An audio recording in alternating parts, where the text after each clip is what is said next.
this event. Umeme, we have not forgotten. Thank you for your great support. And Mandulis Energy, we all thank you very much for being a part of this event. Now, kindly welcome with me Mr. David Ofonji, who is the curator for the Energy Mukutano 2021.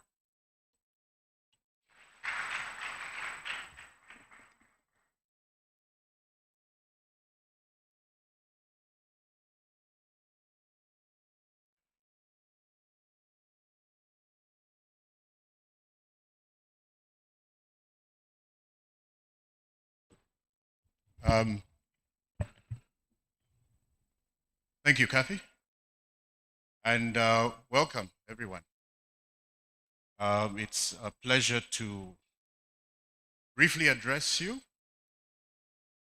In our roles as curators, we do not know the subject matter, where we just merely put the artists together, as it would be in a museum.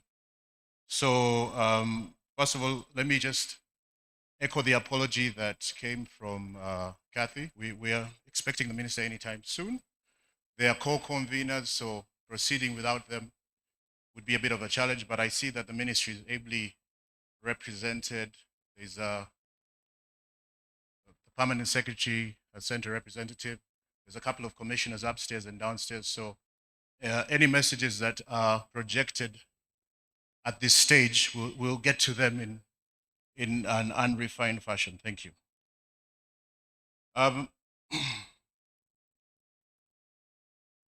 It is my intention to start this discussion with giving you a bit of context of the genesis of the Mukutano. We have, for the past few years, been covering matters economic, principally talking about things that are aligned with the National Development Plan. So we've dived into subject matter around SME finance, which was in 2018 with support from the European Union and some of the actors here, including Stanbic. We have tackled the subject matter around science, technology, and innovation. And last year, despite the challenges of COVID, in the room downstairs, there was a conversation that tackled the aspect of alternative finance in local governments. And I think what Kathy talked about in her introduction remarks around it not being a specific talk shop has manifested in each one of those discussions. And I'll just touch on one or two things that have happened historically. I think what happened last year was something that resulted in a cabinet paper that was informed by the deliberations here. So we had a variety of actors from the local government space, development partners. We were privileged to have the presence of two ministers who took the comments to heart, the then Minister of Kampala Capital City Authority, and the then and current Minister of Local Government. And for that, we got momentum to see whether it was within our right to stretch this discussion into sector-specific engagements. So it's nice to have things at macro level, but obviously getting key actors from any one space would be important, which is what led us to the current discussion around energy. And the energy space is the undercurrent of infrastructure that is required for the next phase of our development agenda.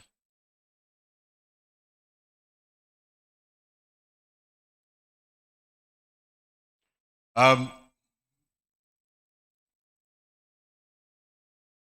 Mukutano is deliberately framed around partnerships. We don't discuss sponsors. And they give us two things. One, validation, conceptual input, and obviously financial support. So for that, I'd like to again echo what Kathy said and commend our partners, USAID, Power Africa, many of whom are on Zoom. There's a representative here in the room. There is also UNCDF, Umeme, Stanbic, NSSF, Mandalis Energy, represented by Peter, Power for All, and UGEFA. Perhaps most important for the Mkutano was the purposeful validation that we got from the government, again with the minister sanctioning the co-convening role. So we have worked with Cecilia, the PS herself. There's a couple of people from the ministry who are here who have been very instrumental. And all these organizations have their own representatives that have been helping us. The subject of power and electricity tends to be emotional. It came to light when we were having our planning meetings, and there's a line item that we tend to ignore, and it was the standby generator. Said, do we really need a standby generator when we have Umeme Celestino has signed off? But it got some emotions going through in the sense that the conversation we have is about surplus electricity, but we know that there is other aspects in the value chain that require an alignment in investment for the power story to be complete. So when we have discussions around some of these panels, as you will see, they will open up some of the thinking around how to put some planning in place to uplift the sector as a whole. And that includes grid and off-grid. It includes a sustainable energy mix. And importantly, and I'm glad that there's a representative for the PSST, the people who write the check at government level, but also downstairs, there's a fluid engagement between project developers and with funders to make sure that this discussion leads into specific transactions that have a net positive on the sector. So for that, I'd like to extend a thank you to UNCDF for being very instrumental in the deal room. I will perhaps end by just touching upon the keynotes that we'll have today. The keynotes experts, global experts and renowned and respected authorities in energy transitions. In the morning, we'll hear from Mr. Tulani Kabashe, who is the founder and executive chairman of Build Africa, but he also serves as a chairman, group chairman of Standard Bank, and used to run ESCOM. So he has that balance between the aspects of power as well as finance. And then James Cameron in the afternoon is going to have a fireside chat. He's another global expert in climate finance and climate change that effectively talks about the transition in our energy story, and effectively also has some ideas on how with the issue around fossil fuel, we can still have a balance between both resources as we look to industrialize.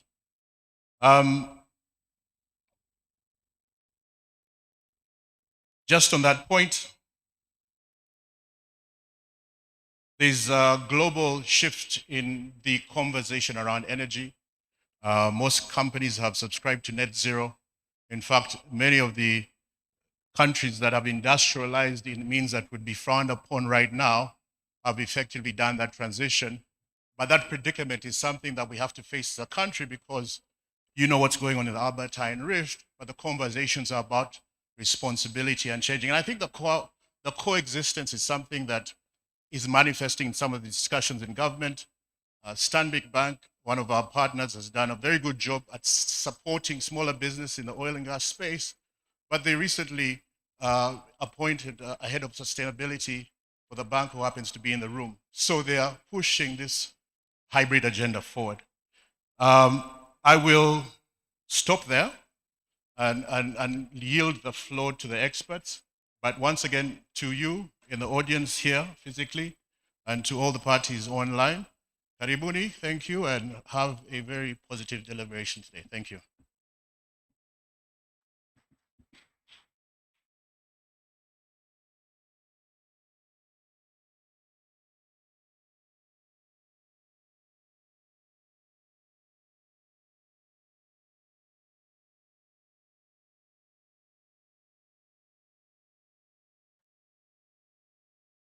Thank you very much, David. But David, I'm not as tall as you are.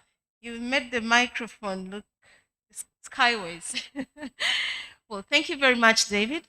And I think he deserves a big round of applause for putting together all these things. I mean, it's not easy. Thank you. Ladies and gentlemen, we now are going to hear from some of our partners to help us set the stage for the discussions that are going to be held here today.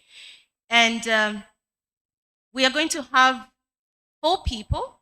One person is Dr. Geoffrey Okoboy. He is the acting Executive Director, Energy, Electricity Regulatory Authority. I wonder if he's in the room here this morning already. We shall also have Dr. Dimitri Pozidev. He's going to be on Zoom.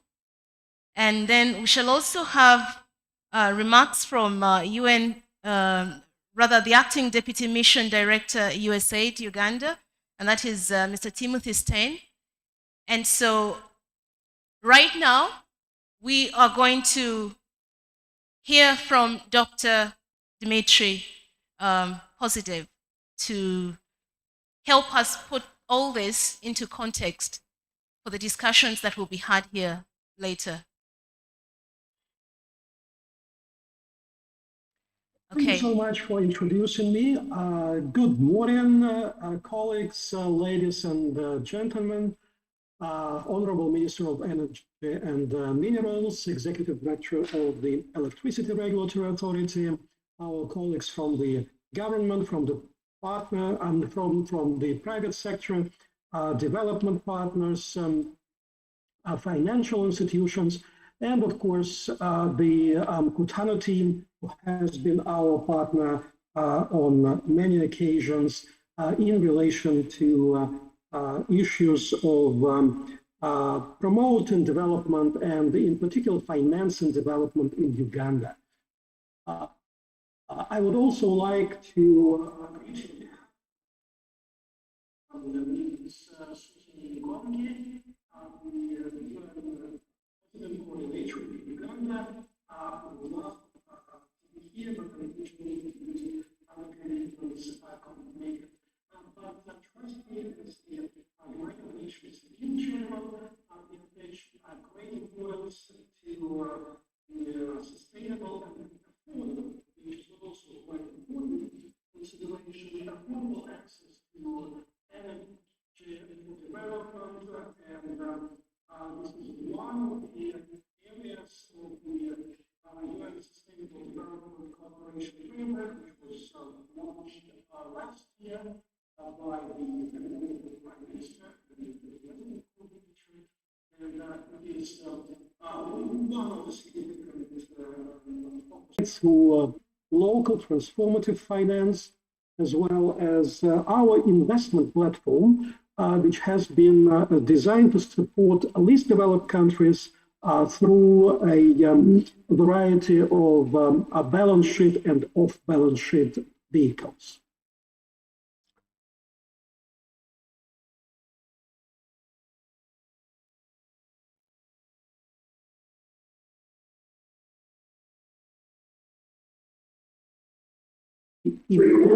Recording in progress. Economic impact and economic multiplier that energy projects create for development in terms of supporting indirect and induced employment, and also quite significantly contributing to fighting energy poverty and women's socio-economic empowerment. And this latter aspect is also very important to us and to the UN system in general, because affordability and availability of access to power helps women to reduce the burden of unpaid care, but also to engage them in various productive activities and thus increase their social and economic agency. What we are trying to do as UNCDF is, in addition to investing directly and implementing our investment mandate, is also to create and facilitate partnerships with different stakeholders to catalyze the development process by stimulating buy-in and attracting more effort to these schools. And today's event is a manifestation of such effort, and we are happy that each of you, the stakeholders, has dedicated time to this event. The value is in finding out how we can work better together to reach mutually beneficial goals. I would like to express my hope that today we will have the right and comprehensive conversations to follow up with action. And this is one of the examples that David has mentioned shortly before. The previous Mkutano event focused on local government finance and has resulted in a cabinet memo which will unlock the space and which will allow us to move forward with improving access to finance at the local level. We hope that the same action-oriented approach will be implemented during today's event, and this is why we have a plenary and a deal room. Our expectation is that the deal room will bring investees closer to investors, because financing has always been a key challenge to energy access. But it will also help the investees to understand better the requirements of the investors and where the gaps and the links exist and how they can be addressed in practice. So we look forward to great deliberations and hopefully also closing some transactions during today's event. Thank you so much.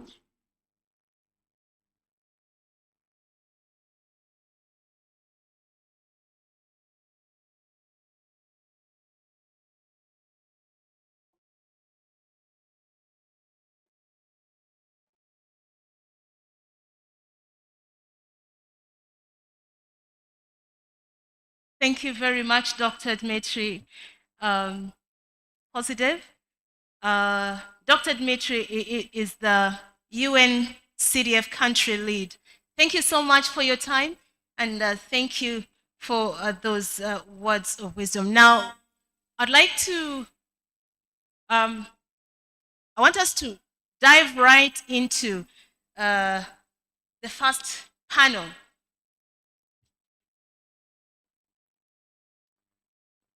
Now, we all know it is a fact that increased access to energy is no doubt a key component of the third national development plan of this country. It also is a fact that renewable energy has a bearing on Uganda's ambition of promoting sustainable industrialization.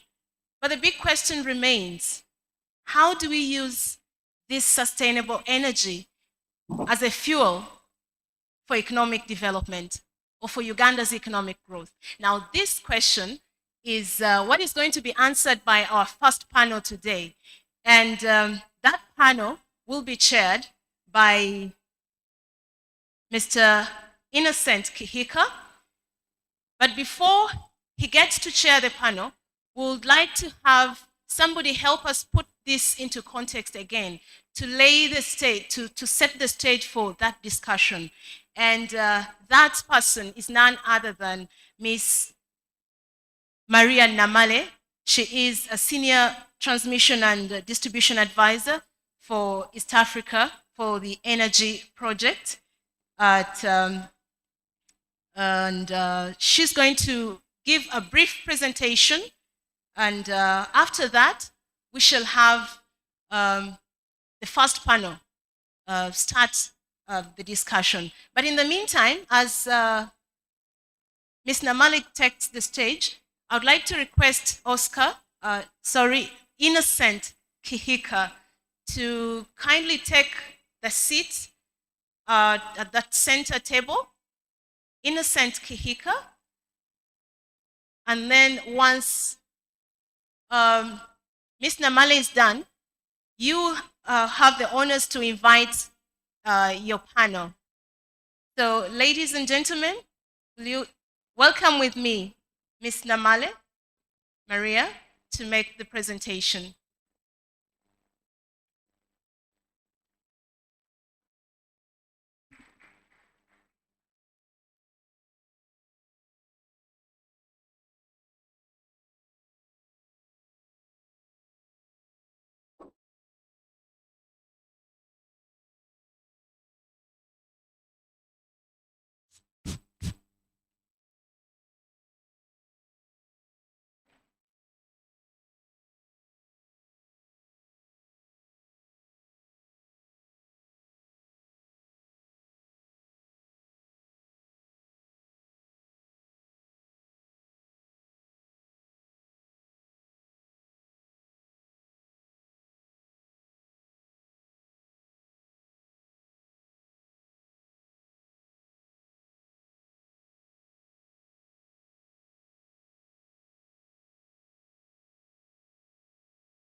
All protocol observed. Very good morning to you all. My name is Maria Namale. I'm the Senior Transmission and Distribution Advisor with the Power Africa East Africa Energy Program. I'm waiting on my presentation. Okay. If we could go right in. Just for purposes of everybody in the room, I'd like to introduce Power Africa.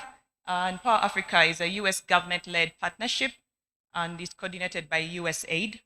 It brings together about or more than 170 public and private sector partners whose goal is to double access to electricity in sub-Saharan Africa. The overarching targets for Power Africa are 30 million new connections from its inception and addition of 30,000 megawatts of generation. We at Power Africa intend to achieve these objectives through advancing power generation transaction, working beyond the grid and on grid, because of course we know that access to electricity, especially in sub-Saharan Africa, will be through on-grid and off-grid avenues. Providing on-the-ground support, this is to utilities, government agencies, and private sector partners, bridging the financing gap, encouraging Africa-led reform, and empowering women in energy. Next slide, please. So the Power Africa Partnership, as I mentioned, has both government, public, and private partners. It brings together 12 US government agencies, 19 development partners, and over 100, right now the number is actually up, it's over 170 private sector partners. So if I could bring this down to Uganda now, the Power Africa, since it came down to Uganda, it has implemented over 1.8 new electricity connections to the grid. 1.8 new electricity connections, and that is both on-grid and off-grid. It has advanced generation projects to the tune of 196 megawatts. It has helped with the design and implementation of the electricity connections policy, which is now dubbed the Free Connections Policy. It also helped with the development of the electrification master plans, which are now guiding the grid extension that's going on by the Rural Electrification Program. It has also helped with the off-grid market development, including inside refugee settlements. Next slide, please. So through strengthening transmission and distribution, Power Africa is strengthening transmission and distribution, and it's doing this through utility improvement that is focusing on distribution. So it is doing this through directly with Umeme, and other smaller service providers. It is also helping or supporting UEGCL, UETCL, and the regulator in their work, and also supporting their work through technical advisory services and regulatory improvement in terms of we helped assist with the regulation for mini grids, the uniform system of accounts. We are currently supporting a cost benchmarking analysis for the regulator as well. And also under Power Africa 2.0, the East Africa Energy Program, we are supporting regional interconnection and therefore regional power trade. And the flagship project for this one is the Shango Mbarara project, which we are supporting the commissioning of. So we are working in very good times, especially for the energy sector, in which we have solutions that are helping us trend upwards. In this time today, we know that the solar power generation costs are really low and are trending lower. We have regional electricity markets wherein our generation can actually be utilized in other countries, and so we can have that demand. We can make use of that demand. Cleaner solutions are replacing heavy fuel oil, especially I think here on the Ugandan network. Battery storage technology is improving. Auctions and competitive procurement are on the rise, and off-grid renewables are attracting investment in countries with limited electricity access. That is especially true for the East African region. However, even with all this work done, there is still more to be done. With the current rationalization process that's going on in the government of Uganda, we in the energy sector have to be mindful and make sure that we do not lose the gains that we have had over the past 20 years, and make sure that during the rebundling process, we can be able to capitalize on the pros and keep going on with the gains that we've had over the last 20 years. We need to make sure we link electricity production through policy, so electricity generation to productive use in order to increase demand and also ensure that electricity actually leads to improvement of the standard of living. We need to take stock of the legacy infrastructure and invest in network improvement and automation, especially if we are going forward with cleaner energy production. To support business model improvement even among the utilities, and so that they can increase their focus on off-grid solutions. Of course, this would be to communities that are far from the grid. Better planning and coordination between generation, transmission, and distribution to reduce scenarios that we have, like the one we have right now, where we have an oversurplus of generation, and yet we still have very low access numbers within the country. Explore private investment in national and regional transmission projects. And one of the major issues that needs to be sorted out with this one is the wayleaves issue. Policy for attracting investment into mini grids. That's a tariff or subsidy. And this one needs to be advanced from just the regulation that was created. Then climate change mitigation and adaptation through diverse resource planning under UEGCL. So I think this is a good introduction to the first panel. Thank you, everyone. Good morning.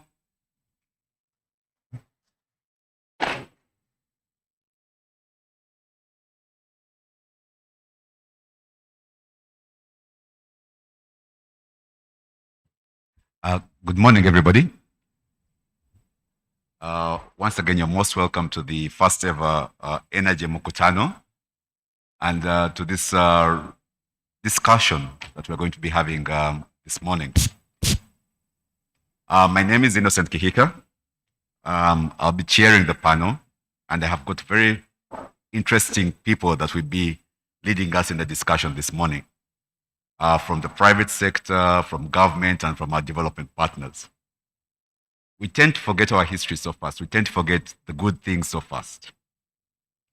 over 20 years ago, and specifically 16 years ago, it was difficult to turn on a light consistently for 48 hours, at times even 72 hours. We had severe load shedding. The water levels of the lake were extremely low. We only had 2 plants that were generating power. Our installed capacity was just about 380 megawatts. Let's run down, let's fast track ourselves and look at the situation right now. 20 years ago or 16 years ago, the hill across the central business district of Kampala was rumbling with generators. That was the noise in the air. That was a lot of pollution because of the generators. Just right down at Lugogo, we had massive generators that were generating power in order to keep the lights on. That was not enough. We had more generators in Mutundwe and others at Kira. Obviously, we're using diesel to generate power. We also now introduce heavy fuel oil. That was 20 years ago. To date, things have changed. The lights are on. You can no longer tell somebody, turn on the lights, and nothing comes on. The children who are born today do not know the word called load shedding. I used to feel sorry for my partners in Umeme. Every time the lights went out, everybody would yell Umeme, and that's the time their concession was just beginning. But that was not their fault. It was the environment. Things had gone down. Just a year ago, we had a crisis. The lake levels were up, and the lake levels are still up. There were safety issues at Naluvale and Chira to see at what point in time could the dams hold. We've got too much water, and the last I checked, the lake levels are still very high, except that people have now got used to the whole idea that the lake levels are now high. Last night, as I was preparing for this Mukutano, I was trying to look at the penetration of electricity as far as Uganda was concerned in the world and in Africa. I was happy to see that we are no longer in the list 10, because by the time I joined the electricity sector in 2005, we were one of the countries in the 10 list countries with penetration of electricity in the world. But there's one other thing we can say. Uganda is very generous with its data, whether it's in energy, whether it's in the medical area. We're very generous with our data, so we're not always so sure whether the statistics are correct. But fast forward again, we now have the NDP3, our National Development Plan. The policies obviously have changed. The policies we had 20 years ago, as far as the energy sector was concerned, are different from what we have today. When you talk about energy, the first thing that comes to everybody's mind is the Albertine Graben. The first thing that comes to everybody's mind is Tilenga. The first thing that comes to everybody's mind is ECOP. But there's something that actually holds the backbone of our economy. It's the lights, it's the power. If we didn't have the power right now, we wouldn't be transmitting to the world all over. We wouldn't be having a virtual conference. If we didn't have the power right now, I'll be screaming my voice across this hall. Can you imagine this place with lanterns, without electricity? And that is something that the government realized in 2004 to 2007, that electricity was actually the backbone to our economy. And a lot has been achieved since then. So today we're going to discuss the policy. We're looking at energy as a fuel for economic growth in Uganda and the policy behind that. Ladies and gentlemen, allow me to welcome our first panelist, Mr. Moses Mungereza from the Ministry of Energy. Please put your hands together for him. Moses, I saw you around. Where are you? Oh.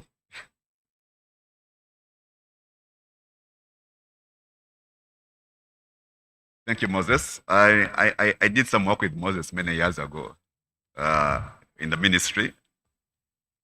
And so we shall be having a good discussion as to where we were then and where we are now.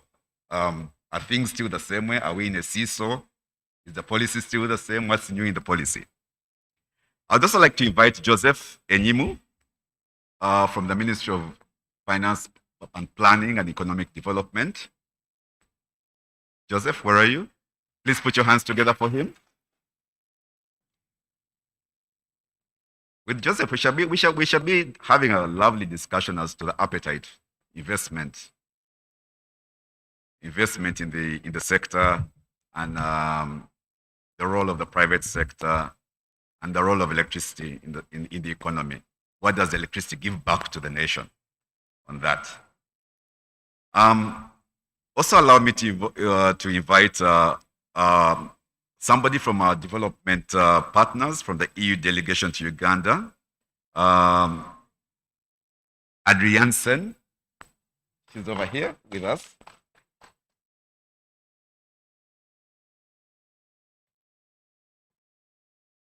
With regards to the electricity subsector, the EU is way up there. What lessons can we learn? What technical development are we having from the EU? We always used to fantasize the days when we shall always have an electricity auction market here, a power pool in the region whereby we'll be auctioning electricity all over the place, trading electricity like you're trading it on the stock exchange. Shall we ever get there? Is that part of the NDP 2040? We shall discuss that over here. And then last but not least, Mr. Celestino Babunji, the MD of Umeme.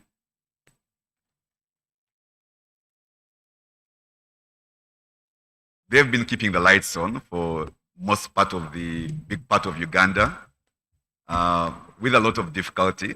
They do quite well, but the moment something goes wrong, the first thing that comes out of everybody's mouth, Umeme, why are the lights off? You're most welcome. Please turn on your mics so that everybody can hear what you have to say. Okay, all right. Okay, so the way we're going to do this, I might target the policymakers, but in case you have anything to add on to that, before I actually come to you, please join into the conversation and chip in. So, when it comes to the policymakers, and in particular the Ministry of Energy, in as far as the NDF is concerned, oh, have I left out anybody?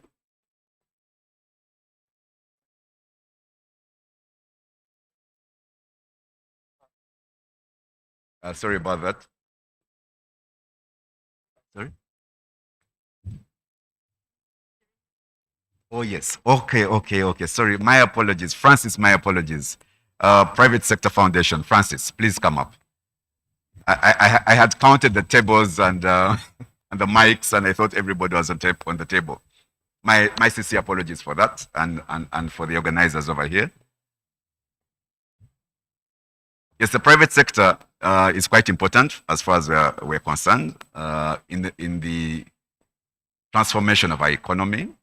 In as far as electricity is concerned, the PSU and together with the Ghana Manufacturers Association always like making so many demands to Umeme, and many a times they're like requesting that we get power directly from the generators straight to the consumer. Moses, what is government's policy in the NDF, in our National Development Plan, in as far as electricity is concerned, the electricity subsector? Thank you very much, Session Chair. My name is Engineer Moses Murengezi. I am representing the PS, Madam Irene Batebe. Irene should have been here by herself, but she sends apologies. But I'm in the sector as advisor to the Sustainable Energy Development Program. So, and I represent PS in this panel. So you're asking, what is government policy on energy today? The government policy is the policy of 2002. It remains the policy of government today. That policy highlights the need to have electricity or sustainable energy for the development of the people of Uganda. Within the power sector, the policy emphasizes increasing generation of electricity through both public and private participation. And under that policy, we see the private sector building the Bujagali power plant, which helped us a lot to overcome the load shedding which you just talked about. That load shedding was horrible, and the Bujagali really helped the government of Uganda to overcome that load shedding. However, as a private company, that came with its own issues, the tariff issue. Okay, so at one stage you want to increase generation, but at the other side, the consumption end, you need to support sustainable use of this electricity. And this sustainability includes affordability as well. So under that policy of 2002, generation was mainly privatized, put in private hands, and so was distribution and sale of electricity. And in the middle, we left transmission as a public company under UTCL. Chair, as Mr. Kika now, you know it very well because he used to be the company secretary for the transmission company. So he knows the issues there. Because at one side you have got the private companies doing the generation, and then at the distribution side you also have distribution being handled by the private companies. The leader being Umeme, who is here with us this morning. Umeme, as a matter of fact, Uganda has right now about 5 distribution companies. But out of the 5, which include Umeme distributes over 90% of Uganda's electricity. So that is the perspective of policy, namely public participation as well as private participation. Private mainly in distribution and generation.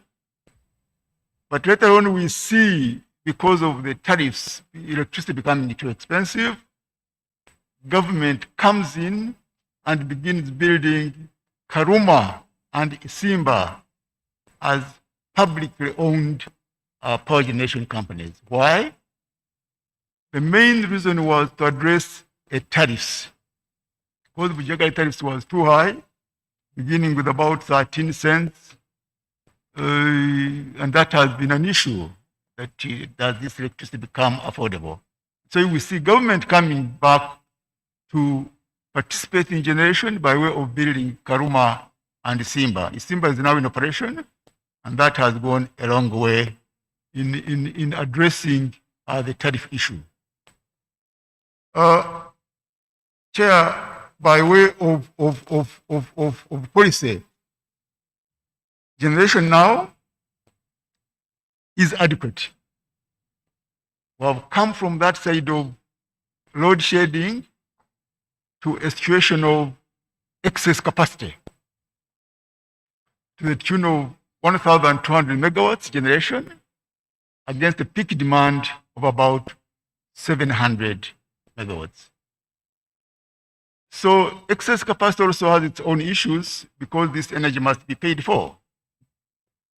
So that excess capacity is from both public generation plants as well as private generation plants. Now, at the consumption end, at the both transmission and distribution, we still have a problem. That this generated electricity, the wish of government would be to see this electricity reaching the consumer. But actually, it's not reaching the consumer very well because of constraints in both transmission and distribution. I will leave constraints in the distribution, I think, to be tackled by my friend Celestino Omeme, so that he can raise the issues. But as far as the government is concerned, government as a policy would like to stimulate demand. How? Stimulate demand by way of putting in place industrial parks, which consume a lot of power. Of recent, I think we had 4 industrial parks. That was Mukono, Iganga, Lugazi, and Namave. And that is estimated to consume about 200 megawatts. That was supported by China Exim Bank. But these industrial parks, as a policy, government will continue to handle these industrial parks so that we have more consumption. Also, rural electrification to increase access to electricity for all the people of Uganda under SDG 7. Under SDG 7, government targets to reach access for all by 2030. 2030 is very near. It's only 10 years from now. So we have a lot of work to do in order to make sure that all the people of Uganda get access to electricity by that date. Whereas I have said that generation capacity is now in excess of demand, but actually many consumers question that issue. Why? Because they see power going on and off, and they say, but government is telling us lies. It seems we are still doing load shedding. I was telling Celestino that, at my home in Kiwatule, I didn't have electricity the whole of last night. So that is the issues. The issue is that our distribution network needs a lot of investment in order to make sure that electricity can reach the people of Uganda in a sustainable way. Chair, let me stop there for the moment, but let me highlight another issue. Whenever we talk of energy, many people tend to focus their minds on electricity. But actually, when you look at Uganda's energy balance, close to 90% of Uganda's energy remains biomass. Close to 90% of Uganda's energy remains biomass. And that's an issue of deep concern. Whereas biomass is renewable, but the way we use it for cooking is not healthy.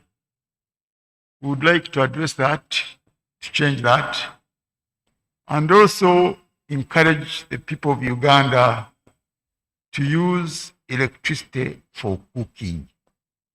I always tell people, but by the way, in the 1970s, we used to use electricity for cooking. People don't believe that you can use electricity for cooking. Of course you can. You see, Uganda's electricity is mainly renewable. It is mainly hydro, a bit of solar coming in. The non-renewable diesel generators are being phased out. It's very good renewable energy. And so we would like to begin encouraging people to begin using electricity for cooking. But for you to do that, this electricity must be reliable, it must be at affordable costs, and then people can begin hopefully shifting from using biomass to using electricity for their cooking. So those are the policy issues in place, Mr. Chairman. Thank you. Thank you, Moses. I'll get back to you shortly with regards to the policy, but let me go to your neighbor, Francis. You've heard what the government has said on the policy. We have so much power right now. The private sector should not be complaining. So how have you taken this? How have you harnessed this? We've got excess power. Thank you very much, Innocent. and thanks my colleagues, the panelists, colleagues who are here and also online. My name is Francis Tisirinya. I'm the Acting Executive Director of Private Sector Foundation, Uganda. Thank you very much, my friend, Engineer Mulenges, for giving us the policy perspective. I've heard you very well when you said that our capacity today is about 1,200 megawatts, I think.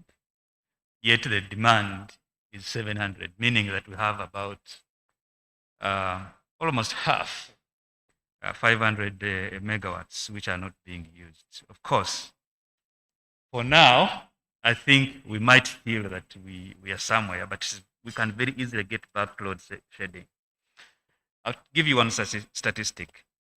If you look at the consumption of power in Uganda, it's about 215 kilowatt hours per person. But if you look at the average in sub-Saharan Africa, it's about 552. So our consumption is less than half what our colleagues in sub-Saharan Africa consume. I'm a little bit ashamed to say this, saying that maybe some countries, including Sudan, consume more power than Uganda. I think it's an area of concern. But if we did the right things, just like you said, we can very much ease the ramp up consumption of energy. So one area as a private sector foundation, which we think is very important for us to address, to drive consumption, is the area Engineer Mlengezi calls it affordability, and unfortunately that's what you put in Vision 2040. But we tend to think that if you talk about affordability, you are forgetting that we are operating in a competitive environment. We would advise you as private sector foundation that our target should not be affordability. It should be tariff competitive. In other words, should be in a position to compete with our immediate competitors. South Africa, which has US cents per kilowatt hour. China, 3 US cents. Egypt, 3 US cents. Kenya, 7 US cents. Ours is 11 US cents. If I may interrupt, I'm not so sure you're getting those figures from, and I'm not sure whether you're comparing oranges and lemons. Yes. But when we're talking about affordability, and I'll come down to the EU and also to Umeme, affordability comes in two ways. Yes. We're looking at affordability Omuntu wa wansi. Omuntu wa wansi is the ordinary person down in Rukunjiri, the ordinary person down in Nyagak, the ordinary person down in Kabong.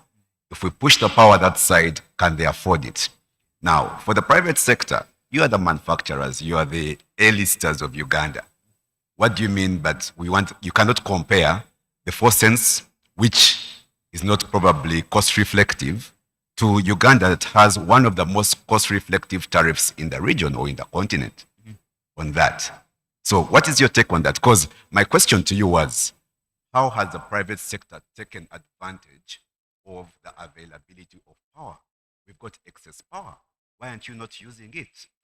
Yes, I think I was dealing with my first point.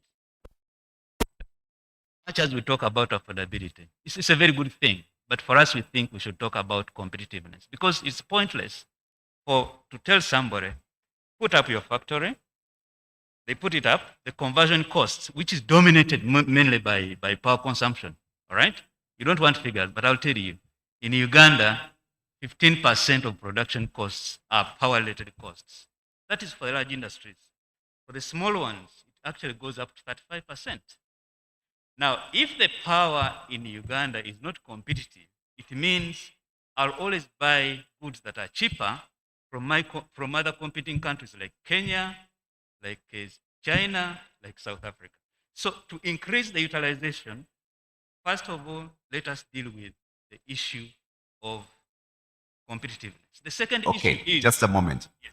Celestino, is the power in Uganda actually very expensive? Is it more expensive than the power in Kenya? I have been to South Sudan. I have been to Juba. the cost of power there is 26 cents, US cents. I think from my perspective, this is also policy direction. As Engineer Murengezi has indicated, invite the private sector in to support government that was in real bad shape, right? Help in investment in generation, help drive investment in distribution. And then our generation capacity was below 120 megawatts. Then private sector comes in, puts in more than 700 megawatts power. Yes, Jagali is expensive, but the cost of not having Jagali then would have been much worse. I remember the level of subsidies government was paying for thermal generation were incredibly high. Then you move along the way, government comes back to put in Isimba. That is the first public sector plant, I can say, built by government. Owen Falls, that's 1954, when Uganda was formed. The other important thing to note is policy again. 2012 government said we are no longer subsidizing. When you look at Ethiopia, for example, 50% of their cost is subsidized. Government buys down the tariff. Then, but again, as citizens, it comes back to you. The government is people. They'll come through tax regime, collect the same money, and subsidize the power for the manufacturers. Uganda policy direction in 2012, government said no more subsidies to power costs. Policy, government policy. We want Uganda to have a cost-reflective tariff. That's government. And the study was done by the World Bank. It's only Uganda and Seychelles in sub-Saharan Africa where costs are somewhat cost-reflective. Large industrial, their tariff runs from 8 cents, 6, and if they produce at high capacity, they even go to 5. Medium runs from 9 to 7 cents. And if you look at it, it's an economies of scale. Utilize more of these plants, increase volume, the cost will come down. And that's why Engineer Murengezi was emphasizing the productive use of this power is fundamental. Can we move from bio to cooking using electricity? That increases volume. Can we get more industries in? And when we reach a critical mass, the cost actually will come down. However, it's important to note that as we have seen through ECP, where government has the goodwill to say everyone should be connected for free. Along the way, 1 year around the road, there's no fund. Then you leave utilities in totally bad shape. Actually, I'm sorry to cut you short. I'm sorry, Innocent, to cut you short, to interrupt your presentation. But ladies and gentlemen, allow me recognize the presence of our chief guest, the Honorable State Minister for Energy, Okasai Opolot. And will you kindly stand up for the national anthem?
Thank you very much, ladies and gentlemen. You may be seated. Innocent, I'm going to ask you to wrap up the panel discussion in the next 10 minutes so we can have the keynote speaker. Honorable Minister, the panel that is on the floor right now is discussing or answering the question whether or not we can use energy as a fuel for Uganda's economic growth. So kindly, actually, I think we have less than that. In about 10 minutes, we can wrap up the panel discussion. So we hear from our keynote speaker, the first keynote speaker this morning. Thank you, Innocent. Back to you. Thank you, MC. As chair of this plenary session, we are going to adjourn and listen to our chief guest. And after we are done with the chief guest, we shall continue with our session. The chief guest will probably guide us in the direction we want to go. Thank you very much.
of Parliament, development partners, government officials, the media,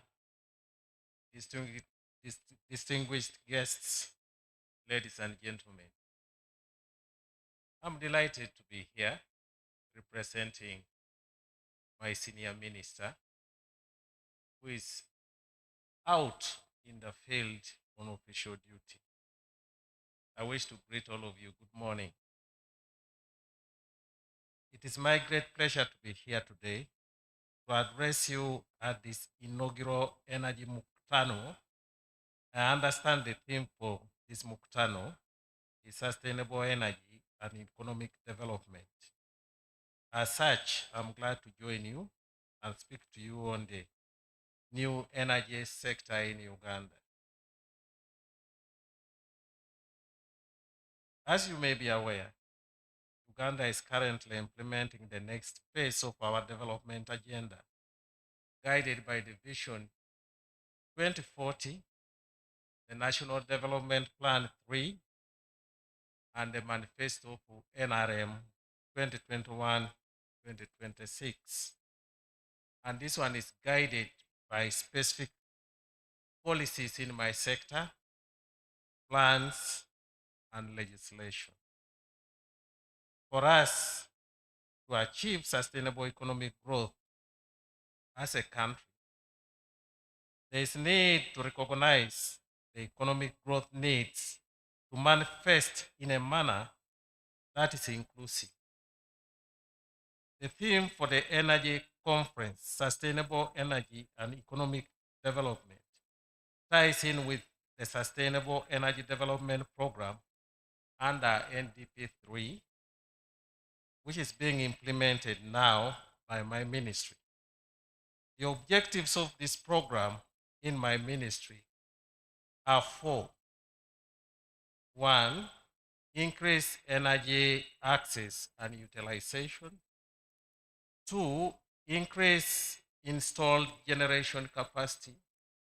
Three, increase adoption to clean energy utilization. And four, promote utilization of efficient energy technologies and appliances. Government, therefore, continues to prioritize the energy subsector because of its socio-economic transformative aspects, as evidenced in the above Sustainable Development Program objectives.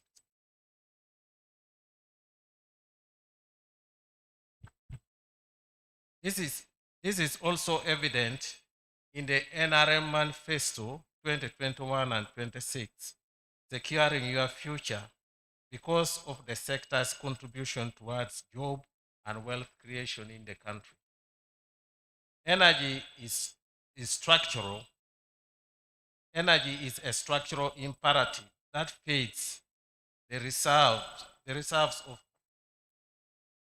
in terms of value addition of our natural resources, increases the competitiveness of our exports.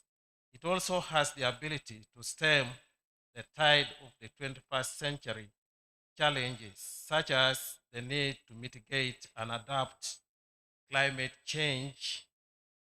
This is quite important because we have got to sustainably use our natural resources. I would wish to provide updates on the sector. The energy sector in Uganda is made up of many players, ranging from my ministry, Electricity Generation Authority, Electricity Generation, Electricity Regulatory Authority, which are both public interventions, and then the private sector. The transmission company and distribution companies also play a major role. And the major stakeholders in the private sector also include the solar service providers. Investments in generation over the past 15 years has increased, with a total installed generation capacity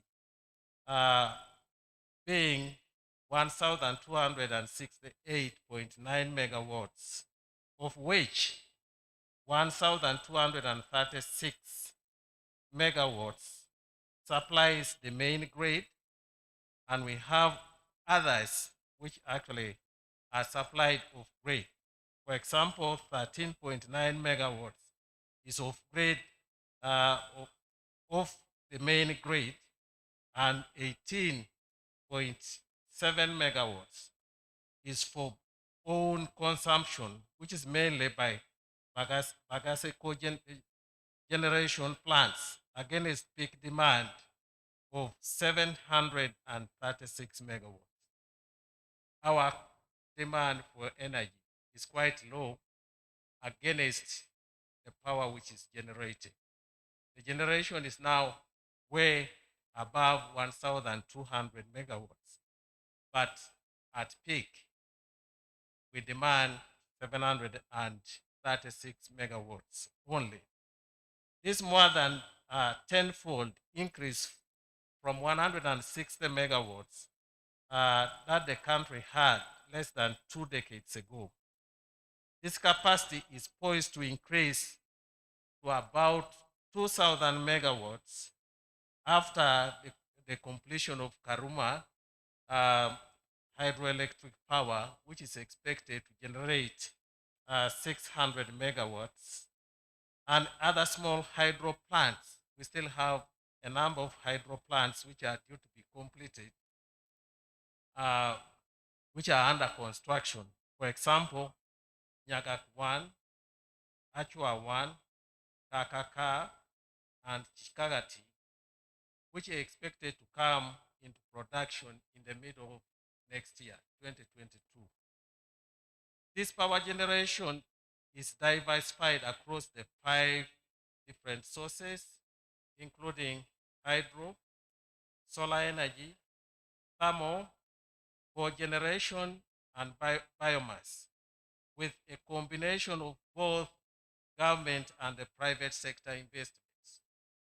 So government is not going it alone, but government is working with the development partners, the private sector, to generate power.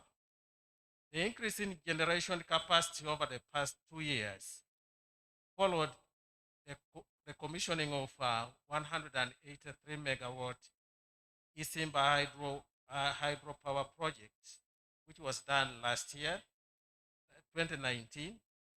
There was also Achua, which came into production, producing 42 megawatts of hydroelectric power, which was also done in 2019. Indugutu hydropower plant, which also came into production in 2019, producing 116.5 megawatts. Kiambura, which also produces 7.6 megawatts, and Sindila hydro plant, all were commissioned in 2019. And then we also followed this with commissioning of another power station, Nyagaga 2, which was commissioned 2021. Most of the small hydropower plants were supported by development partners through the Get Fit program. The transmission network has also increased from 29,895 kilometers in 2020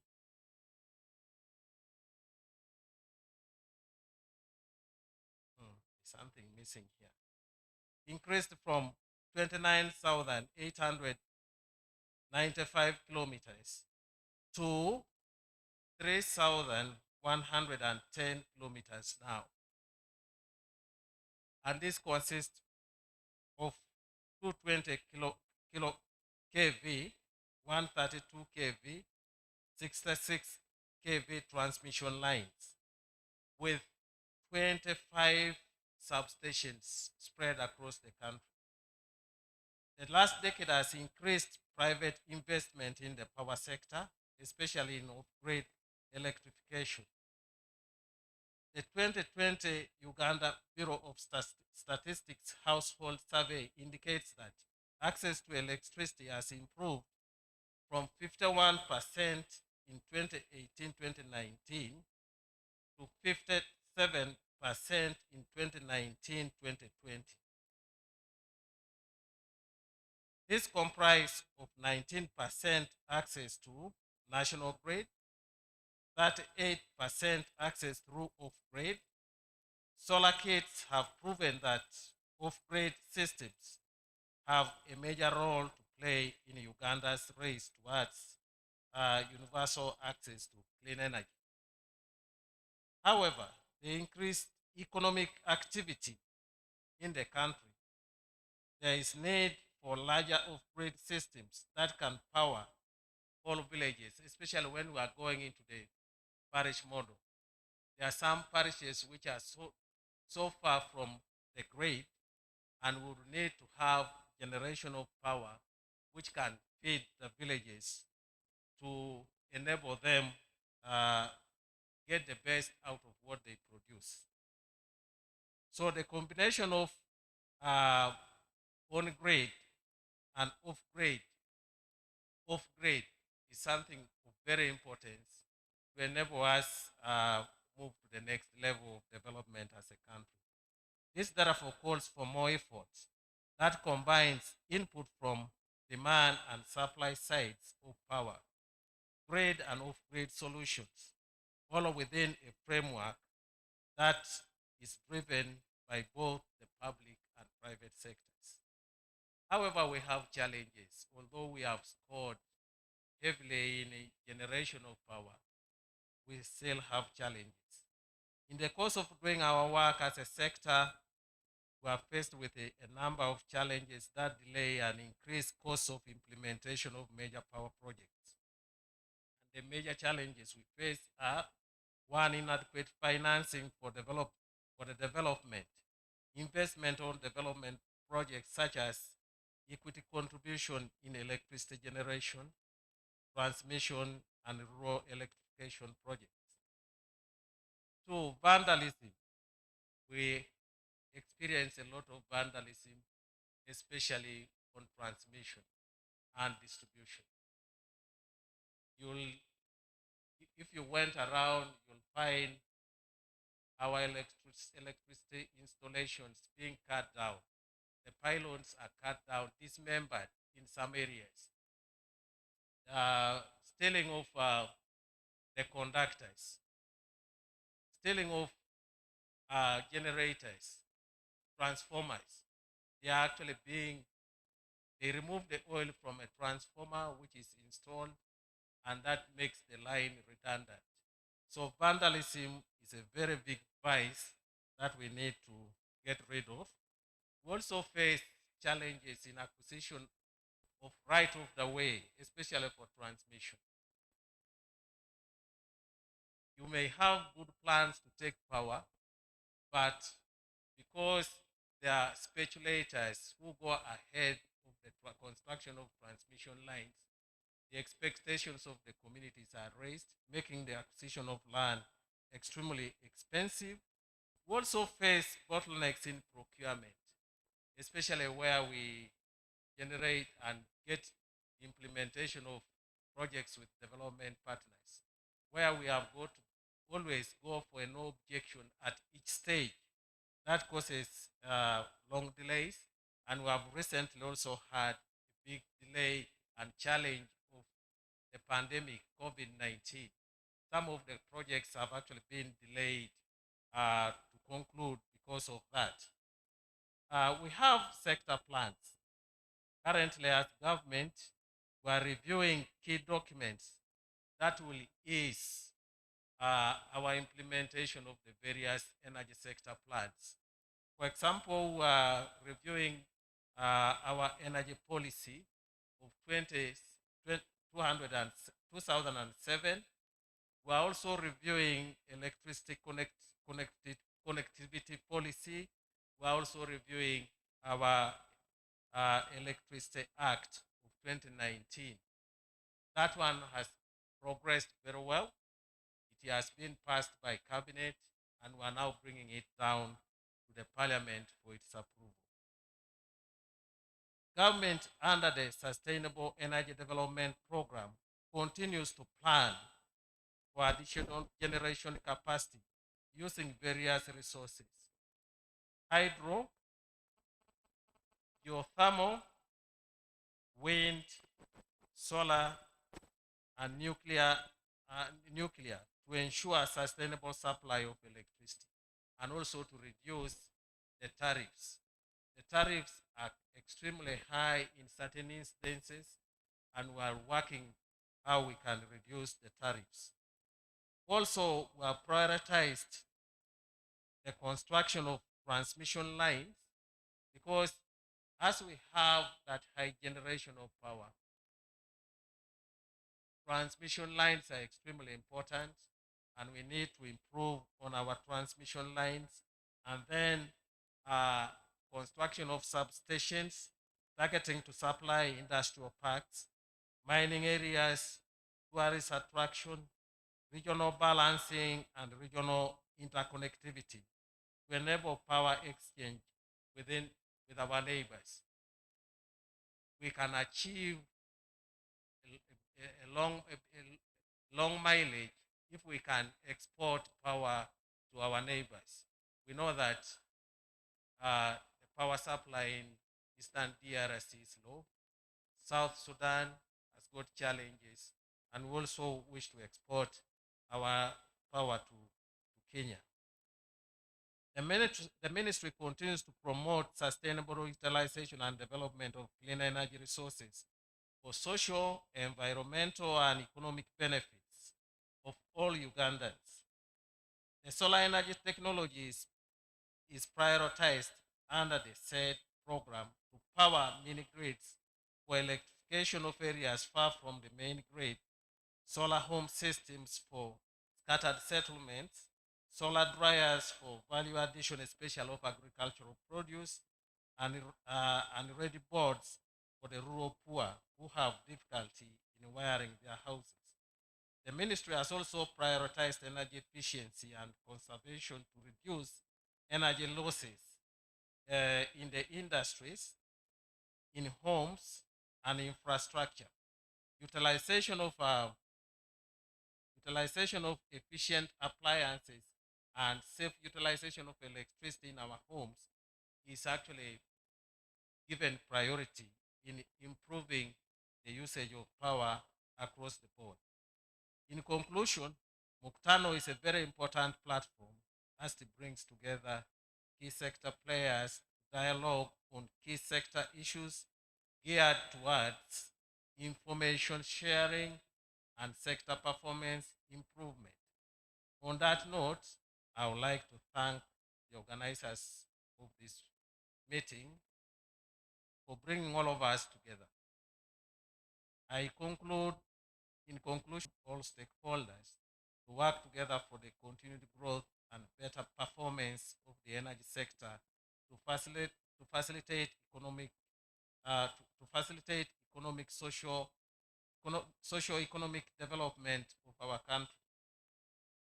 I wish you all great deliberations, and I look forward to receiving the outcomes of this gathering when you have finished your discussions. I thank you, and for God and my country.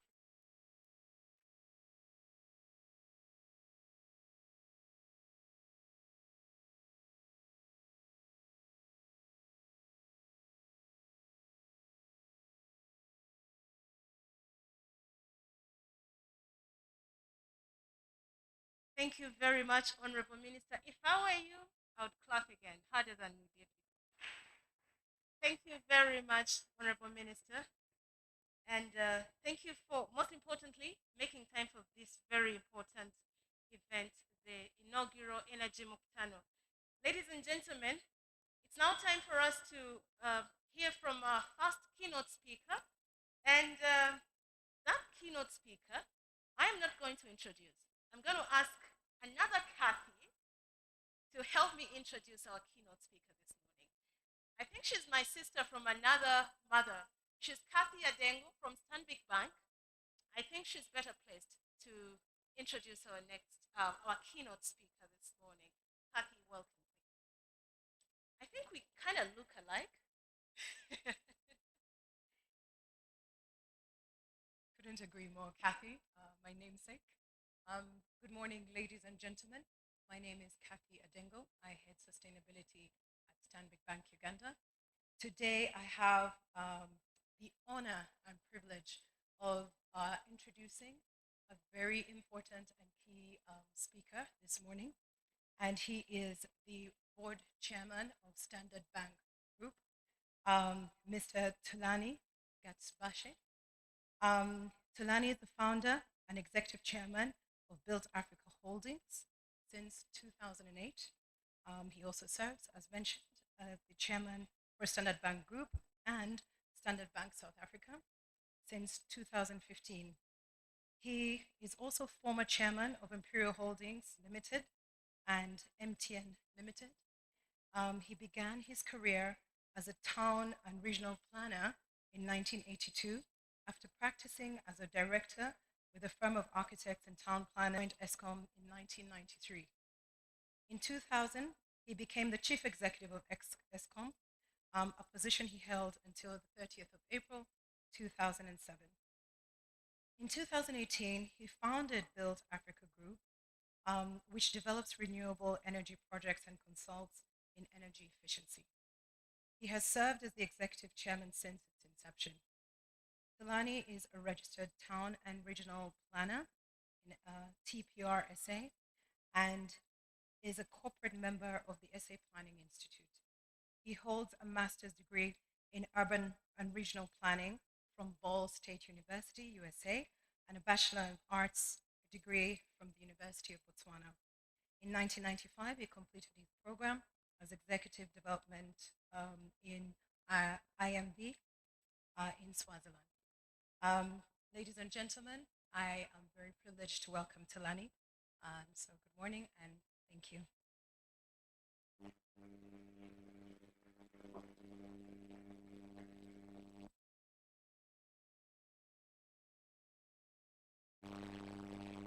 Thank you very much. Am I audible? I seem to be.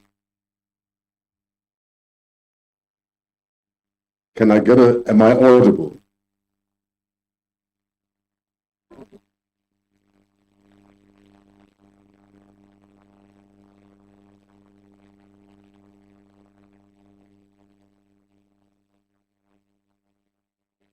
Good morning, and thank you very much for that introduction. It's an honor to be part of the Energy Mkutano, which is currently on in Kampala. Let me thank in particular Mr. David Ofungi for inviting me and for also helping me in the preparation process. It is rather unfortunate that circumstances we're in don't permit me to be there in person. After all, Uganda is a country I've thoroughly enjoyed visiting ever since my first visit in 2000. In my country, we refer from time to time, elders would gather the community to ponder very important issues affecting the community. I have also assumed this to be the meaning of Mkutano, and I hope that I do have that right. Earlier in my career, as has been mentioned, I was part of Eskom, and in my role as chairman of Eskom Enterprises, visited Uganda for the first time. That was after we found it to be the best investment destination to begin our program of investing in energy businesses across our continent. We managed to secure the concession to operate the hydrogeneration plant at Owen Falls, as well as the distribution license, which resulted in the formation of UMEME, one of the co-sponsors of this Mkutano, at Standard Bank Group, and being physically there would have really felt like a homecoming. The comments that follow are intended to share my thoughts on sustainable development on our continent, and will therefore not be specifically directed at the energy sector in Uganda. I do hope that you will find them relevant for consideration by yourselves as the major players in the energy sector. The title of my address is Sustainable Development in Sub-Saharan Africa in the context of the global climate crisis.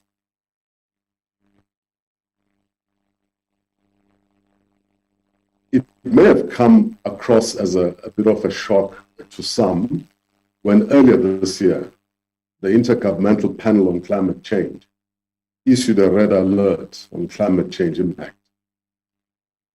This was essentially indicating that we are almost out of time in reaching the target of reducing the rate of increase in the global temperatures by 1.5 degrees centigrade in order that we achieve net zero increase by 2050. However, the good news is that there is still time to limit climate change. And importantly, this will only happen if right now we implement decisive and sustained reductions in greenhouse gas emissions over the next 20 years or so. The declaration of the red alert should not have come as a surprise to anyone, because we have been falling short on the plans committed under the Paris Agreement. We also know that major global contributors to global warming, such as the United States of America, had withdrawn from the Paris Agreement, only going back in 2020 after the Biden administration took office. We now, more than ever before, need to be very clear on how to deal with the reality of climate change and its devastating impact on our lives. So what is the context for sub-Saharan Africa? The increase in concentrations of greenhouse gases in the atmosphere is a major contributor to global warming, which in turn is a cause of climate change, which has now been observed over an extended period. In addition to these gases, it is known that the activities of agriculture, forestry, and other land uses contribute to global warming.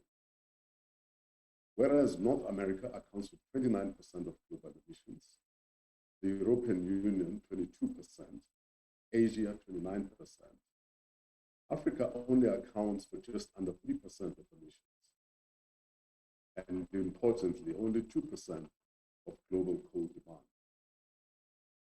This would be commendable if it was an indicator of Africa's energy efficiency. However, in reality, it is an indication of Africa's energy poverty. Out of the estimated 1.4 billion population in sub-Saharan Africa, less than 43% have access to grid electricity. Now, we know that historically, nations have prospered as a result of having access to abundant, reliable, and affordable electricity, which was largely made possible by the burning of fossil fuels. So the question is, how is sub-Saharan Africa going to grow and prosper in a world where the burning of fossil fuels has been identified as a major contributor to the increased concentrations of greenhouse gases in the atmosphere? In terms of the challenge, there are numerous factors that impede sustainable development in sub-Saharan African economies. Given the topic of today's Mkutano, I will focus on energy sufficiency, which I believe, if resolved, would cause a step change in the fortunes of our continent. As has already been observed, reliable, abundant, and affordable energy is a necessary ingredient for countries to prosper. Energy is essential for the provision of basic services, as well as industrialization and broader economic development. I would like to put it to you that a business as usual approach to energy provision is not going to solve our problem.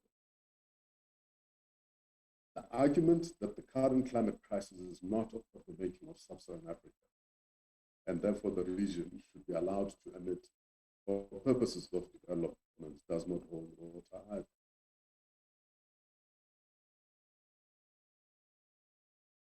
This is so for three main reasons, particularly severe in this and other developing regions of the world.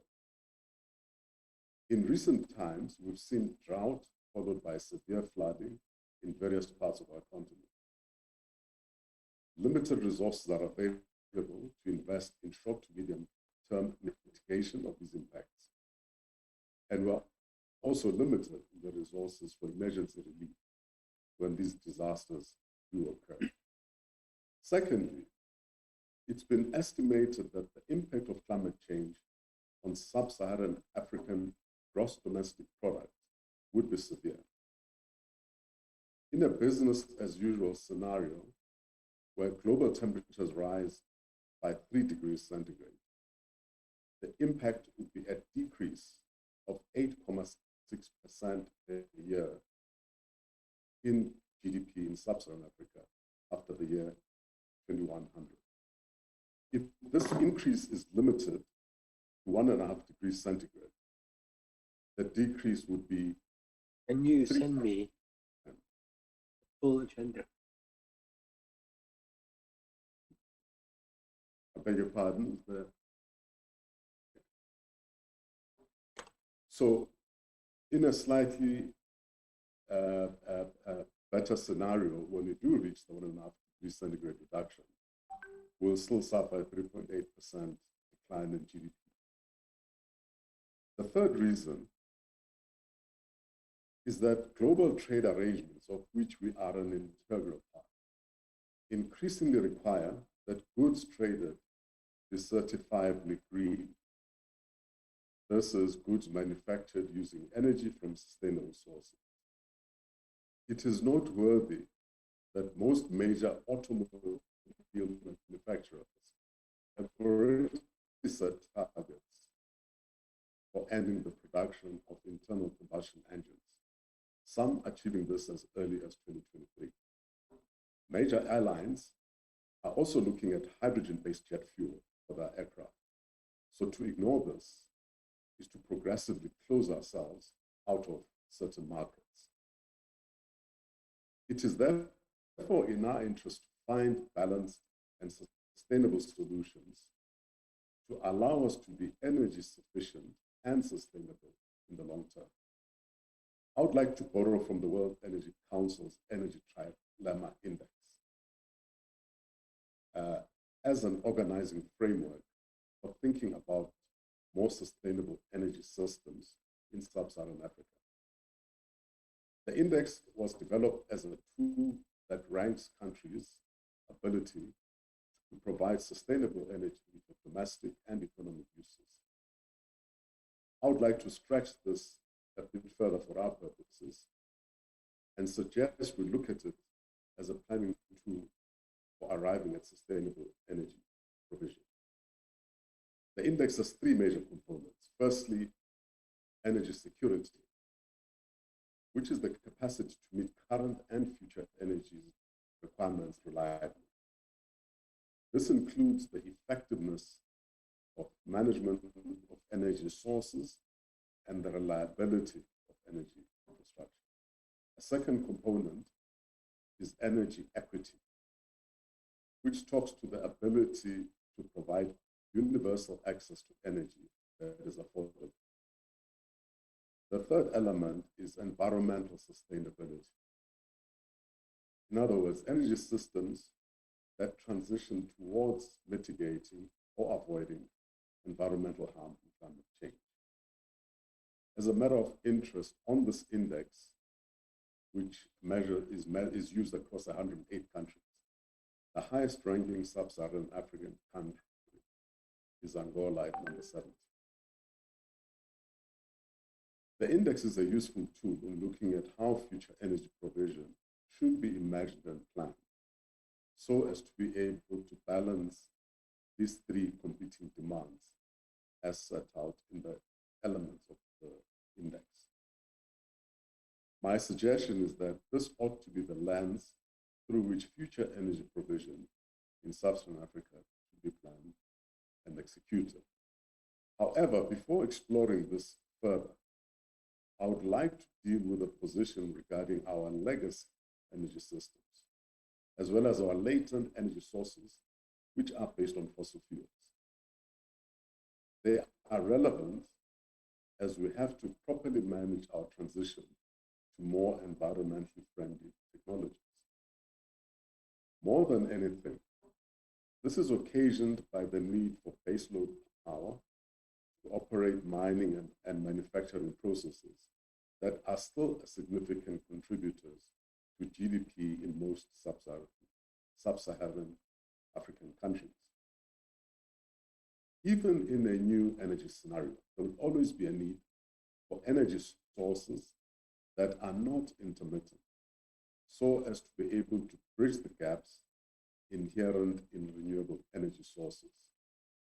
Gas has been identified as the most efficient source of such energy during this transition, largely because of its lesser contribution to greenhouse gas emissions compared to oil and coal. There are those who would argue against this, but I would like not to enter that debate at this point, but rather to focus on how we can reimagine energy systems that are more sustainable given our current context. From my point of view, this cannot be an either-or debate. We must focus on solving the energy trilemma by the most effective means available to us. So looking at reimagining the future and going back to that energy trilemma, firstly, energy security. As I've said, it speaks to abundance of energy sources and the reliability of energy systems that we create. Now, if one looks closely at sub-Saharan Africa, we have an abundance of solar, hydro, wind, geothermal, and biomass resources, which in combination can provide security of supply.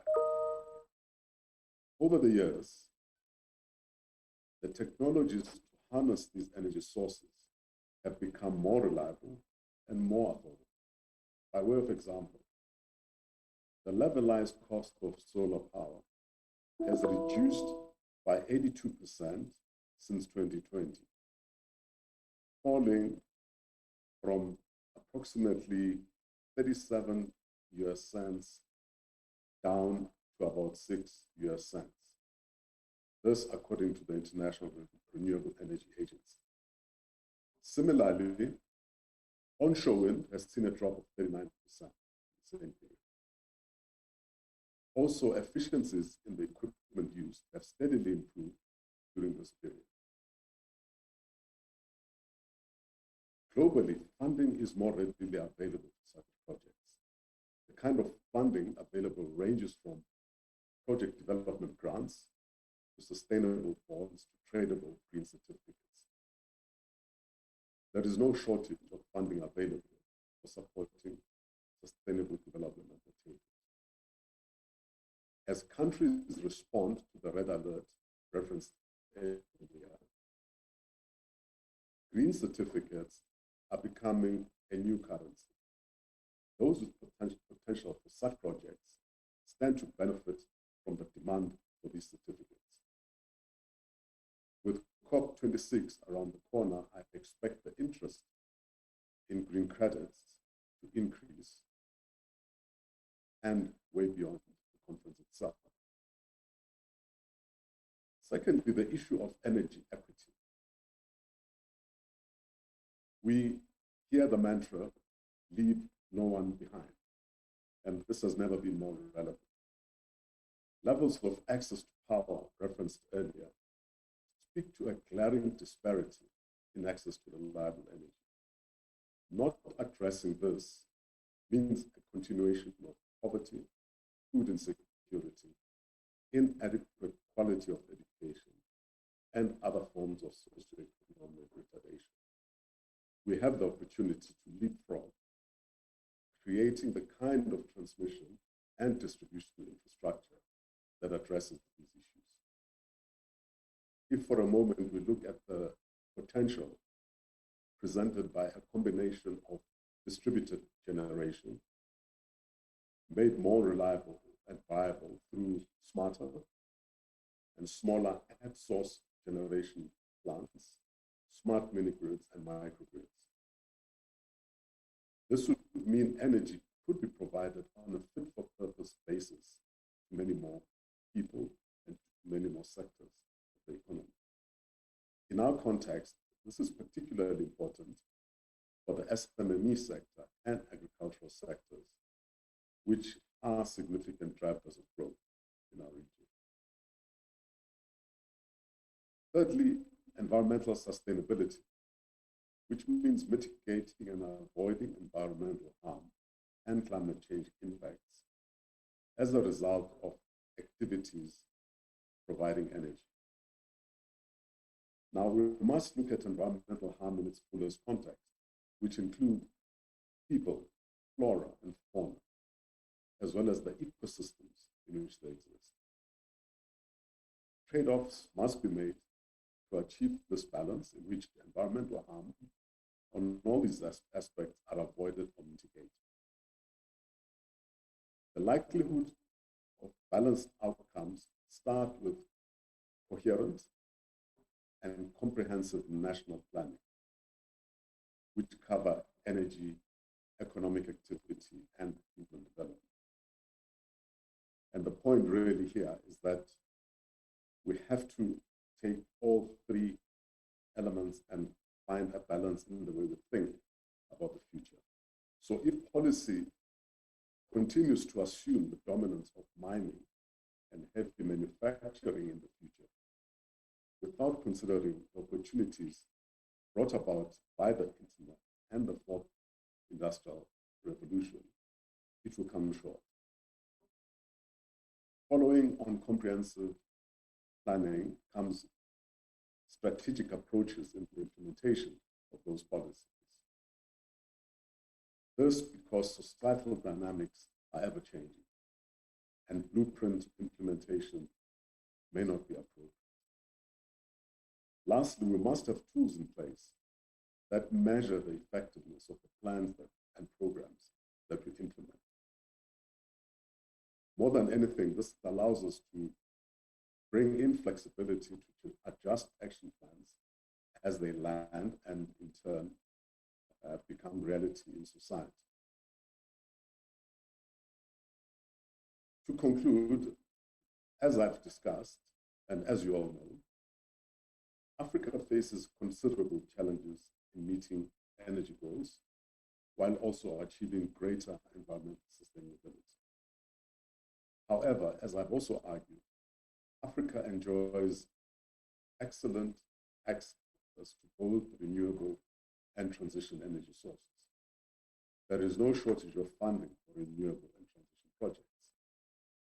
I am therefore confident that the future of sub-Saharan Africa can be both prosperous and sustainable. As leaders in Africa's energy industry and as Africa's energy policymakers, we have a very attractive opportunity to accelerate this transition. We should, I submit, ensure that our voices are heard loud and clear in international debates so that our unique circumstances and needs are given their due weight. In this way, we'll be able to exercise our moral right to employ transition energy sources when we need to. Equally, we should ensure that our energy policies are economically rational and technically up to date, particularly so that we can recognize and accurately weigh the cost competitiveness and sustainability of the choices we make. We need energy regulation to be clear and stable. And just as important, we need to ensure that our administration of these rules is consistent and transparent.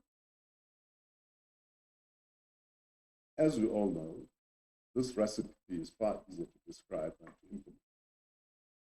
There are very few jurisdictions in the world that fully meet such a recipe.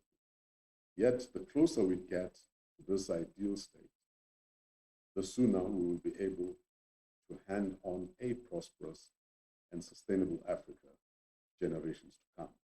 I thank you for your attention and wish you well in the rest of your deliberations today. Thank you.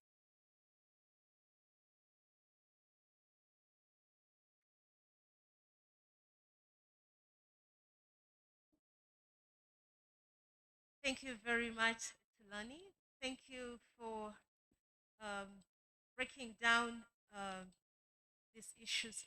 Honorable Minister, one of the issues that actually stood out, not just from the keynote speech, but also from some earlier presentations, is the issue of emphasis on the fact that energy is essential. We can't run away from the fact that energy is essential for the provision of essential services. And therefore, at the policy level, we need energy policies that speak to that. That at the end of the day, the Ugandan does feel the use of. I know I won't wait long. for my favorite song. I can tell by the way the sun's coming up from the clouds, and I hear the sound from the sky of trumpets and laughter. Yes, tomorrow it's gonna be a better day. Tomorrow it's gonna be a better day. Tomorrow it's gonna be a better day. For us, improving lives is why we do what we do.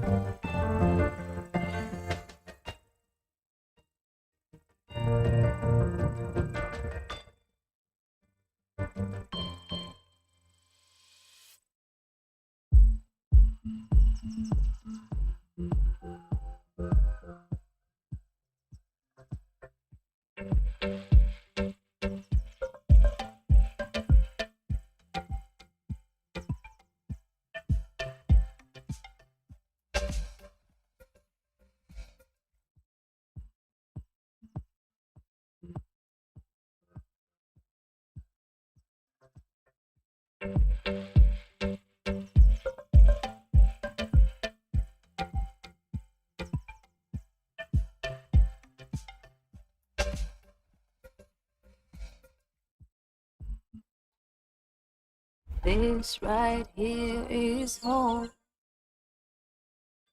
It is where I belong. I know I won't wait long for my favorite song. I can tell by the way the sun, and I hear the sound from the sky. The laughter, yes, tomorrow it's gonna be a better day. Tomorrow it's gonna be a better day. Tomorrow it's gonna be a better day. For us, improving lives is why we do what we do.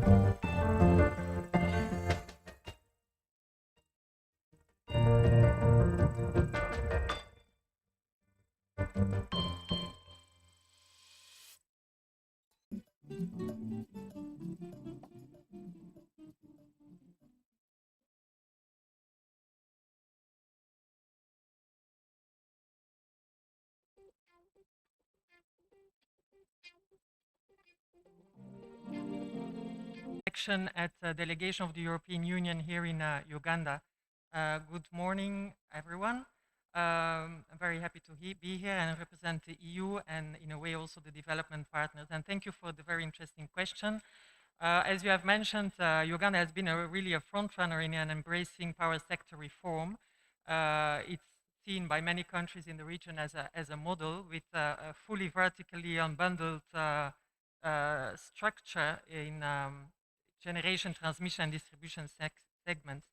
Now we understand, of course, that time has come to engage in a second generation power sector reform to meet the evolving needs here in the country. That by the chair, the aspects of policy, regulatory aspects, and legal aspects. So it's essential that this reform does not affect the credibility of the sector and the commitments by the development partners, but also financiers and private sector. So this is one of the messages that I would like to pass today. Of course, there are some other aspects that also deserve attention. If we want to drastically increase energy access, it was mentioned the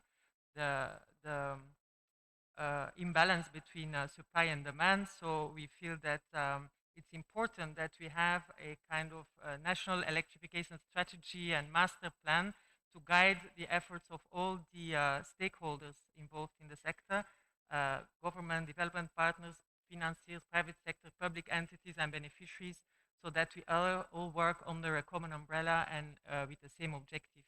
I'm going a bit shorter because, of course, we are a bit tight on time, so I'm skipping some of the context I wanted to give. The last point maybe I wanted to touch upon as EU specifically is the importance to link the contribution of energy to development and industrialization to the sustainability aspect, the green agenda in a way. So as EU, of course, we are trying to get through our policy, which is the European Green Deal, climate neutral by 2050, 30% of our overall budget for the coming financial framework to spend on the fight against climate change. So our development bank, the European Investment Bank, to be transformed into a green and climate bank. So here specifically in Uganda, we will also be working on renewable energy, energy efficiency, and the fight against climate change in our upcoming programming period. We will be putting energy at the core of our work, notably through the work we will do on green cities, on urban mobility, on street lighting. We talked about alternative cooking fuels. We will be looking at mobilizing and leveraging private sector investment in critical infrastructure, electricity, transmission, distribution infrastructure, but also digital and energy efficiency. And we will definitely use our full toolbox, the toolbox we have, which is not only the traditional project approach, but also in schemes and blending grants and loans. We have currently a portfolio of over 100 million of euros in the energy sector specifically, projects we are supporting already. Some are already blending grants and loans with a leverage factor of 1 to 10, a ratio 1 to 10, so leveraging 1 billion of investments from private sector and public sector. So I don't know, with this, I have touched upon a few messages that seemed important to us in the framework of this discussion. I have touched a bit upon your specific question on the reform of bundling, unbundling. I think as development partners, to come back specifically on that point, we feel this proposal requires maybe some more reflection, and we stand ready to support the ministry and the government as a whole in this exercise by providing some analysis that could be useful. So I hope I have more or less touched upon the most important points. I know we are tight in time, so I will leave it to this. Thank you so much. Thank you, Carol, and I still need him here. But there's one issue as we're moving into, but many a times we see this lost in consultation. Consultation for this, consultation for that, and we don't see it trickling down to the actual implementation and actual action. Is this something that we hope to be seeing in the years to come? Thank you for the question. I think that we go beyond consultations. I hope so. If it's not the case, there's something we have to change, definitely. I think we can show some concrete achievements and outputs of the support we have been providing through a number of our initiatives together with our German colleagues, for example, KfW. We're doing quite a lot on street lighting to put in place and sign in the coming weeks as well with Ministry of Finance. We have the solar plants, the biggest solar plants in Uganda, actually, which have been financed with EU contributions. So we have some concrete outputs that can really trickle down, as you say, to the end beneficiaries. Of course, we will continue to work this way. There's the infrastructure part. The policy component remains important in our view, because of course it provides the umbrella and the strategic framework for us to work and to push also policy reform and to contribute to that exercise together with government. But yes, we will try to work on both aspects, the policy context, technical assistance for concrete infrastructure in the course of the coming 5 to 7 years, which is our new programming framework, which we are currently discussing together with the government of Uganda. Thank you very much. Thank you very much, and you're free to leave anytime you Thank feel you. wish I'm to really do so. sorry, but I have to. All right. Ministry of Finance, you've been quiet. And from the policy you've heard from the Ministry of Energy is that the projects still have to run. Finance still have the appetite for the private investments in infrastructure projects in the sector, whether it's in power projects, power stations, transmission lines, distribution lines. You've just seen that we've just heard of the parish model. And when you're talking about the parish model, my thoughts about it is that we've got to have the last mile down to each parish in the country. Is the appetite still there for that? sector to seed of capital, power to these load centers at the speed and scale that government is looking at for transformation. So do we need to reconfigure the space where the private sector can play and still facilitate our purpose, which is building a competitive economy? As you know, the savings and investment gap in the economy is narrowing. They are. It depends on how much investment and time you put in structuring the project, the studies. So it's preparedness and the culture of investing at that stage. We have, of course, experience with rushed project preparation, which is very, in the long run, you pay a very high price. So we think that we can borrow expertise from people who have experience in market financing to help us structure these projects in a way that it's a win-win in line with our public-private partnership law and an approach to building an economy. Okay, mention where you see us going. Yeah, thank you, Chair. I think it's very clear from all the discussions, the presentation, the keynote speakers so far, presentations. I think there are still four things. It's a known that energy fuels the economy, right? So we need as many people to access clean energy as possible. It may be through the grid or off grid. As the minister indicated, 50% of the population has access to this energy. 25% on grid, the other 25-26% through solar solutions. So we need to grow both, and grid and off grid as a solution. The second bit that is very important is the productive use. It's not enough to build those dams. It's not enough to build the transmission lines. It's not enough to build these distribution lines with the light load. We need to enable the citizens, we need to enable the country to productively use this power, either for process improving their economic welfare or even to deliver services, health, education, whatever we want. Telecommunications, all those depend on energy. The third important thing we've taken away is, yes, we've come a long way. We are where we are now. The issue of affordability. How do we deal with a significant or grow demand? And so we need to have a conversation and see how we can improve reliability of the grids. And again, that calls for continued investment and renewal as the country develops. So as I see, the private sector still has a role to play. As indicated, if you look the NSSF law that had been passed somehow has not. The major important thing is providing social security, but at the same time provide financing or resources that could be used for investment. It is not the other thing that other people are talking about. Lastly, it's very important for us to continue thinking about energy, as the PS has actually put it, from the perspective of how competitive our economy can be. This is something we cannot run away from.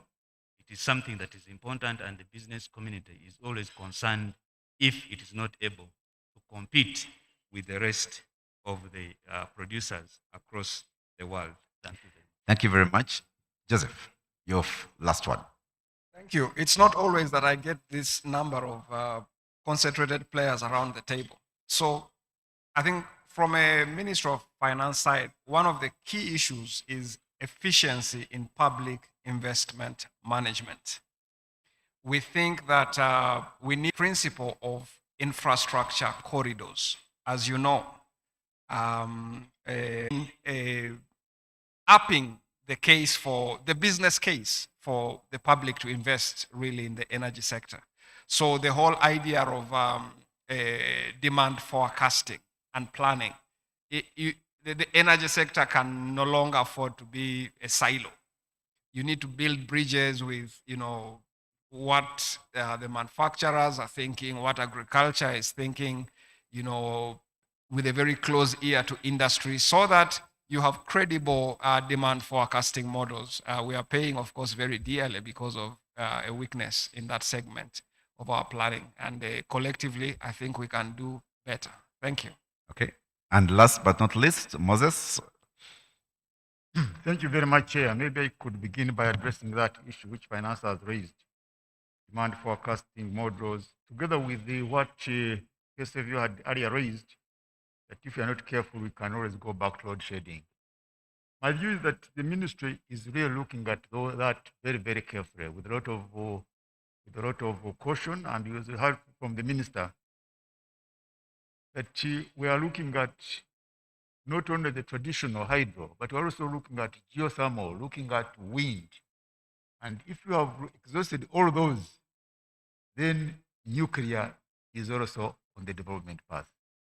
So the chances of going back to load shedding or shortage of electricity is very unlikely to happen. Now the issue of competitiveness. Competitiveness is an issue the ministry continues to look at it almost every day. How is supply in Kenya? How is the tariff in Tanzania? How is the tariff, especially regional competition? You know, yesterday I was looking at the news and I saw that Kenyans are now coming to fuel in Uganda. That fuel is much cheaper in Uganda. So competitiveness is always at the center. These manufacturers are always lobbying. And so right now, the unwritten policy is that the large industries shall receive electricity at less than 5 cents. And so we are trying to see how to implement that. And also the issue of how to supply electricity directly to large industries. Now, Chair, you asked the question. I have to warn you, we have some people waiting online to come on. I'm finishing, Chair. Bundle, rebundle or remain unbundled? Yes. That's a huge question. It's a huge question. And it's part of a much wider restructuring of government, the entire government really, involving institutions like UNRWA, they go back to Ministry of Works. That's a complication area. And as the development partner from EU said, we are discussing these matters and hopefully we shall get a good solution. We meet with the development partners every month through sector working groups, and we are discussing it. We hope that we shall get something that is good for Uganda. The idea is the affordable tariffs, you know, something reliable. So I hope that it will be quite okay. To finally, just emphasize that, you know, energy is quite essential in education, especially these days under COVID. You see everybody is online. You need energy to power those systems. In health, you know, every piece of equipment must be powered. Water pumping, even security. A place without electricity is a very insecure place. So, whereas SDG 7 by itself is a development goal, but you find that energy is very essential for all the other SDGs. So it is that cross-cutting, and so it is that essential that we need to address energy, that if you have to address even that parish model, eradication of poverty, you actually need energy to do that. Thank you very much. Thank you very much. This has been a very interesting Chimeza, a round table over here discussion. It could have gone on and on and on, but we are limited with time. I thank you for gracing this Mukutano. I thank the Mukutano people who've organized this debate for doing so. It's been a pleasure. Thank you very much.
The topic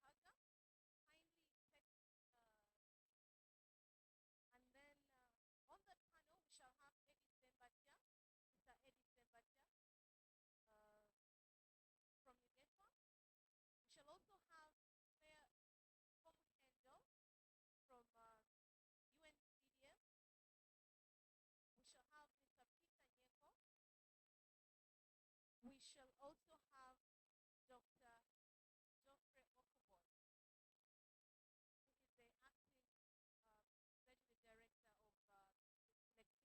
wonder if he's still here with us. Okay, without further ado, let's now invite Mr. Ash Sharma to give a brief presentation to usher us into the next discussion. Thank you.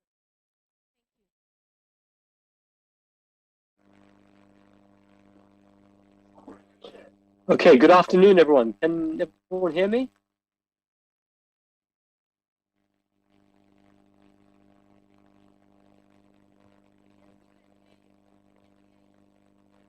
Hello? I hope you can hear me. Okay, good. Thank you very much. And thank you to the organizers. It's really a shame to me that I can't be with you today. I would love to be in the fund. So next slide, please. Okay, just to give you some overview of what the facility is looking to do. The Beyond the Grid Fund for Africa is a regional facility. We are working in 5 countries. We have around 90 million euros. This is slightly out of date. The figures hopefully will be updated. And yeah, so it's a facility which was initially launched by the government of Sweden, but current donors now include Denmark and Germany. And I'm very pleased to say that both Sweden and Denmark are participating in the Nordic Environment Finance Corporation, NEFCO. We are a green bank. We've been working with environmental and green growth projects for over 30 years, and we are the facility manager. The program is undertaken together with our colleagues at the Renewable Energy and Energy Efficiency Partnership, REAP, and they are supporting us with implementation issues. And we work also with local entities. And yeah, if we go to the next slide, please.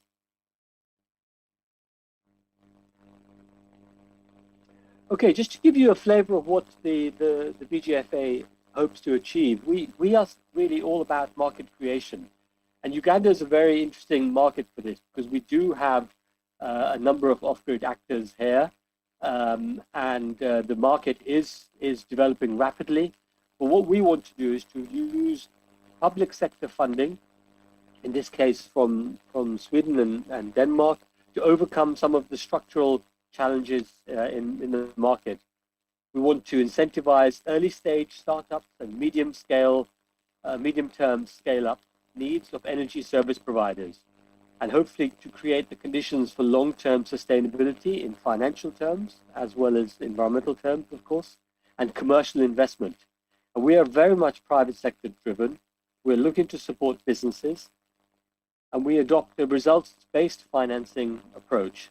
So the financing is deployed on a grant basis as so-called free equity across a number of projects, a multi-year project cycle. This is subject to rigorous monitoring and verification. So essentially it's payment on performance.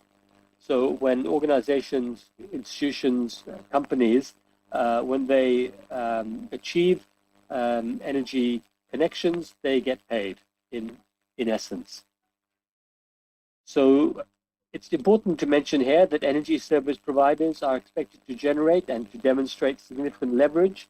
I noted this was mentioned by a speaker from the EU earlier on. Financing and leverage is a very key part of the Beyond the Grid Fund for Africa. And we want companies to contribute both their own contribution in terms of equity and own funds, but also to mobilize and crowd in co-funding from commercial and development financial sources, preferably from the private sector. So next slide, please. So the Beyond the Grid Fund for Africa is based essentially on 3 pillars. So the first really are incentives. So financial incentives, these are the payments that I talk about that are being made to companies to assist them in the rollout of their off-grid energy plans. And when we talk about procurement here, we're talking really about identifying these companies. And I will give you an update on where we are in Uganda at the end of this presentation. So we're looking at trying to mobilize funding for affordable, sustainable, clean, high-quality modern energy services, both solar home systems and mini grids. And then we have also the platform for market change. This is an institutional support mechanism which we have employed very well in Zambia. So this is very much, we hope, to try to replicate this or to adapt this to the local conditions in Uganda. And here we're looking at supporting public and private engagement for exploring and overcoming market barriers and issues going forwards. So we look forward to working with many of the stakeholders in this room in terms of identifying and overcoming those barriers. And finally, market information and analytics. Data is increasingly important in this sector, and we look to deploy leading edge analytics to help verify, so monitoring and evaluation, and verify real-time evidence and market data. And this is very important, of course, in terms of the payments that we make to companies, but also in terms of the impacts that we monitor. And these are very important impacts for us, relate to emission reductions. So there's an important linkage to climate change, but also to important metrics for us. For example, gender issues around how many women are brought into the workforce, what sort of representation we have of women in the companies, and also in terms of leadership as well. So there's a number of different metrics that we hope to take forward. So to the next slide, please. And here I'd like to talk more about what we're currently doing in Uganda. I'm very pleased that we are able to present this. Uganda is a very interesting country for us. We see a lot of opportunity here. And actually, Uganda is, together with Zambia, our largest country program. And I'm very pleased that we have an opportunity to work here. It's really a shame for me that I'm not able to be with you today, but we've had a very good experience working with our Ugandan partners, and I look forward to visiting you all shortly. But what I'd like you to do is, if we move to the next slide, just to give you an overview of what we hope to achieve. Now, if we look at the bigger picture, we're looking to deploy around 20 million euros in financial incentives, but this doesn't include the technical assistance program that we have. So we're looking to mobilize a significant amount of funding. If I look at the funds that we raised in the BGFZ, which is the Zambian pilot, we had a mobilization of about 1 to 4. So I'm hoping that we will mobilize at least 80 million euros during the course of this work. So we have 3 funding lots, as we call them, in this country program. The first, lot 8, is around solar standalone home systems. We also include here additional incentives for productive use elements. And the idea here in this lot is to support what we call launch to scale. So these are local companies, local market actors, and to support them with sales and support in underserved regions. The BGFA really looks to target rural areas, and we would like to provide these incentives to companies to allow them to reach those areas. Again, these are standalone systems, so solar home systems, and you can see the type of ticket sizes that we're looking at. This is the contract sizes that we will take forward, and we expect hopefully to have around 3 to 5 contracts in this space. Lot 9 is focused on mini grids.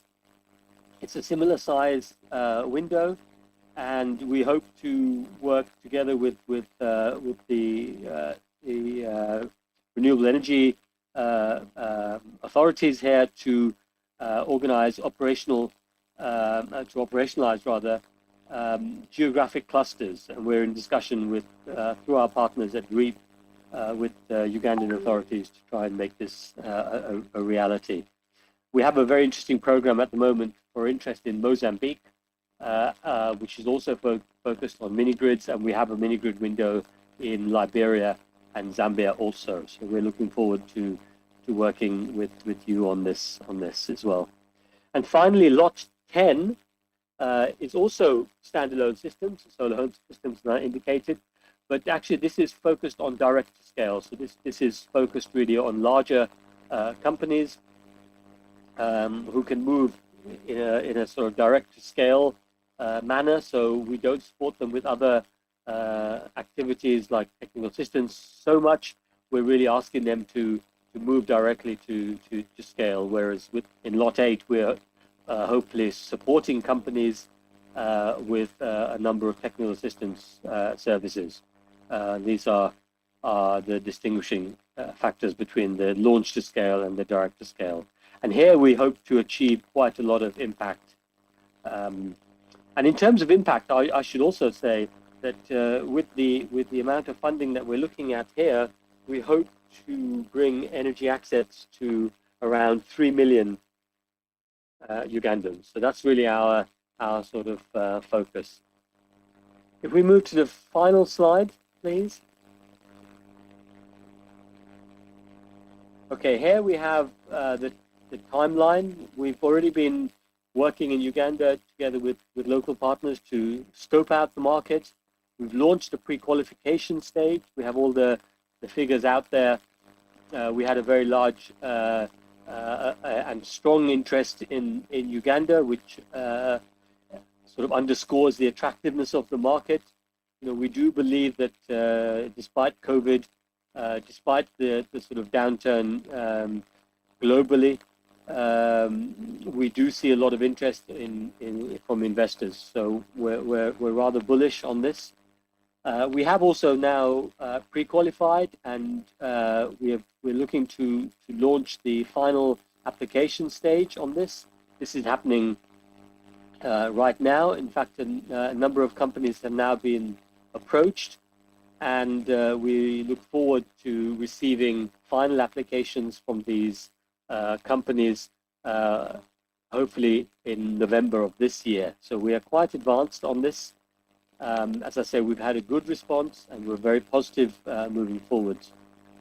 So the timeline from this point onwards is we hope, as I say, to receive the applications in November.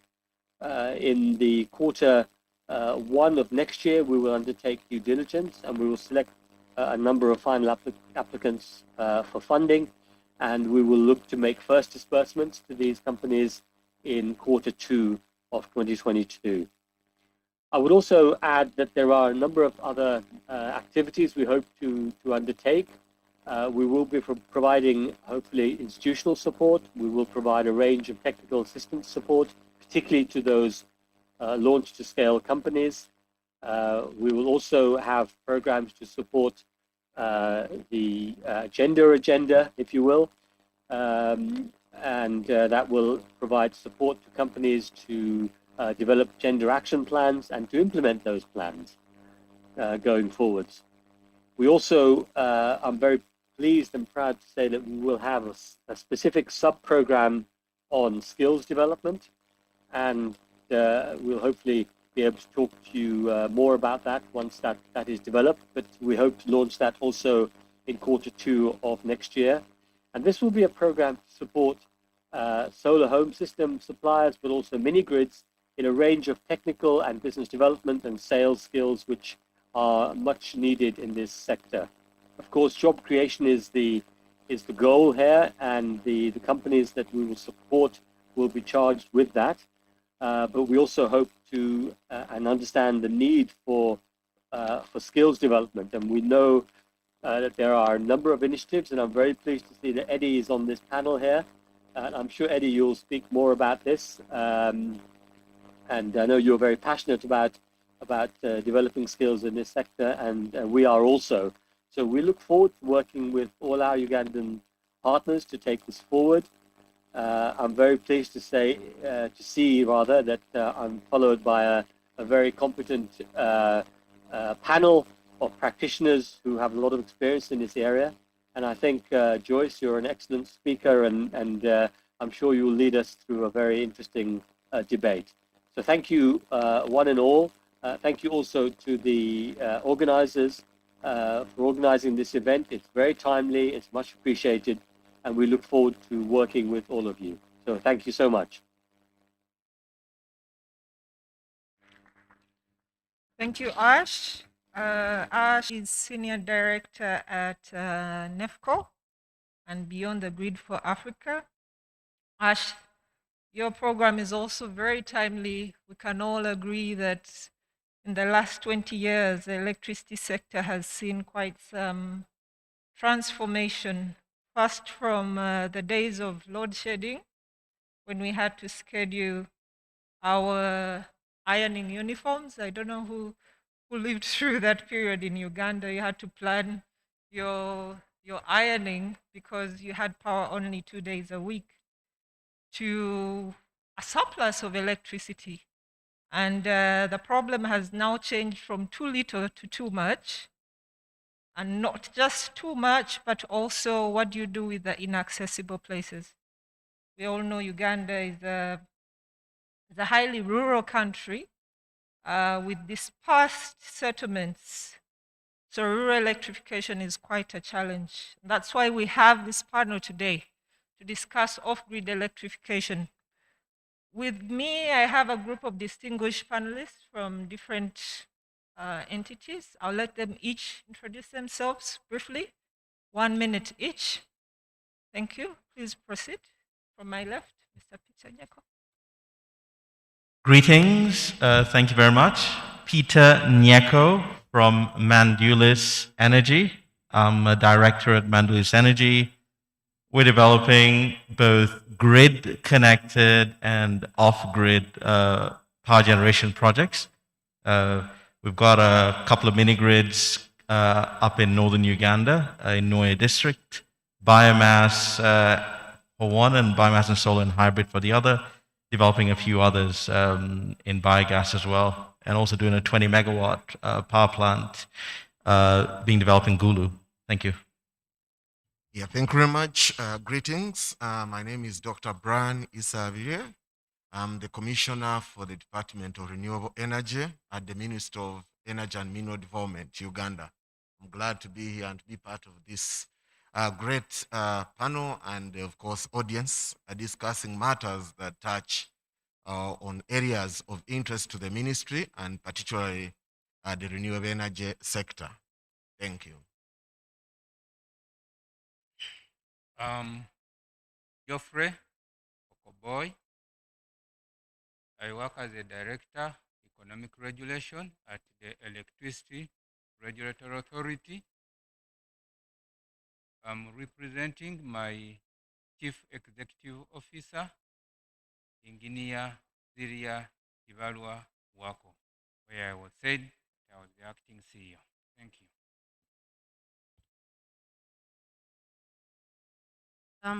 Claire Komhendo. I work with the United Nations Capital Development Fund. I support a portfolio of energy service companies. A couple of them are downstairs in the deal room. Happy to be here. Eddie Sembatia, Managing Director of Finding XY, also Program Lead for the Uganda Green Enterprise Finance Accelerator, a program that is running across the country to finance what we call green SMEs and also to build the capacity of commercial banks to increase their lending in green finance. Thank you, everybody on this panel. I'll start with you, Dr. Isabire, and straight to the government policy direction for the off-grid sector. We've seen a lot of changes in the last couple of years, but we've also seen the ministry embrace off-grid electricity. What plans as government do you have for the off-grid sector, especially in the next 5 years? Yeah, thank you very much. As the previous panel mentioned, and my Minister of State for Energy, this sector of off-grid is very important, up to 38% of the access in the country. And looking at within the strategic fit, we know that the National Development Plan 3 highlights this as an area and has plans for up to or slightly beyond 200 mini-grids to be set up in this country. The response of the ministry in terms of development of this sector is hinged on what currently the sector looks like. We know that within this sector, we have inconsistent component standards, and in most of the places, we find faulty installations because of poor or limited access to standardized technologies. So within this sector, we are looking at coming up with a strategy for technology transfer such that we have technologies. The sector is also associated with limited capacity, particularly for O&M, in terms of human and institution. In terms of policy, again, the sector has lacks a strong regulatory framework, particularly for guiding private sector and investments that are geared into this sector. So mostly what we are seeing is that the risks within this sector, and there is no provision for ensuring that investors have that confidence to invest in the sector. So the government has come up with strategies, some of which are highlighted within the policies, particularly the revised policy, energy policy for the country, in the draft form of 2019. So the government has come up with about 5 strategies. One is to ensure that the sector follows an up-to-date master plan for investment within this sector, and these are areas that the government, through the Minister of Energy, taking on making sure that we have a master plan for investment in this particular sector. The government also plans to come up with innovative subsidies to make sure that there are connections, particularly for the low voltage networks. The government is also planning and has put in place initiatives that are geared at coming up with supportive mechanisms, particularly those mechanisms that don't distort the market, coming up with incentives and subsidies that would ensure that the markets are not distorted, but enhance investment in the sector. We are also discussing innovative financing mechanisms, and I'm glad to know that the discussions in the deal room down are speaking to this initiative that the government is spearheading. We want to come up with financing mechanisms that would enhance investment in the area. But the panel before, and of course the discussions that have gone before, have hinged around increasing productive use of energy in this country. We think productive use will create the right market pool for adoption of these technologies. So government is moving beyond just domestic use of power within the rural setup and of course other trading centers to enhance a use of this power for increasing income at the household. So those are some of the strategies. But in terms of the policy plans that we have, and which are highlighted in number of policy and plans that the ministry has, we have plans within the energy policy to strengthen the legal, regulatory, and commercial frameworks, particularly for the mini-grids and other off-grid applications. As the ministry and our partners, we are coming up with the tariff policy. We want to come to make sure that we have subsidies that would enhance interest in investment in this area.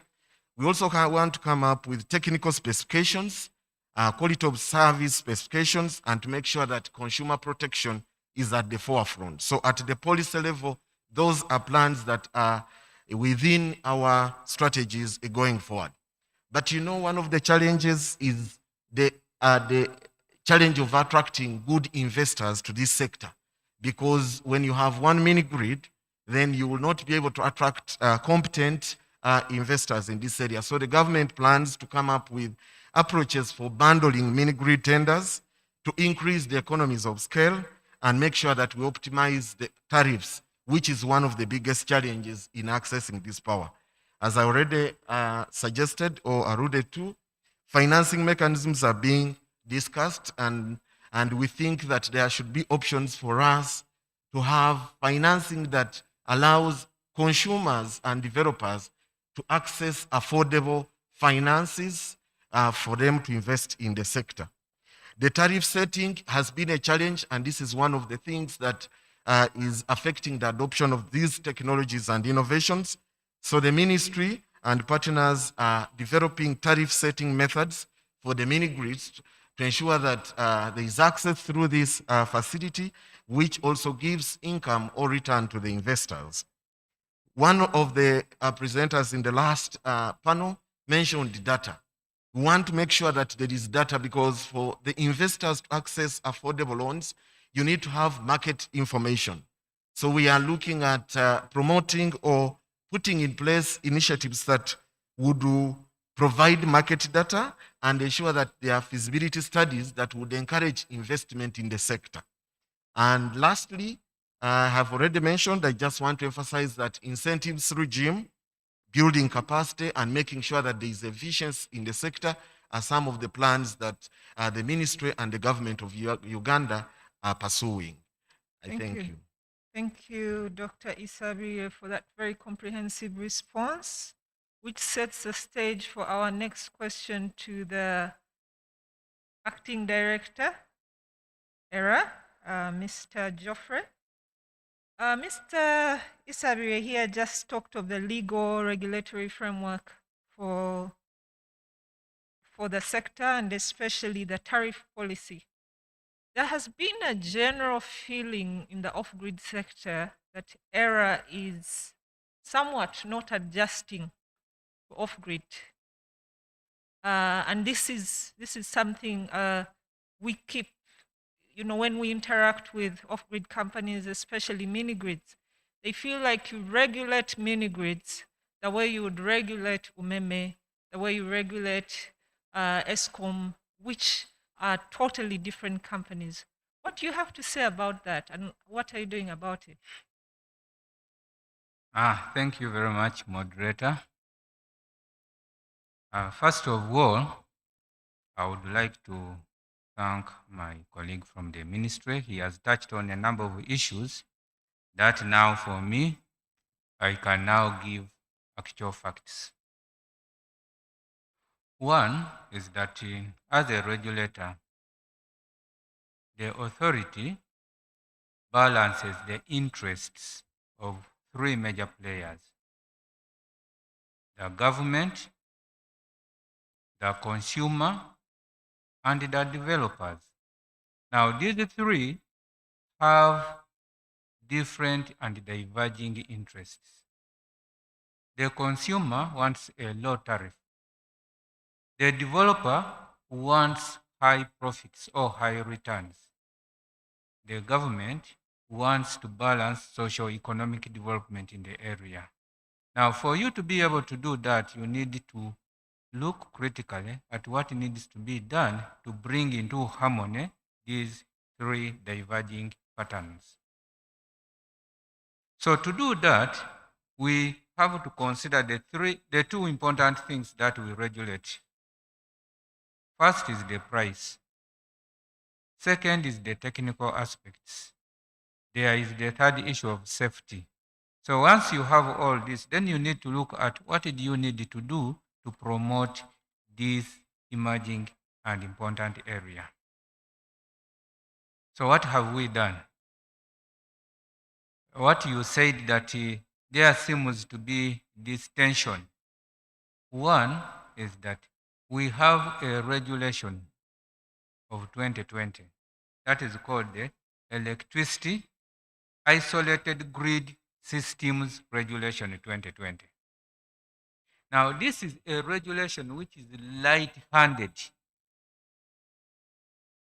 It gives clear guidelines on how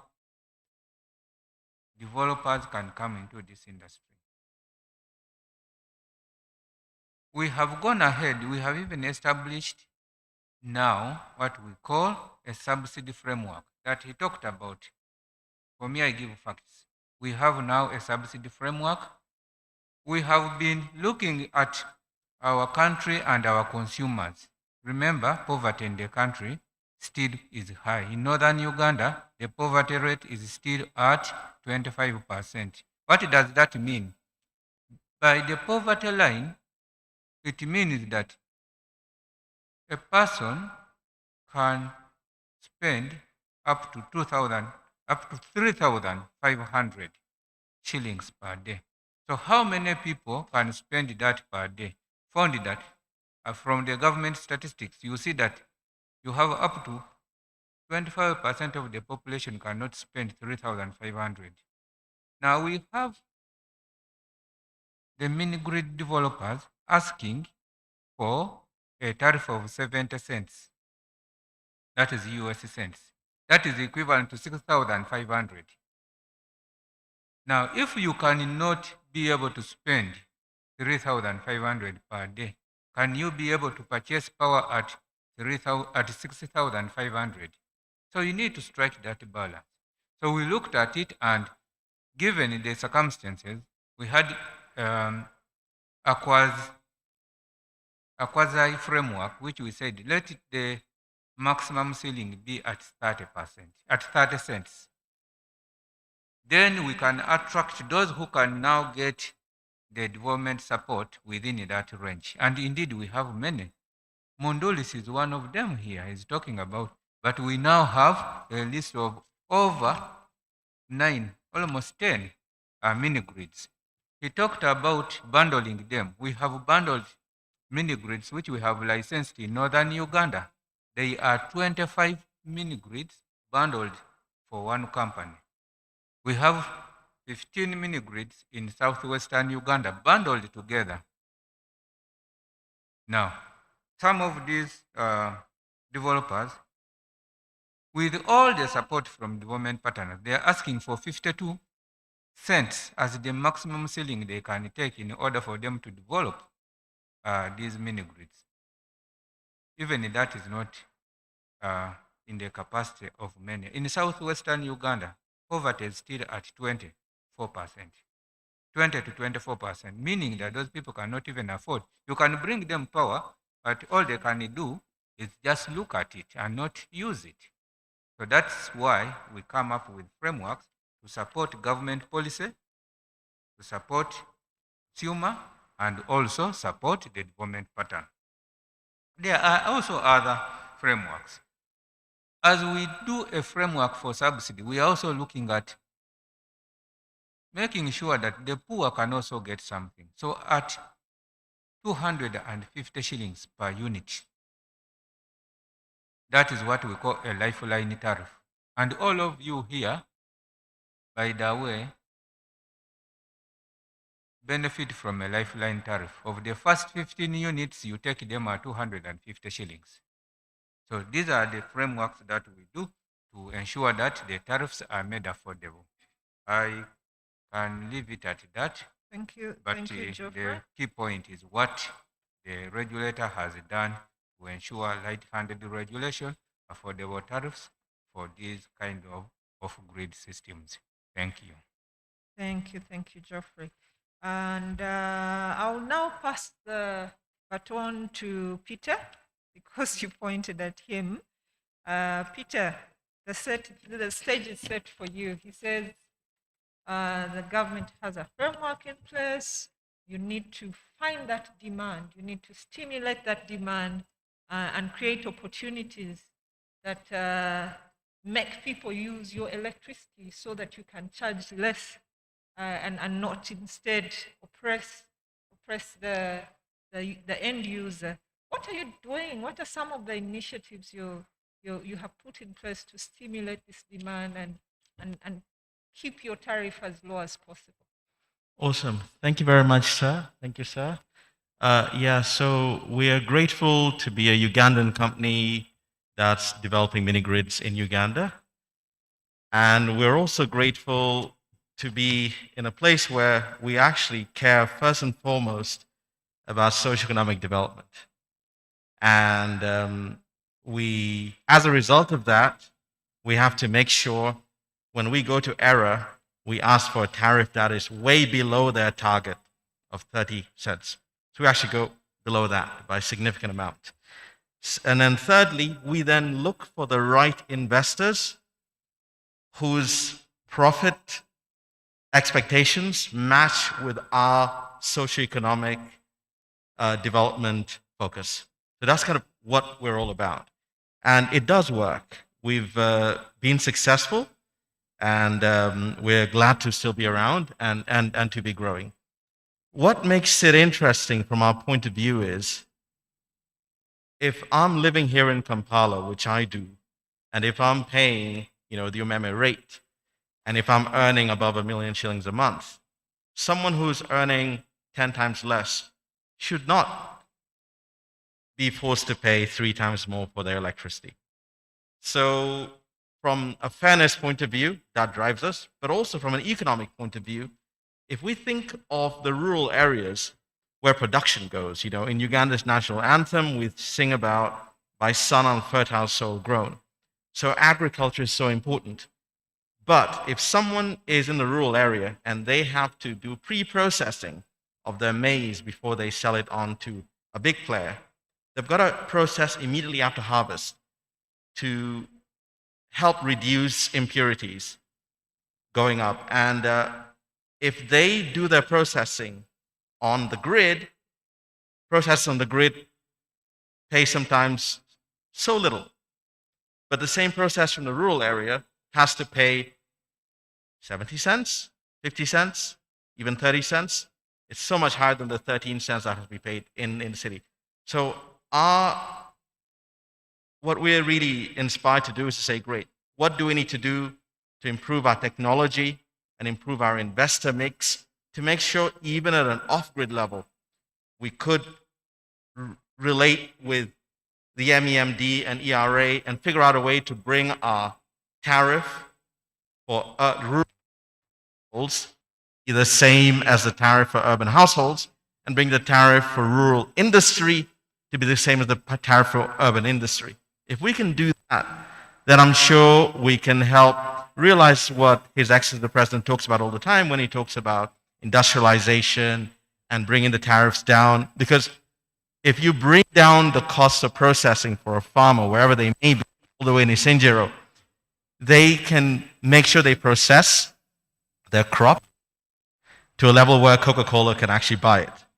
And why should they pay 3 times more to process, while here in Kawempe will probably pay only 13 cents? So that really made us realize that if we focus on anchor loads that are focused on agriculture processing, we can make sure our electricity is being used around the clock, and we can bring down the average levelized cost of electricity. So technology-wise, blending biomass, either gasification or biogas with solar, with some battery storage, going for a hybrid system, and involving things like electric vehicle transportation and so on and so forth, to make sure the ecosystem is always busy.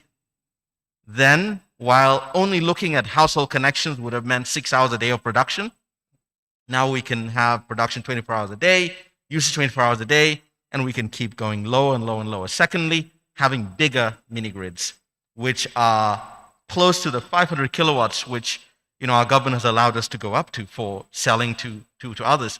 At 500 kilowatts, you can get the economies of scale, which are close enough to a grid-connected project. And you can bring those tariffs down to make sure an industry at 13.3 cents a kilowatt hour can actually use that electricity. So that's how we've realized it makes sense. But beyond that, we've said energy is not just electricity. We've heard earlier from Honorable Minister about cooking fuel. So by using technologies that give us cooking fuel as a residue, biogas to electricity, you get excess biogas that can be packaged as cooking fuel. Gasification, you can get excess biochar that can be cooking fuel.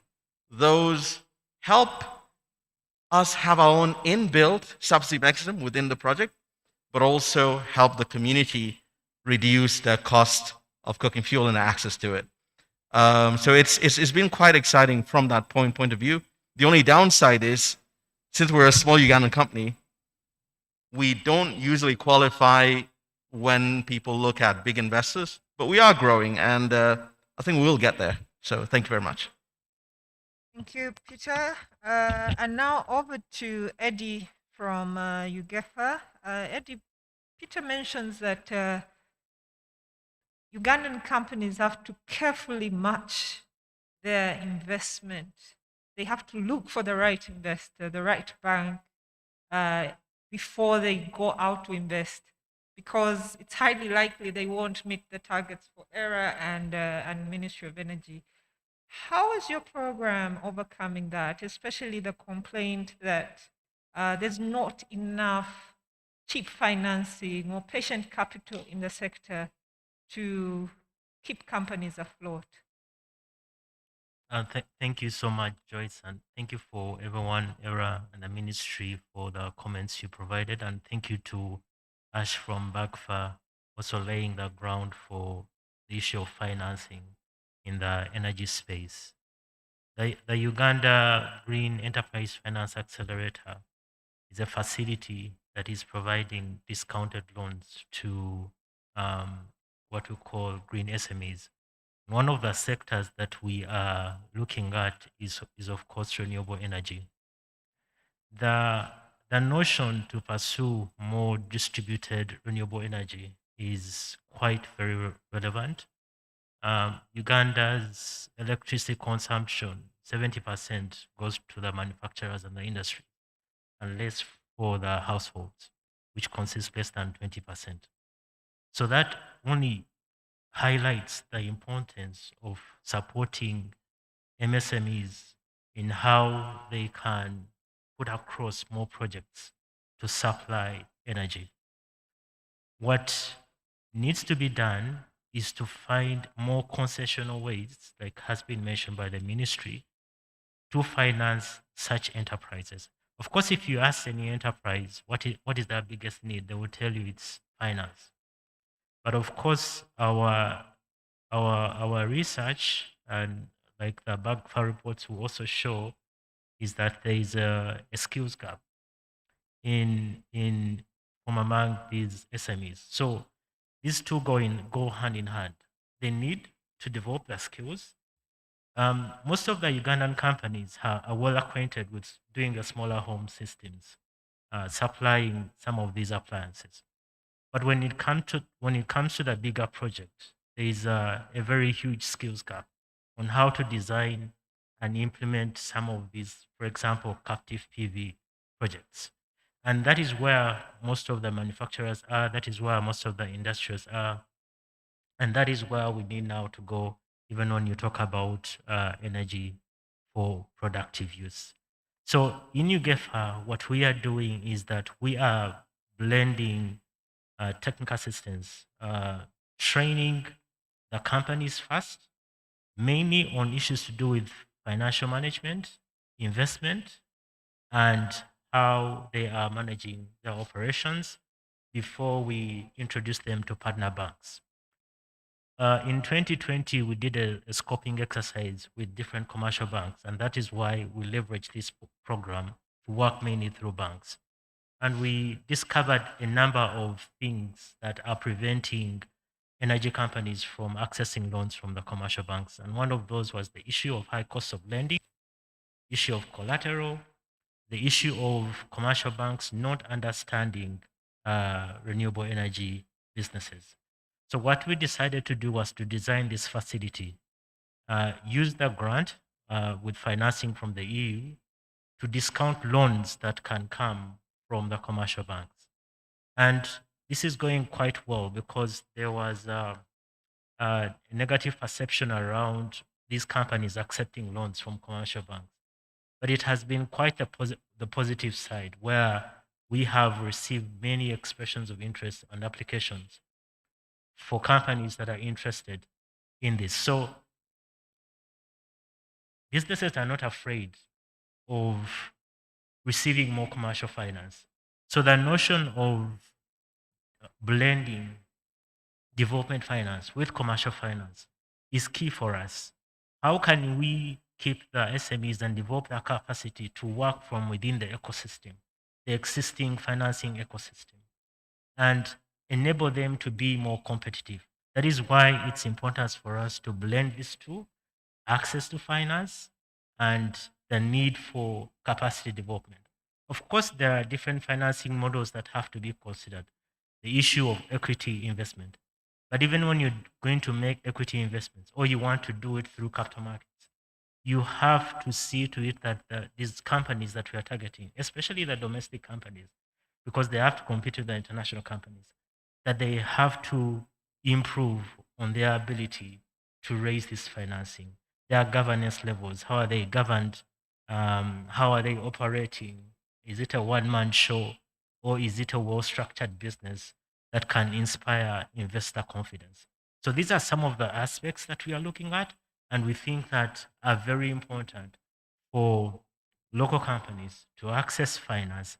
And of course, the ecosystem, we ourselves included different development partners and investors, the commercial banks that we are working with to build their capacity to attract more green finance and design more products that can support these companies are all important to design these financing mechanisms that can support the companies, the energy companies in Uganda.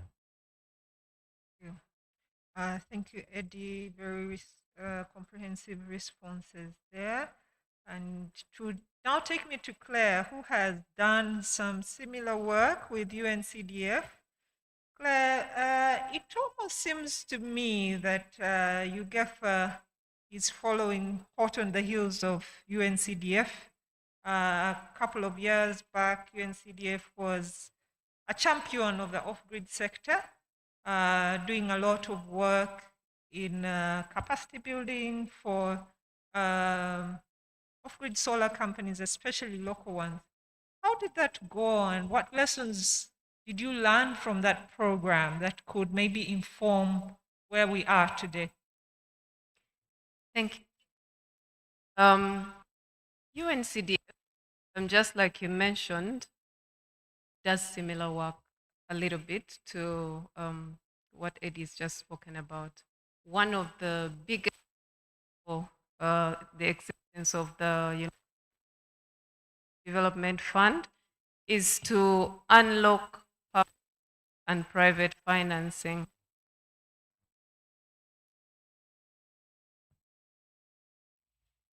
Sorry about that. The biggest role that UNCDF is playing here is to unlock public and private financing for these companies. And I'll point out a few issues that you did mention, Peter. Companies are available. There are actually many projects, the entrepreneurs working out different ways to nurture their companies to be able to provide the energy across the country. Now, one of the things that the UNCDF has actually realized is how to get these companies move from one place to the next in terms of growth and scale, and especially to get to the level of distribution to the last mile. Now, how has UNCDF done that? Through partnerships. We have partnered with the Ministry of Energy. We have partnered with USAID projects in offering tailored financing solutions to these companies through loans and guarantees. We've partnered with the UNCDF to be able to provide concessional debt, just like the previous speaker said. Additionally, there is an in-house loan facility called the Lease Development Capital Investment Platform, the LDCIP. So Given that these opportunities are there, what has UNCDF done for the projects that we have in-house? After realizing that most of them are, growth stage companies and probably not yet active for commercial financing, some have been nurtured through grant financing, and these grants have supported them in tailoring their most of the innovations are technology. Some of the innovations have also been on distribution mechanisms, how to reach the last mile, and also basically how to cover some of the things that Eddie did mention, the challenges of governance and all these to get the companies ready. So we have nurtured companies from growth stage, moving on to the ability to borrow from commercial banks, the ability to tap into the in-house funding options, and some of them have actually successfully been able to attract private equity financing. Last year we had one of the productive energy use companies grow from a simple lending of 150,000, now borrowing over 1.5 billion. So these are the success stories. And when it comes to the off-grid sector, we've had some lessons that we learned from, having a mini grid set up on one of the islands.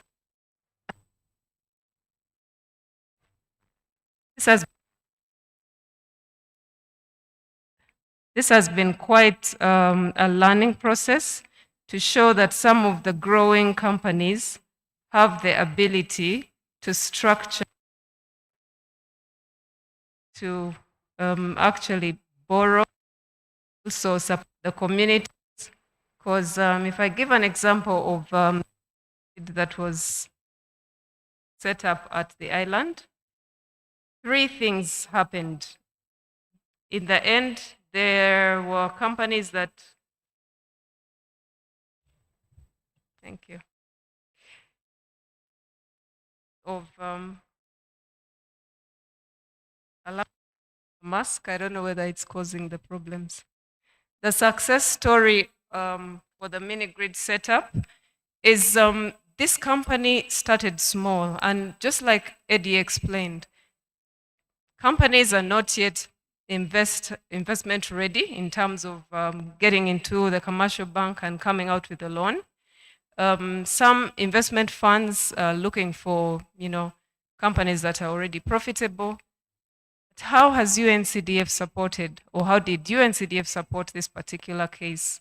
Through the grant on innovation, did manage to go out there onto the island, using the data that was available, set up the mini grid from a bit of this grant funding, got into the fishermen, mobilization of the fishermen to be able to borrow through SACCOs, and eventually with the setup of the mini grid, they were able to produce ice flakes so they can, keep their fish safe and bring it ashore. So that's just a success story.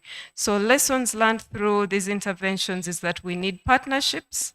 We need to utilize the process of growing enterprises to get them to be investor ready. I'll stop there for now. Thank you, Claire. And now the MC tells me we have 2 minutes, but may I request for 5, Madam Catherine? 5, please. I have a last question for Ash. Ash, 2 minutes. Ash, are you still online? Is Ash still online? Not online anymore. Okay. So if Ash is no longer online, I'd like to request the panelists each to give me, in less than 10 words, what do you think is that magic bullet for you, for the off-grid sector, to get the off-grid sector moving? That silver bullet. Over to you, Peter. Renewable energy to power agriculture and rural livelihoods enhancement.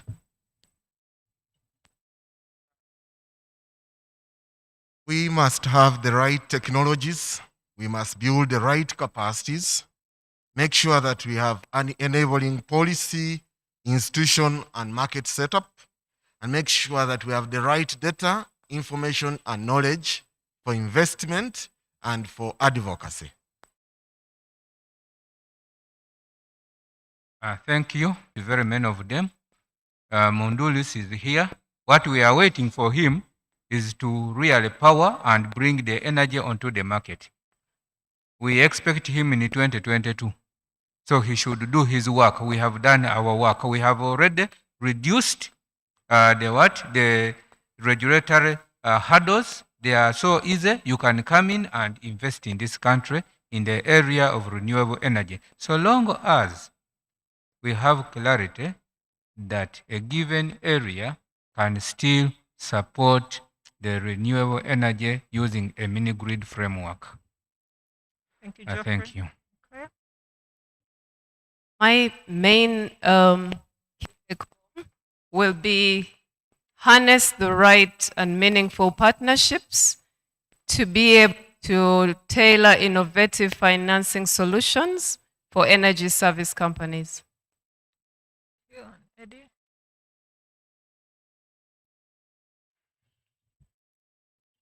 For us, the silver bullet is building the capacity of existing finance providers, that is the commercial banks and the MFIs on green finance. We have partnered with the Uganda Bankers Association to launch the Green Finance Academy. So we hope to see more green finance in the economy coming through these existing commercial entities. Thank you, and thank you everybody for keeping around. I know it's lunchtime and we're all hungry. Thank you, Catherine. Over to you.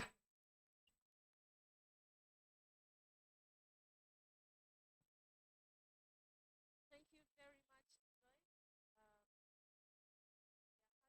the panel, thank you very much. Have a bigger round of applause, I think. Thank you very much for unpacking those issues related to off-grid. Now, we are going to break off for lunch, and we're going to have ushers stationed at the entrance there, and they will hand us coupons for lunch. Lunch is served outside at the main dining area. So the ushers again will direct us to where the lunch is being served. We go out, down, then out, and around the building. In the afternoon, we're going to have more interesting discussions, and this time this is going to be different. We're going to have a very special one, and we're going to have the fireside chat for the afternoon. This time happening in the afternoon, not at night, and that will be chaired by, to be handled by my colleague in the industry, Raymond Mujuni. But we'll also have another panel discussion before we then hear from what happened in the still room. We are all dying to know what's happening there, just as much as they are dying to know what has been happening during the manifestation. Then we shall be able to also have a presentation of the 8 memoir. Now, ladies and gentlemen, I'd like to thank you so much, especially you who are here and also our online audience for sticking with us and also bearing with us since we started late. I would like us to keep the conversation going. Our hashtag is NRG Muktano 21. And we're going to pick up right from there when we return from lunch. So, bon appetit to all of you. See you. We were supposed to be here by 1:40, but clearly that may not be possible unless I want you to choke on your food. So let's try to be here by 2 o'clock for our second keynote speech that will be delivered by Mr. James Cameron on the road to COP26, and that will be the fireside chat. Thank you very much, ladies and gentlemen.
Ladies and gentlemen, a very good afternoon. May I request our colleagues that are still outside to get back into the hall so we can start our afternoon session. I hope you enjoyed your lunch. It is getting cold outside. I guess that is why we will need the fire chat, Raymond. It comes in handy. We're going to start in about 3 minutes. So let me just give our colleagues, the other delegates that are still outside, a chance to walk back in and settle in. So we get started. Thank you.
A very good afternoon, ladies and gentlemen.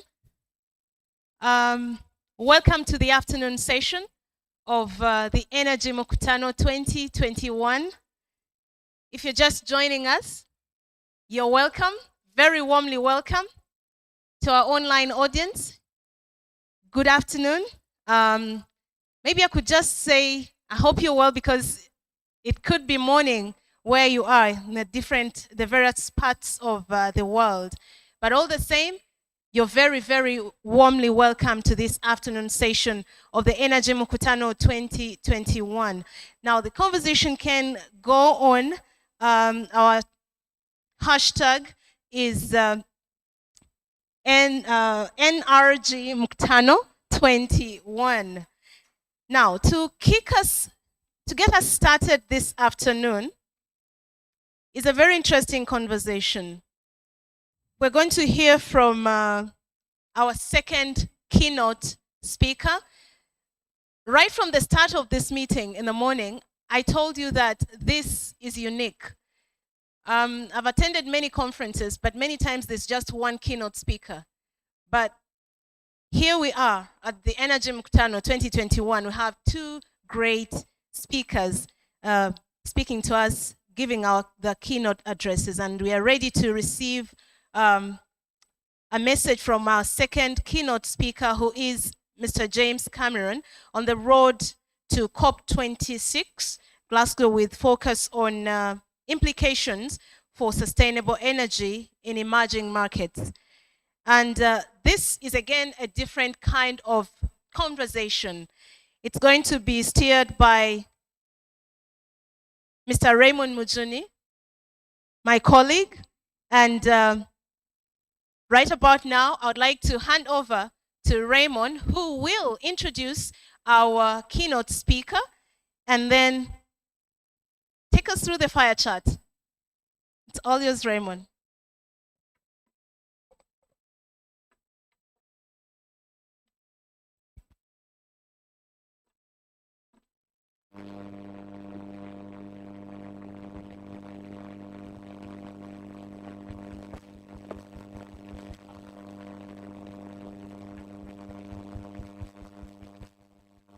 Okay, we have some sound here eventually.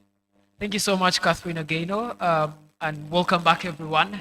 My task here today is really simple: to steer this conversation between I and James Cameron, who is going to be speaking to us about the road to COP26, what needs to be done.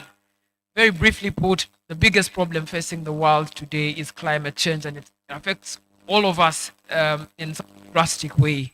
And we've gotten together with the singular purpose of devoting the energies towards fighting back and keeping together the biodiversity that will allow human life to survive. And that's what COP26 is really about. So today we want to be able to talk about the road to COP26, first of all, from a local perspective, what Uganda needs to do, what implications exist for sustainable energy in our emerging markets, like that one of Uganda. And I'm delighted to have Mr. James Cameron, if he could be put on the screen, who joins us today. Mr. James Cameron is an award-winning and a recognized authority in the global climate change movement. He has over 30 years of experience in law and policy. Mr. James Cameron, thank you so much for joining us. And those are very beautiful portraits behind you, but you can greet us. An African picture behind you. All right. Well, look, thank you very much for inviting me. We got a little bit of feedback, so apologies for that. I'm delighted to join you and very happy to join this conversation about the transition that we must make in order to deal with climate change, but also which offers huge opportunity to economies who are able to embrace what is a sort of clean energy revolution. And we'll discuss how that transition happens over time, because it's not something that is immediate. The infrastructure that will need to be built will have to last decades into the future. And in a sense, the simple message is that wherever you are in the world, but particularly if you're an economy that is developing rapidly, you have to build infrastructure that's fit for the future, that can cope with the stresses that will come from the physical effects of climate change, but will also be in tune with the transition that's happening all over the world. So that's what we ought to be talking about in this context, and happy to have the conversation with you there. Thank you so much, James. I wanted just to start by tell us the scale of the problem. Why is it important for emerging markets like our own in Uganda and those around us? Why is it important for us to start looking into renewable energy solutions as countries? Well, let's start with the climate change phenomenon itself, which poses existential threat to humanity. It's a problem of our own making, but there's no point in punishing ourselves for past sins. The problem was caused in a way that was largely unknowable. In recent years, of course, we've had more and more evidence of our contribution through the burning of fossil fuels, principally, but other contributions from the way in which we live our lives. So there's no need to have excessive guilt about how the problem was caused, but we have to focus very hard on channeling all of our energies, all of our creativity, all of our organizational abilities, wherever we are in the world, into solving the problem, because future generations are going to feel very severe effects from climate change. Indeed, we have many of them present today that are causing real economic harm, real hardship for human beings in circumstances where climate systems are unpredictable, difficult to manage, and where our economic system and our political systems find it very hard to cope with the temporal dimension of the climate change problem. And so there is no country on earth, no matter how powerful, that can solve this problem on their own. That's why we have to build cooperative arrangements like the climate change negotiations, which are taking place in the UK this year. I will be on the UK delegation for that event, and I've spent years doing these climate negotiations, largely on behalf of the most vulnerable countries. So I helped build a coalition of small island states all the way back into the late 80s. And those countries could not possibly look after their own interests without obliging the rest of the world, who caused the bulk of the problem, to solve the problem for them. There is no other way of which a small island country or a very vulnerable sub-Saharan African country can deal with this problem without the cooperation of others. And yet, many of the solutions to climate change offer attractive co-benefits, attractive benefits in a transition to an economy which may be less dependent upon fossil fuels, less at risk from the consequences of climate change.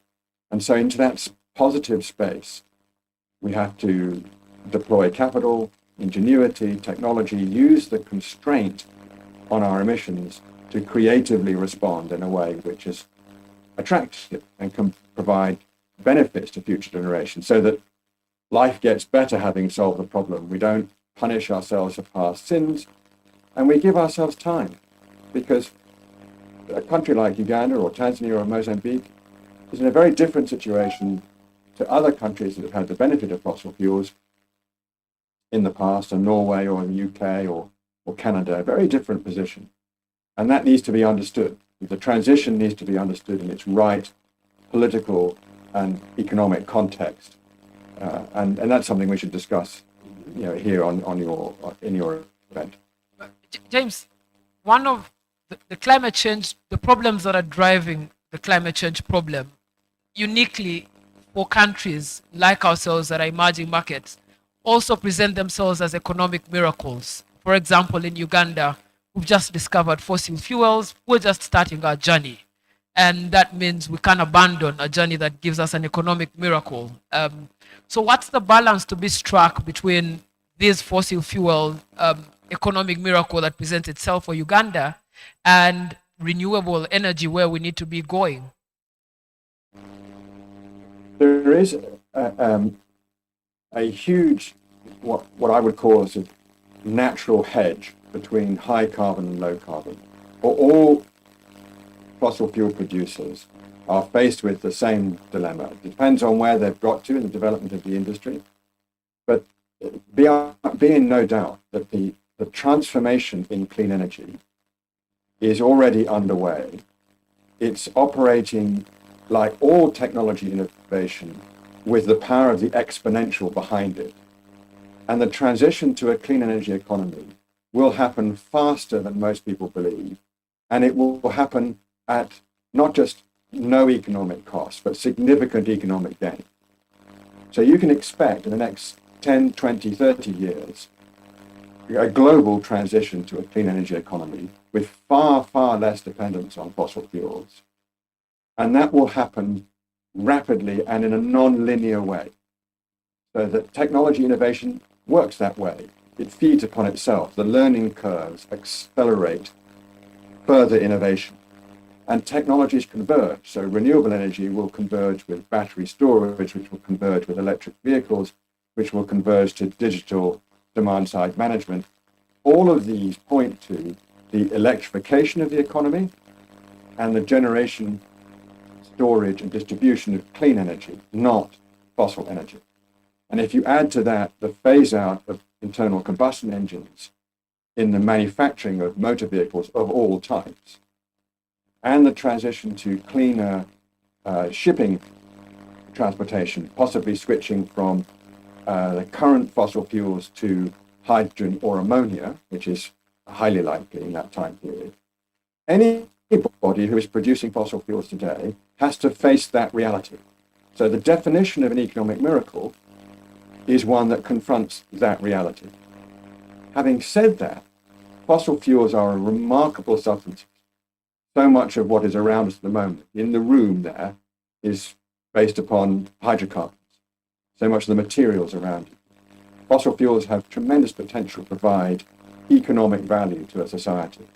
But you need to put these two visions together, because what you use fossil fuels for, where your markets for fossil fuels are, if you are a producer, are going to be reshaped by this technology innovation and by the response to climate change, both almost independently of each other, but converging.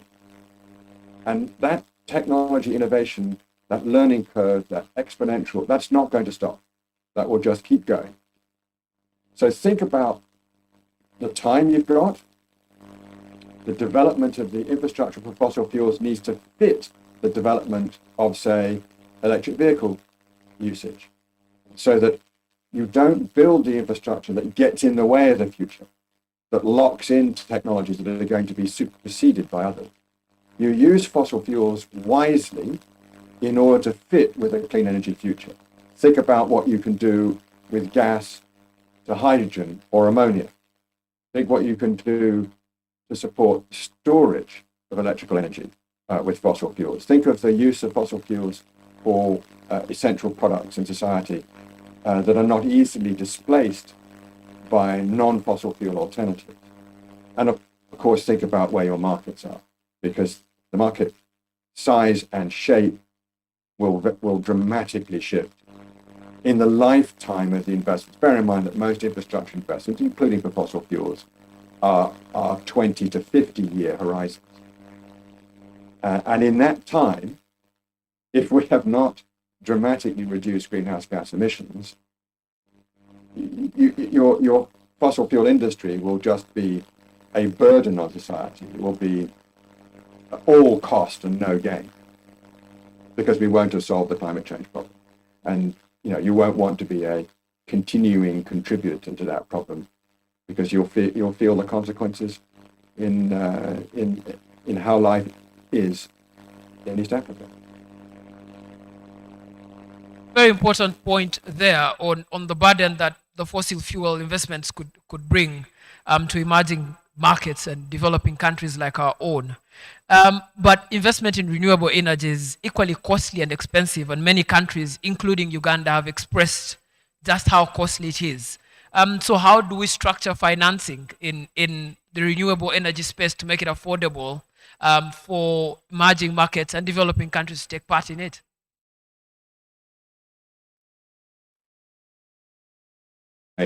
The challenge is not in the technology itself, or improving that when the technology is installed, renewable energy is now and will forever be lower cost than fossil fuel generation. So from this moment on, fossil fuels will never be able to compete head to head with the generation of clean electrons. renewable energy will always win from now on cost.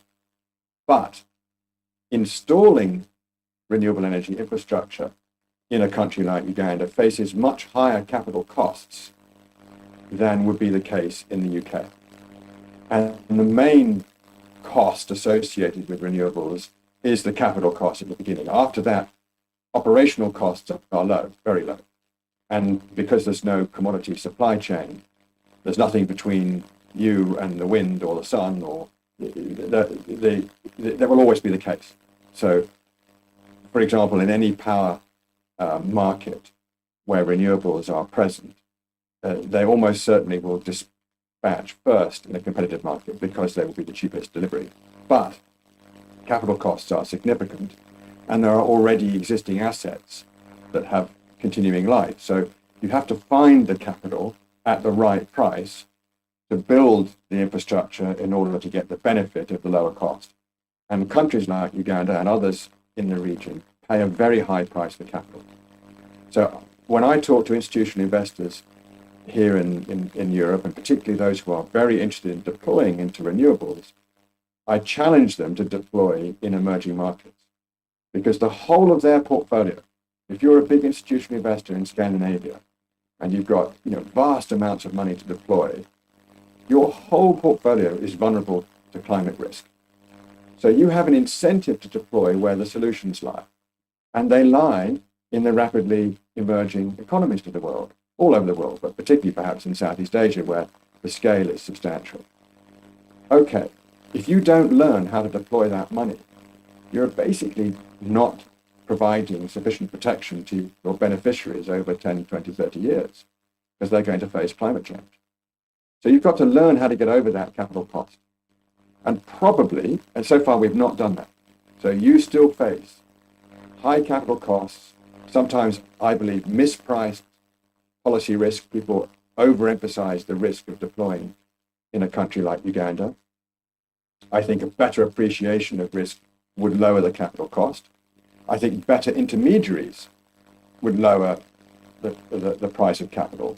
But probably we're going to have to blend public and private money, development bank money, donor money, philanthropic money sometimes, to deploy capital at scale in a country like Uganda. And I've had some experience of doing that in other jurisdictions nearby, in Rwanda, for example, and Mozambique, and across the other side in Sierra Leone. But they've required a combination of private money with a commercial product. In the case of solar off-grid, it would be a rent-to-buy system that eventually is owned by people who otherwise have no access to power and are prepared to pay to have access to power, but then they own the asset after 2 years. That is all made possible by a sovereign guarantee. And the sovereign guarantee can either come from the sovereign of that place or could be pooled with other sovereigns or through a development bank. But we need to have something in place to enable deployment of capital at scale in these new technologies and new infrastructures to bring that cost of capital down. And currently it's not there, or not there sufficiently, and we need to fix that problem collaboratively. It's something I will be discussing at COP26, but it's of paramount importance to an economy like Uganda. James, you mentioned that we should adopt PPPs, and I know that in this room we have both our public and private sector present. In fact, we even have the multinational banks in this room present. As a policy advisor, what are your own thoughts on this? What advice would you give them? Where do they start from? What kind of conversations should influence the thought leadership in that space? Well, the climate change problem is a classic public goods problem. It's incredibly complex. The problem and the solution is diverse, and there is no alternative but to have good government. You cannot solve this problem just by hoping the marketplace will do it. The marketplace will arrive, but too late. You need innovation in the marketplace, so you need to encourage all sorts of ways in which we innovate, and we can innovate often in a crisis, up against a deadline, with severe constraint. We're very good as a human species to innovate in those circumstances, but you need the conditions to create enterprises, to take risk, to attract risk capital. You also need substantial intervention by government to reshape markets around the solutions. So every government in the world needs to grapple with how it's going to do that, fit it with their own political economy. That's the way the Paris Agreement was structured, to enable governments to choose their own pathway, to enable diversity in the response, but to make sure that everybody does what they can to contribute to a trajectory that lowers emissions over time and creates the conditions where a more resilient society can be formed, faced with the harsh reality of climate change. Now, that might mean establishing a price for carbon in a way that suits that economy. It could be a tax, it could be a tradable instrument, it could be something that favors the natural environment and sequestering of carbon in natural systems, nature-based solution to climate change. But you need some kind of intervention that sends a clear, long-lasting, and in my view, legally binding signal to the marketplace, so that investors can organize around that. They know there's some length to the commitment to, for example, value carbon. Small-scale projects don't really cut it. This has to be systematic across the whole of the economy. It has to have duration and seriousness of intent. Otherwise, investors, they may make a few investments around the edges, but they won't be committed to the transformation that we need in our economies. That's what I would say. If you're going to intervene, and you should as a government, and investors should actually encourage government to do that so that they can invest rationally around that policy signal, make it long, make it loud, make it legal.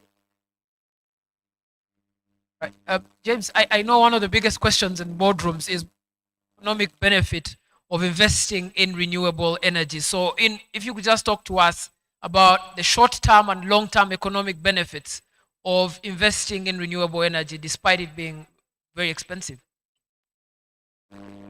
Well, it's very expensive. Let's be very clear about this. It's expensive because of the capital cost, and it's more expensive in some jurisdictions.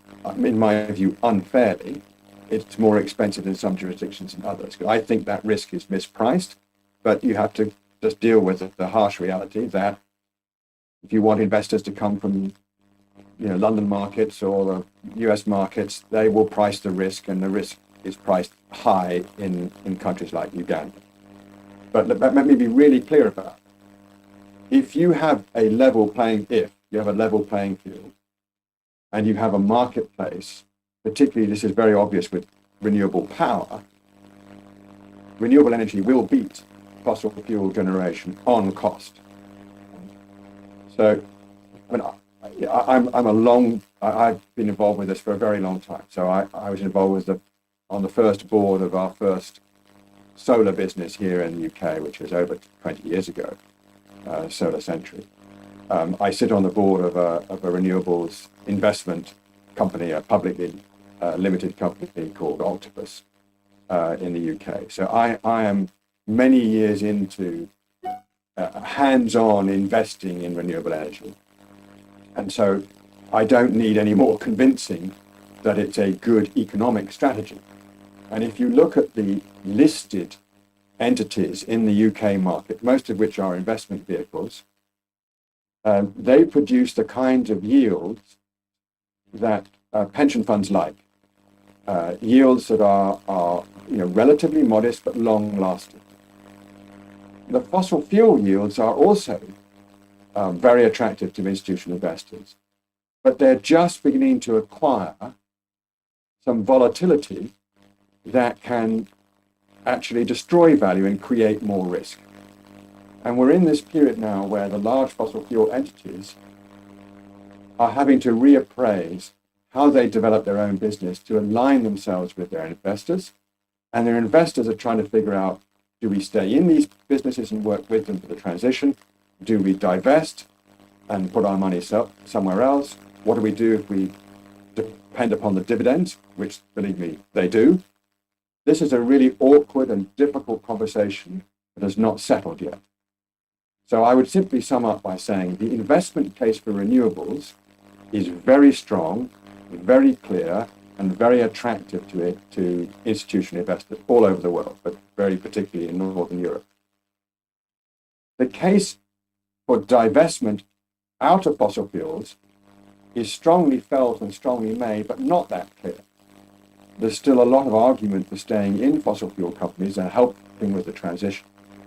My own view is that transition is going to happen, as I said before, faster than most people really believe. Most energy models looking into the future, you can look at the International Energy Agency, for example, and BP and Shell, they see fossil fuels being a central part of the energy economy for decades ahead. I think that's unlikely. I think it's more likely than not that over the right period of time for thinking about this, which is 20, 30 years, fossil fuels will not be able to compete in the classic markets of power and transportation, because the alternatives will be cheaper and better, and the engineers and designers and product developers and marketeers of the world are going to move to the alternatives to fossil fuels, and they're going to do it with absolute conviction and a lot of money behind it. And you think of the balance sheets of some of the biggest digital businesses, Apple will be an example, Google will be an example. They're very powerful balance sheets. They will make investments in the alternatives, in the challenge, in the digital challenge to the existing fossil fuel infrastructure. All right, James, thank you so much for speaking to us at length. What are some of your final thoughts on this matter before we debate them with the panel immediately after? So we've got a big event coming up in Glasgow with COP26. It will clearly be an unusual COP because of COVID. And although the British government is, at the moment distributing vaccines around the world to enable delegates to attend, it won't.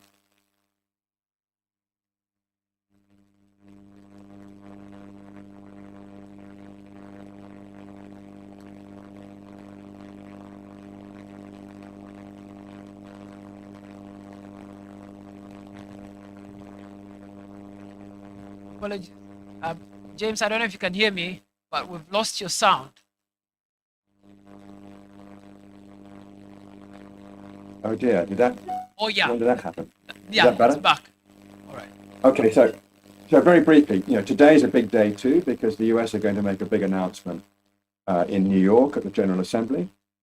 And that will be very helpful to the COP26 outcome. I want to just assess for you, realistically, that event will be a very important political event.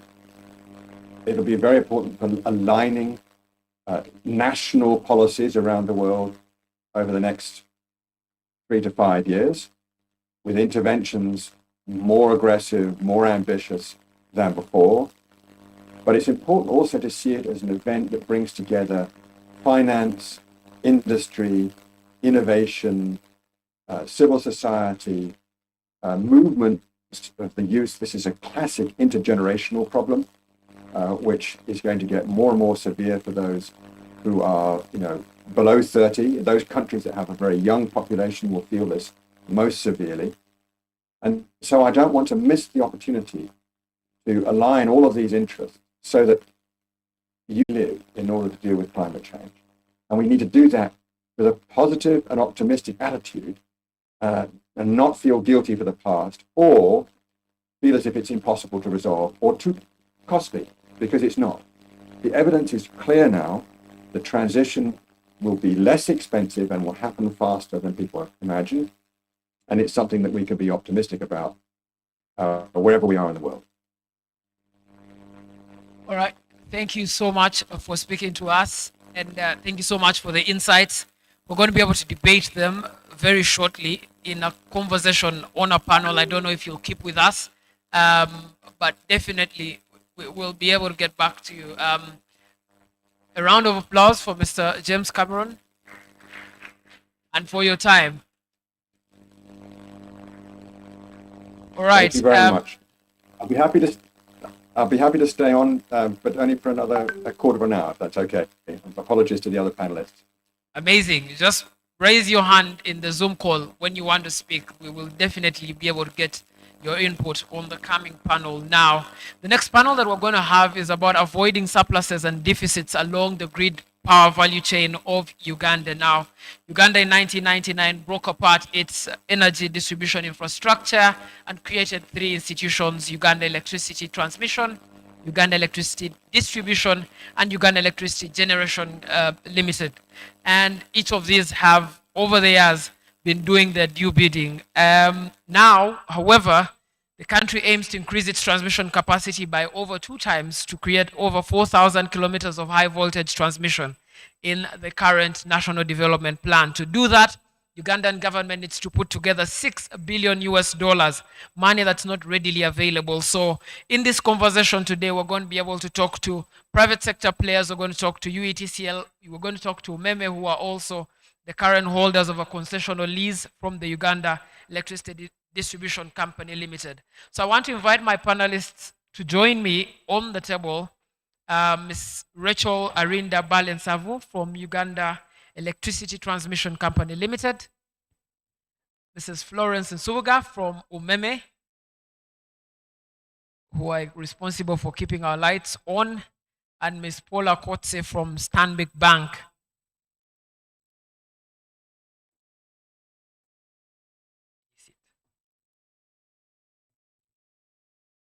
Do we have Mrs. Sumaya? She's supposed to be in the room with us. All right, thank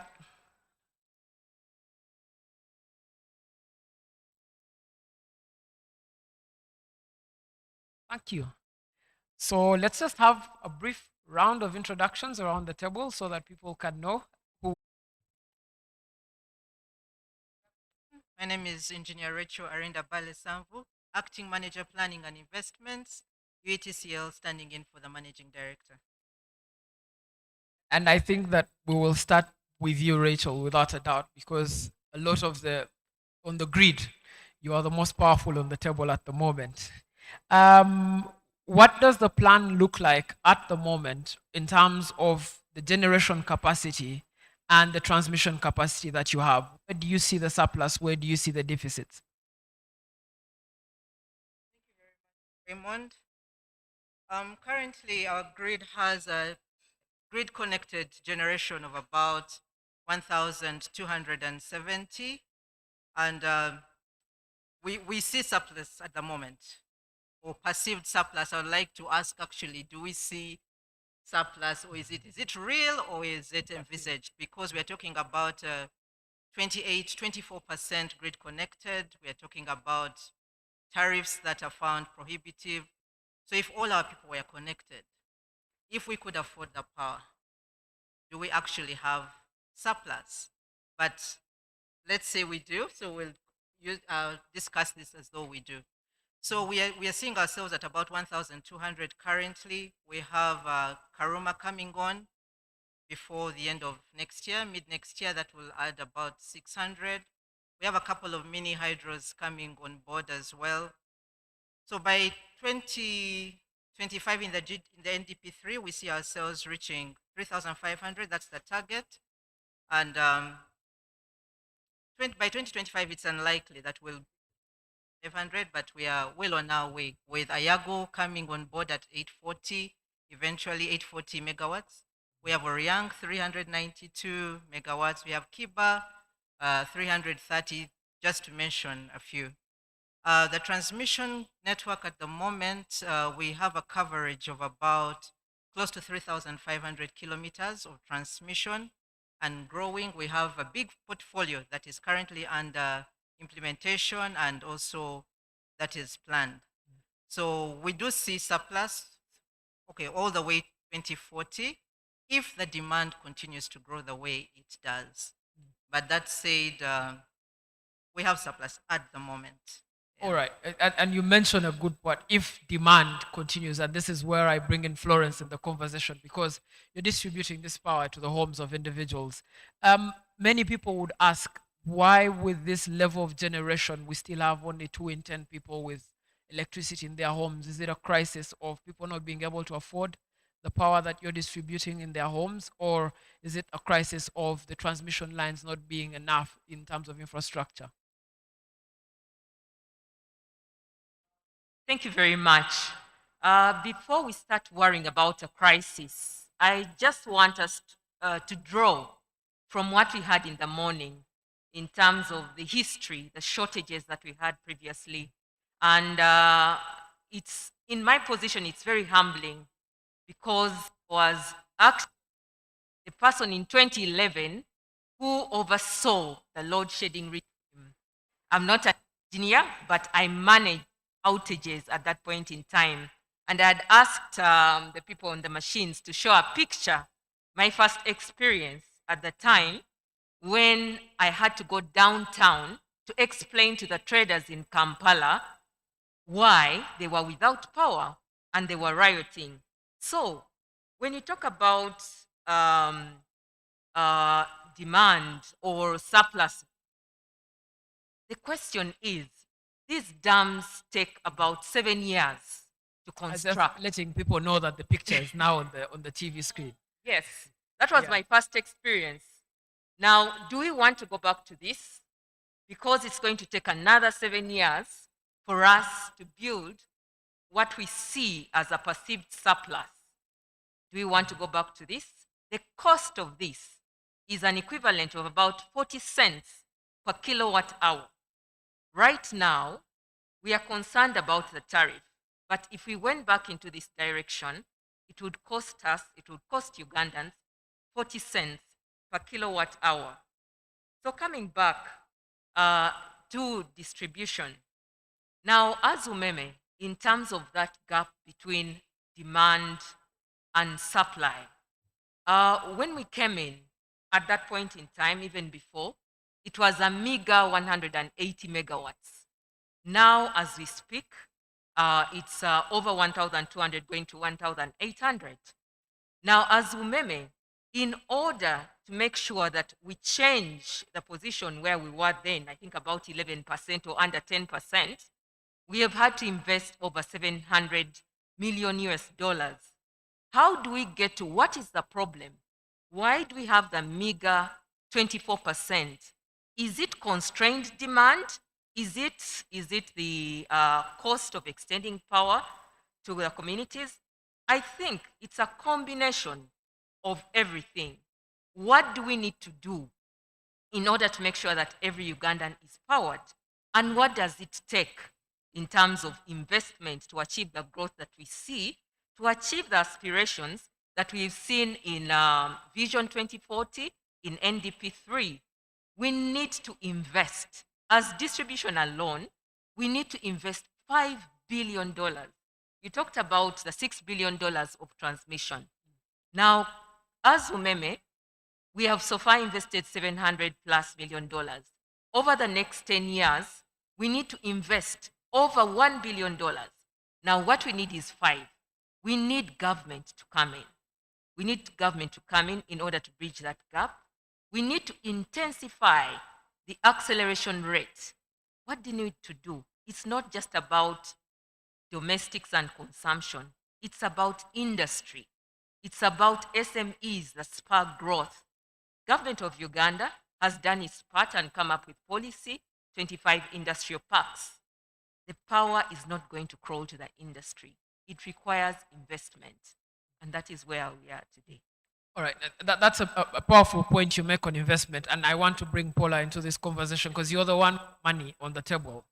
The more important question here is, with the money that you have, with the capacity of investment that you see that could very likely come out of Stanbic or from other private players, where would it rather go? Would you rather put it towards PPPs that create transmission lines that then go into distribution? Or would you rather put it towards renewable energy? Or would you rather do both? Thank you for that not challenging question, Raymond. I think probably a place to start is to say that I think that in very few environments do distribution, transmission, and generation investment keep exactly at pace.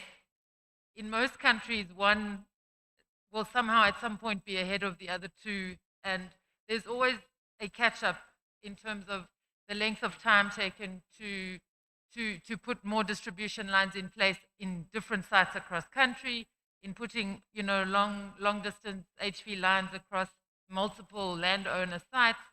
And, to borrow from Florence's example, one large hydro can take up to 7 years to construct. So it's often a very, very challenging balancing act for the regulator, for the procurers, etc., to manage all the infrastructure and then the financing structures that go, with the overall sector development.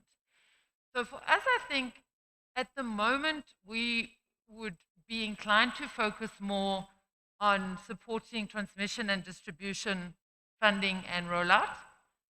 And I think without taking our eyes completely off the ball for generation, in due course, one large hydro can make a huge difference, quite suddenly, even though the construction time is quite long.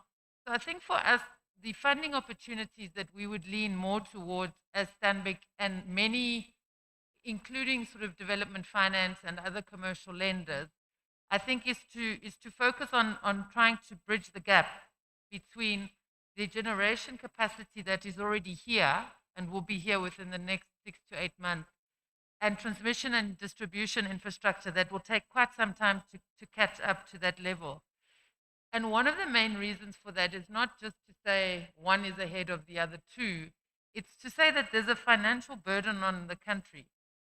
One is the cost of unserved electricity where it's not being delivered to the end consumer. The other is we have the generation capacity and will have significantly more coming online in the next, 8 months.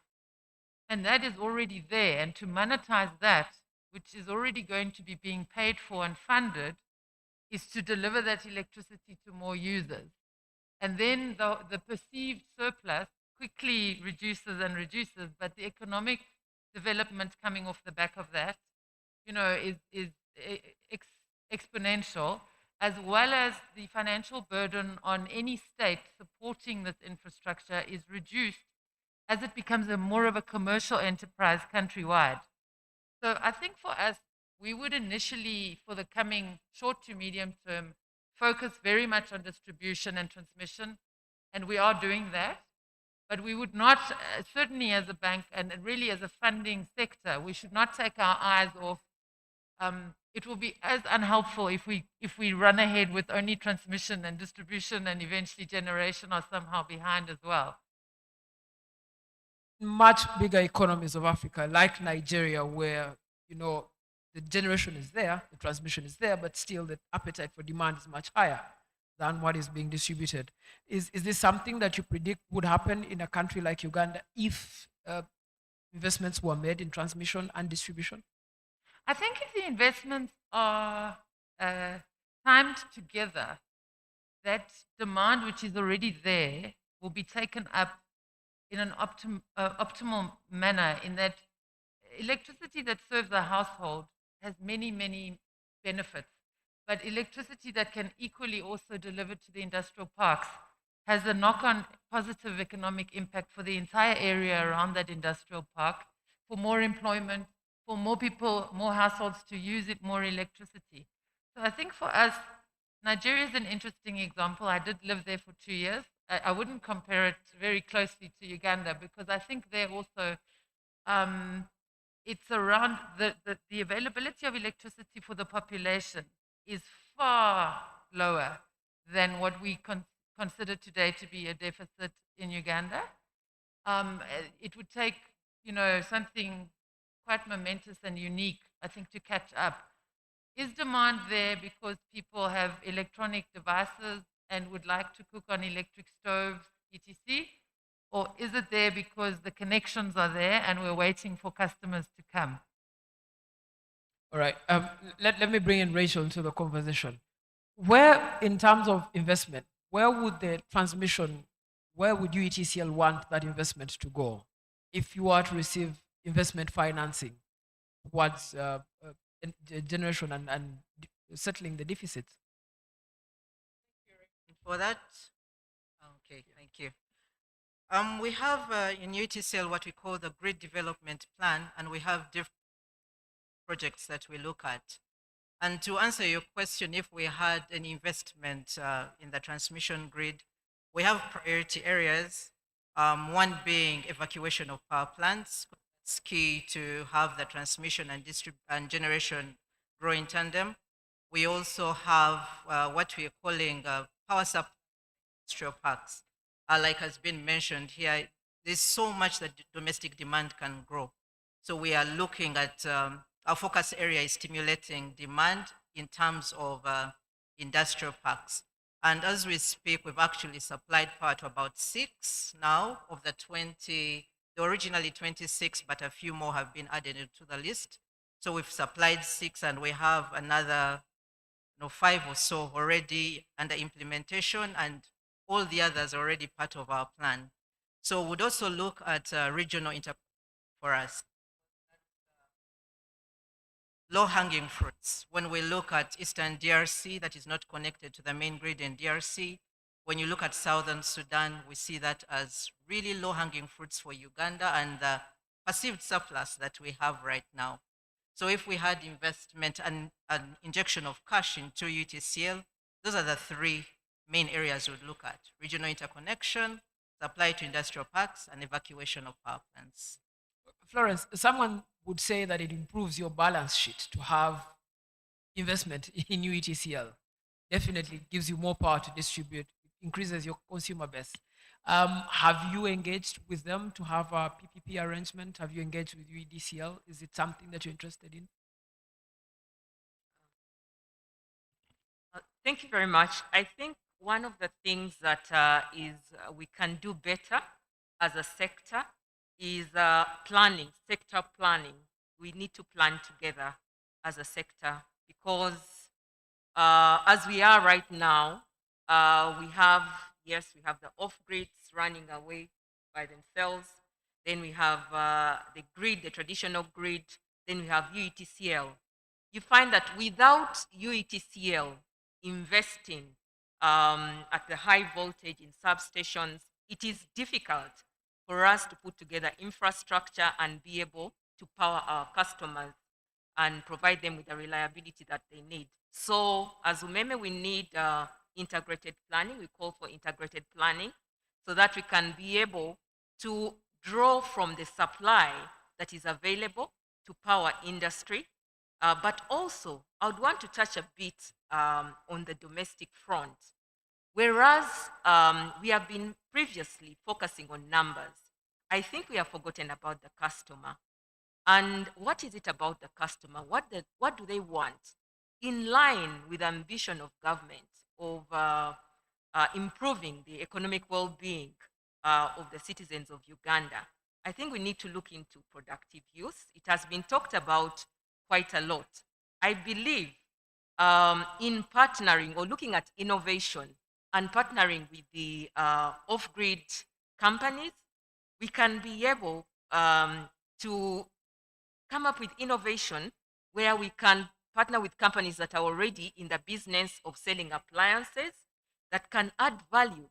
If you extend power to a domestic customer who does not have the capacity to pay and they have to use the power for consumption, it does not add value to them, and it's an additional cost to the whole value chain. So we need to get into that space as well so that we can add value to the customer as well as being able to break even both on the off-grid point of view as well as distribution and transmission. There's a lot of people who look at investing in the kind of energy that you're dealing in as very expensive compared to the renewable forms of energy. For example, in Uganda already, we already see the trend. Outside of Kampala, a lot of people are preferring solar over the generation and transmission lines. Are you invested in that market too? Is it a market that you encourage, or do you see deficits in that market, or do you want to just engage with manufacturers that have large factories and industries? As UMEME, we really, one of our values is we encourage innovation, and that is space that we're already looking to. If you look at, as part of this $5 billion, I think about 40% is geared towards supply reliability. We need to look at other options. Take an example, battery storage. Again, we can partner with companies who are already in that space to be able to provide SMEs and industry with the supply reliability that they deserve. Part of which we are calling a gap between supply and demand. It's constrained demand. If we are able to invest, which money is not available, I believe there are models, there are solutions, there are innovative solutions that we can come up with as distribution. And I'm glad that we are already in that space where we are running a pilot and we are working with off-grid solutions, solar home systems to see how we can integrate and come up with cheaper options of increasing access faster and cheaper. All right, thank you.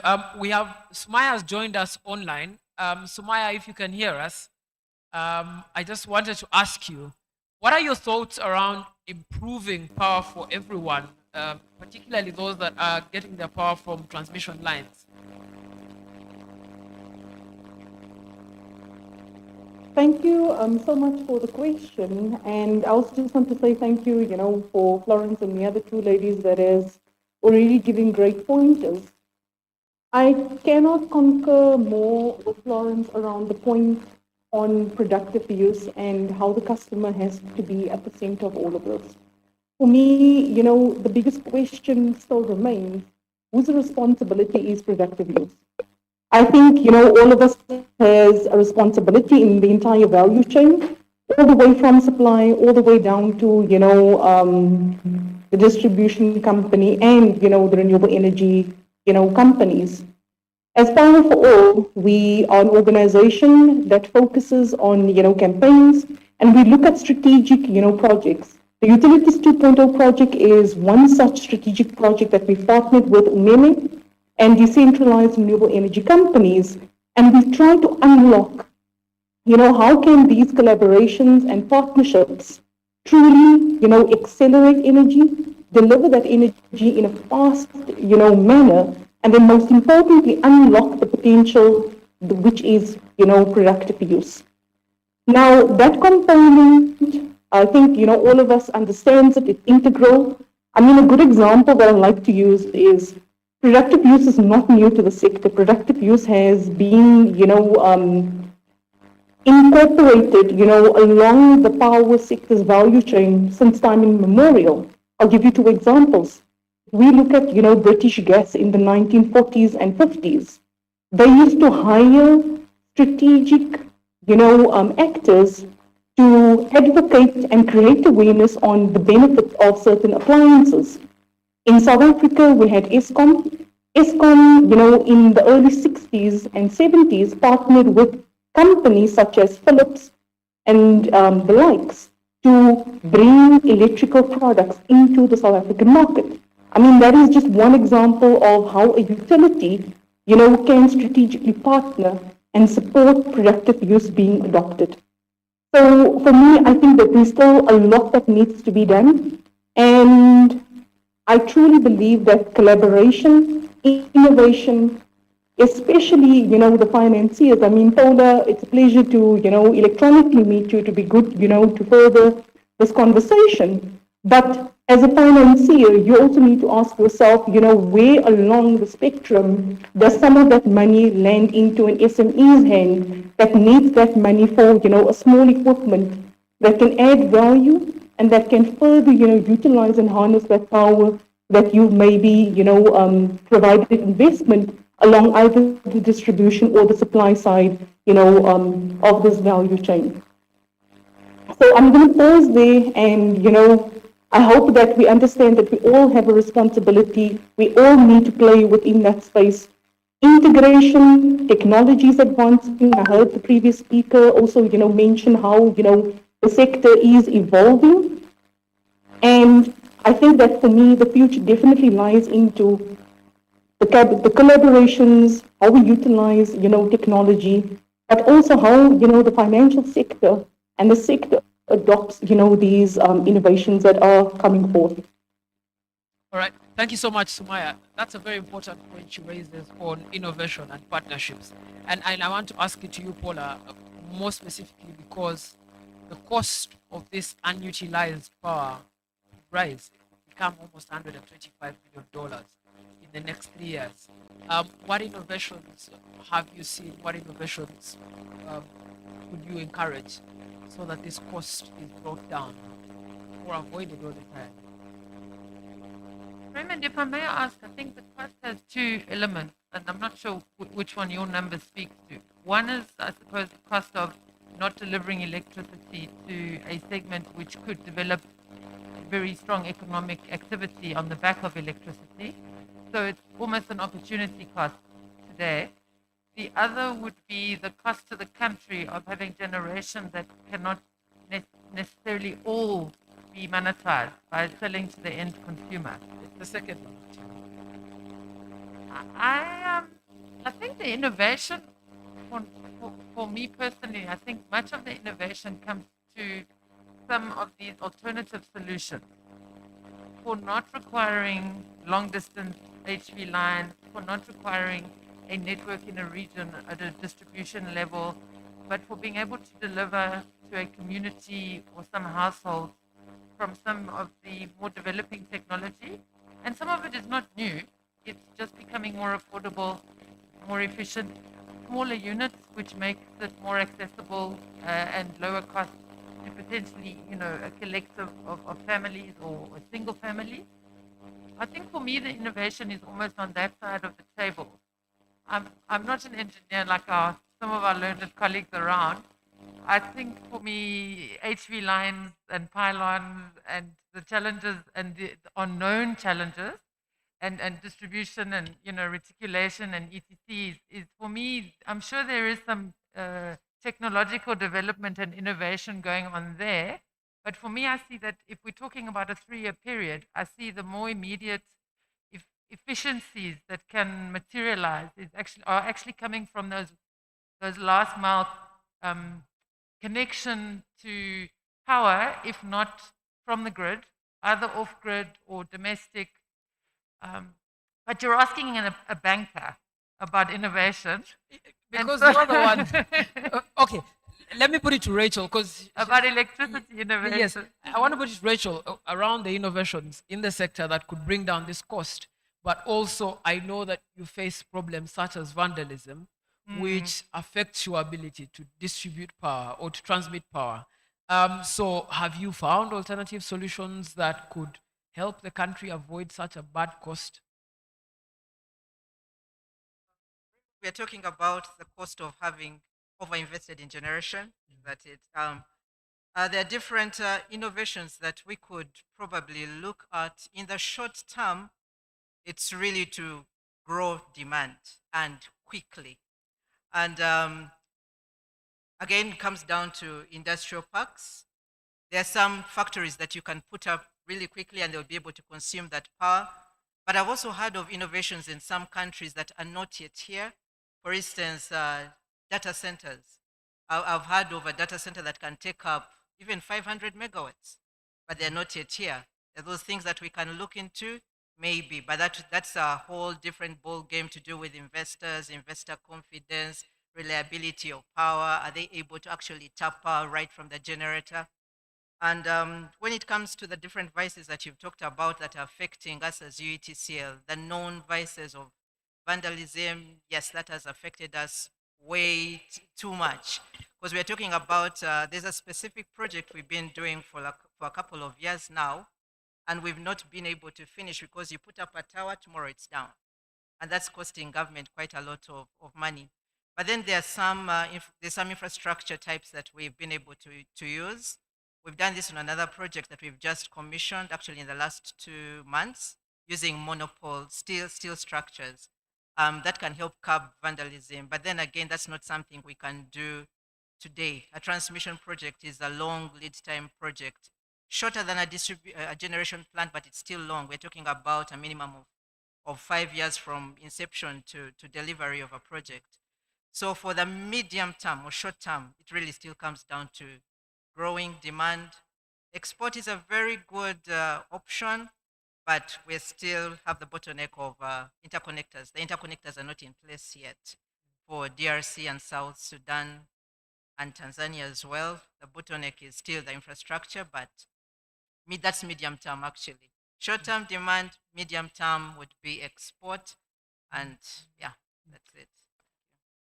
Solution seems simple, growing demand, and you're in the private sector and government believes in private sector led development. Actually, growth of demand benefits you most. It improves your balance sheet. What are you doing around growing demand as Umeme? Before I talk about growing demand, I think I need to also get into the policy environment as far as incentivizing the distributors, whether the main grid or the off grid, to grow demand. And we talked about innovation and how can we do it quickly. The subject matter of industrialization is something that is clear. It involves so many other players, but they are very quick solutions. They appear like startups. I'll give an example of the e-mobility. The Zombe is a startup, a company that is looking at powering the borders. And when I say partnerships, I don't mean that a distributor is going to walk into another business line and do ABC. But how can we be incentivized? Because it comes with a cost. It does comes with a cost for you to get into that space. There are 200,000 borders in Kampala alone. And I think we are supposed to be with somebody from Kira, and they're also looking at electrified buses. Are we ready to provide charging stations? And how much power do those charging stations draw? So as a distributor, we are really open to those initiatives, as we have demonstrated, working already with Utility 2.0. So, but from a policy point of view, I think it's important that we support that environment in terms of incentivizing, because it comes at the cost, but it benefits the consumer more when we grow volumes.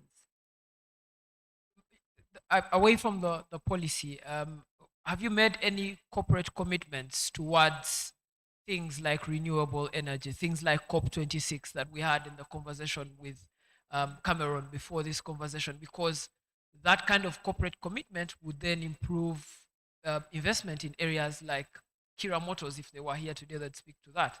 Have you made corporate commitments in that regard to climate change? First of all, in terms of the power, that over 90% of the power that we are selling is clean energy, hydroelectricity. But specifically, when you talk of renewables, I mean, we all imagine it should be solar home systems or something. But as I indicated, we are also into that space in terms of research. And as a regulated entity, there is nothing that we do that is not signed off by the regulator. So the project that we are currently undertaking together with Power for All, we have a license exemption, not given directly to us, but as part of the partners. We have a letter of support from Rural Electrification, and we are into that space. So we're trying to come up with, to investigate new models, new business models, in order to support the government of Uganda in its agenda. But I think most importantly, we need to drive the agenda of industrialization, hence the focus on investment in substations, so that we can continue to power the industry and grow the demand and be able to bridge the gap that we see. Thank you. So Paula, now we need to bring the conversation to an end. So what are your final thoughts on this matter? And also, if you could make a commitment on your part to support entrepreneurs, innovators in this space, and make it easier for these surpluses to be offset. Thank you, Raymond. I think some points were raised which we have quite strong positive thoughts about. And I am going to present a technical solution in innovation. When we talk about vandalism, in particular for lines and towers that are connecting over distance, and you referenced Nigeria, drones, actually have done quite a good job in reducing vandalism under the right program and, enforced and implemented under the right technology. In the end, it can save really a lot of money if large-scale infrastructure is being vandalized or destroyed and needs to be replaced. The other, I would say, I think Rachel touched on it, the export of electricity to other countries it opens up the market for the continent. If we think about, sure, DRC is very divided geographically because of structure between East and West, but we could sell to the entire Southern African power pool if we can connect into Tanzania, because they are in the process of connecting into Zambia. What that does is it reduces the burden on any single domestic government of having to fund continued infrastructure, because your customer base, your industrial parks, they don't need Ministry of Finance Uganda and only UETCL and only UMEME to be able to help them. They can tap into developments that are happening in the other countries, and it opens up a market where it reduces the burden on the governments to have to support this infrastructure, because your market is just expanding and expanding with 1 or 2 large-scale cross-border transmission lines. You then have potential customers on the other side. So I think from a financing perspective, it's an incredibly optimal way for governments to reduce the burden on their own funding, and balance sheet to support electricity. The economic development that comes with that is fantastic, because it's not a cost burden to the government. It really is, wherever there's demand is, the supply can get there in the end. And then generation can keep pace and keep delivering. And I think probably at the end, I'm not going to give any numbers, because my colleagues here from the bank would say to me, where did you get those numbers? But I will say that we have a very clear policy in terms of CSI that is also focused very much on, we can say green, we can say sustainable development. We, through a number of initiatives, and please look on our webpage, and we'll follow up with some materials on this. But we're obviously, as a very, I think, big player in the domestic market in many facets and aspects, we do see a responsibility that we are very happy to take on to drive initiatives for sustainable growth, green growth, and electrification into the whole economy. Thank you so much. Rachel, your final thoughts on this matter? I'd like to lean into something that Florence said, that it's not just one thing that we'll look at when we're looking at the issue of surplus or perceived surplus in this case. I would like to look at it from 4 different angles. There's the issue of policy that was touched on in the morning, but specifically here I'd like to bring to table the issue of take or pay or lack thereof. And currently all the power purchase agreements that UTCL is signing we've removed the clause on deemed energy.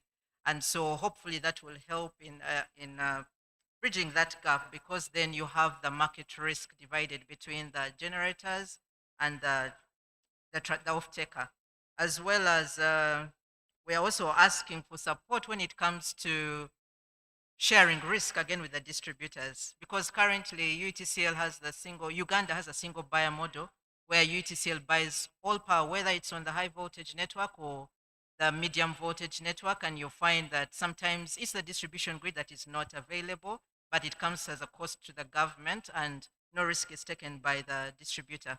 But we are putting into place wheeling agreements so that we have some risk allocation on that. So those are new areas we are going into when it comes to policy. We have discussed demand, we've discussed infrastructure. The one last thing I would like to talk about is financing. Florence says they have a huge, looking at $5 million and asking that government comes in. UTCL is saying in the short term, we have about 6 growing to 10 billion US dollars, and we're asking that the private sector comes in, because we've been traditionally funded by government of Uganda, that's either through the tariff or through the treasury, or we've had development partners funding our infrastructure, but now we are looking into the possibility of having private investment into transmission. It hasn't happened yet. But together with the Ministry of Energy and the Regulatory Authority, we have a consultancy that is yet to start, look into the feasibility of that. And if found feasible, government will likely open up the transmission sector for private investment. So that's something that is in the works, and yeah, it takes more than one thing. It's not just demand. So if we could look at all four, then we are well on our way to have a good balance between demand and supply. Thank you. Final thoughts, Florence? Thank you. I think when I look at this puzzle, how do we achieve as a country all the aspirations that we're looking at in all these development plans relating to energy? We're looking at the challenge of potentially the surplus, and we're looking at achieving growth. We're looking at investing in supply reliability. We are looking at keeping the tariff down. How do we achieve this at one go? Because that's what we want in order to drive our agenda of economic development. And I'm saying we need integrated planning. We cannot plan in isolation. National Planning Authority can't run away on their own. Even in the sector coming back to home, we need to sit together as regulation, as different sector players, to be able to plan and see what the priorities are, what is feasible, what we can invest in now, what we can put away, and so on and so forth. So I'm calling for planning at a sector level. All right. Thank you so much. I haven't been able to see much of the crowd, but now we will take about 3 questions from the audience, if we have any, before we can close. Anyone with a question to our panel? Oh, there's one at the back.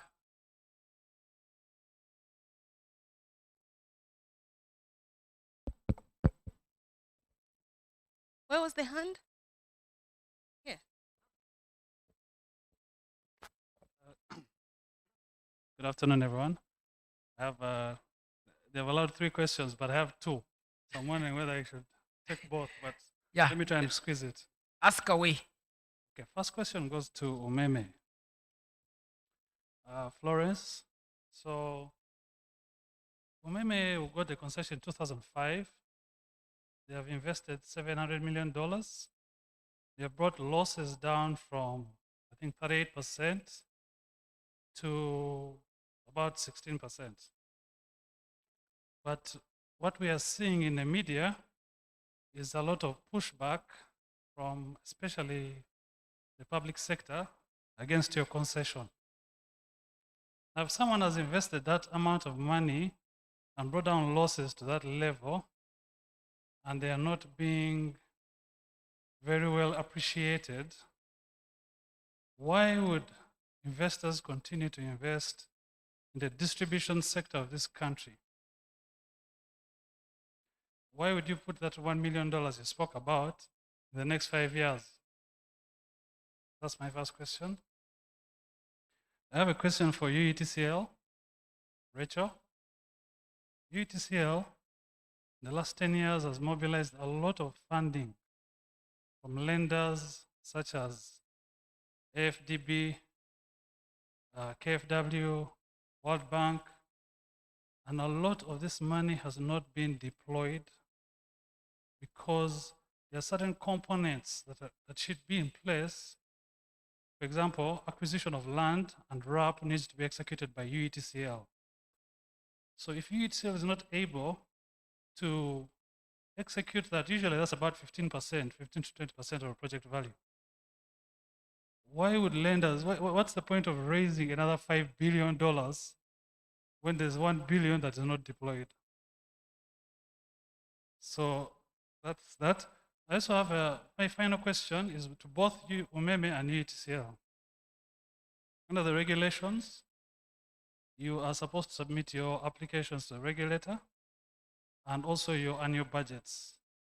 So could you tell us on average, how long does it take to process your budget after it has been submitted to the regulator? You submit today, how long do you get your budgets approved? How long does it take usually for your budgets to be approved so that you can deploy resources? Thank you very much. All right. Thank you so much. ESCOM is not in the room, but the first question. Raymond, there's another hand up here. Okay. Sure. I think that should be the last, though. Thank you very much. My name is Tony Afungi, and I represent subsector that should essentially be on the consumptive end. But then again, we are looking into more of an area where, much as we have a lust for energy, our spaces where we have pristine environments and ecosystems are being gobbled up by the lust for energy consumption at the expense of our environment. I would need to see between Florence Umeme and UTCL, as James Cameron mentioned, where is your transition? You still seem to be focusing so much on hydroelectric power. And I can give an example of Murchison Falls, where we had, as our association, we had the two operators, we had to advocate and demonstrate against the construction of a hydro power dam in Murchison Falls. And I'm still not satisfied that they have taken their hands off it. Because you see the roads are all being widened, and that doesn't really convince us. And second of all, we look at places like Bogoma Forest, where we've really lost a case against, all the kingdom, because about 4,000 or 5,000 hectares, I hope I get the facts right, of the 41,000 square kilometers is being taken over by sugar growers. I mean, that's not Umeme's problem, but the fact that these are all areas where we, in the sensitive Albertine Graben, there's an oil region, central processing unit, and all that's going on. We need focus, much rather than too much focus on generation, whereby you see there's even a surplus. Where do you come in to say, this is where we draw the line, rather than gobbling up and then not having a balance? And then at the expense of having an excess of power, we'll get into a situation where we have a lot of power, but then we're getting into a situation like Madagascar, where they're really facing a big problem of climate change. Thank you. All right, thank you. Helen, I'll start with you. The question of why are you investing despite the pushback? So many people are asking that the concession is cancelled, including the Parliament of Uganda. Why would you invest? What's the appetite? Okay, I hadn't gone into that area, but now that the question has been posed, I'll definitely respond to it. Definitely, we have been going engagements and with government of Uganda regarding our concern. That process is still continuing. We do have contracts with government of Uganda, and it's clear if the concession is not renewed, it's also clear what course of action will take. But the subject matter, the points that I'm raising regarding the need for investment does not go away with or without the concession. In order for us as a country to achieve what we want, to achieve the industrialization levels that we want, to achieve the electrification levels that are required, we need investment. So the aspect of the concession is work in progress. That's the best I can be able to advise. All right. Rachel, there was a question for you on one. How have you been gobbling up the finance that you've been getting from international lenders? And what should be their appetite to invest when the one that already exists is not being used fully?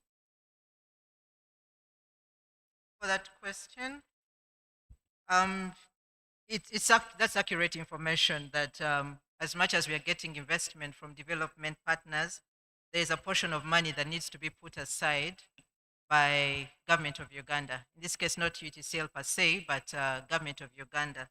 It's not a percentage of the development cost, but it's all costs related to land acquisition. And that has been a challenge between, I'm sure not just UTCL, but any infrastructure, utility, roads, water, where land acquisition has become a challenge due to the law, or is it the constitution that the land belongs to the people? And to be able to start a project and you go to Ministry of Finance to acquire that money, you need to have identified a funder, and that money should have been put aside, or at least the loan process should have started. But then at the same time, the funders are also saying, but we need to know that government is committed and they have the money aside. So there's a chicken egg situation there. Do we have the infrastructure money first? Do we have the loan or the land acquisition money first?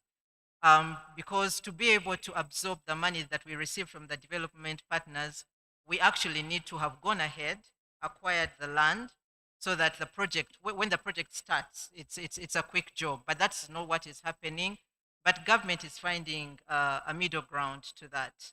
At least put aside some money before you start, so that when you acquire quite a portion of land before you can start. But government has not been able to put aside 100%, because we can all appreciate that it's not just the energy sector that government is looking at. They're looking at very many sectors. It's one pot of money, and the development partners, I believe, understand what is happening, and we are reaching a middle ground on that in that regard. Yeah. There's a question here on your transition. Environmentalists are concerned that the continued work within the hydropower space is taking away the environment, is taking away tourist sites. Isimba was gobbled up, Owen Falls was taken away. There was a fight over Karuma itself. Are you transitioning into other forms of energy so that the country can keep some falls to itself? We'll attempt to answer that as system operator, but if we need to call on support, we have someone from Ministry of Energy here. Yes, we have largely, as Uganda, we largely have our power supply from hydro. And there's a debate worldwide whether hydro is actually renewable or not. And I think the biggest school of thought is that large hydro isn't, and the smaller hydros are. And we have about a potential of over 2,000 megawatts on the Nile, and we've developed most, and we are looking at developing the rest. But then we are also cognizant of the fact that the environment needs to be saved, or tourism in this case.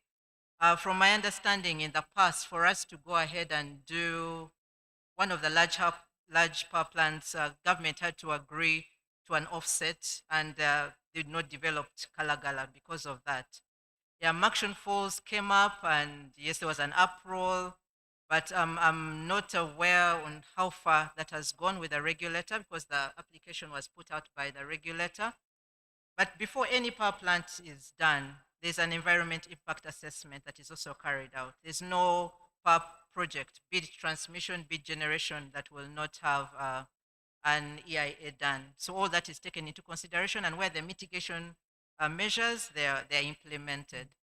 But that said, we also have an energy mix. We are not only hydro-based, largely hydro-based, but we also have thermal power plants that government has chosen to maintain in the mix because of the deficit situation we had 2005, 2008. We don't want to get to a situation where there's a drought and we have no power. So we have maintained some thermal in the mix. We have solar power plants that are also connected to the grid. We are looking at some wind power plants that are coming up in the Karamoja area. There's one that was under study. So the mix is on. We are not just hydro. Yeah. All right. Florence, there's a question on submission of annual reports on the part of Umeme. I didn't get it clearly, but I think it was about the submission of your annual plans and annual reports and annual budgets. Yeah. Thank you. We are guided by investment regulations. We have a licenses to operate, supply, and distribution. So we follow the guidelines in terms of our submission to the regulator, and they are also, those guidelines also provide for the timelines within which they have to come back to us. So those are the documents that guide us in our submissions. But the regulator was also here. If you would want to say something, they are welcome. All right, and I don't think we have time for the regulator, but the conversation is still going on. But I would like for you guys to clap for our panel. They've done an amazing job. And they've helped us thrash out a subject that was really hard from the get-go. Thank you so much for making the panel. And I'll now hand you over to Catherine Ageno. Thank you very much, Raymond, and thank you very much to our panelists. That was quite an engaging conversation. Thank you very, very much. Another round of applause to our panelists and chair. Raymond's conversation has brought us to the beginning of the end of this meeting today.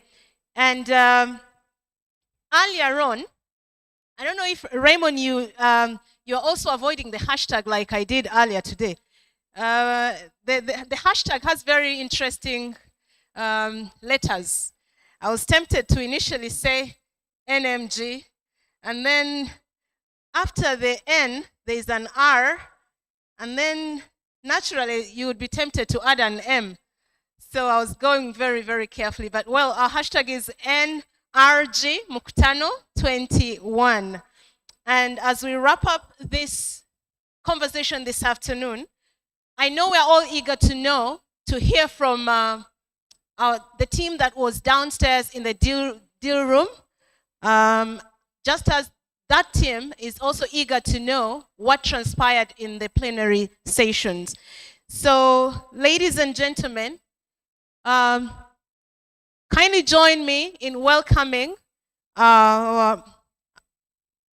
Ms. Gertrude Gamwera to present the aid memoir, which will later be signed by the Honorable Minister amidst us as we close this event. So welcome with me, Gertrude, please.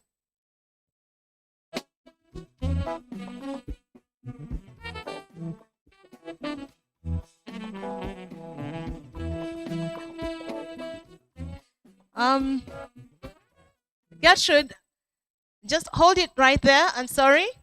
The weather has suddenly changed, and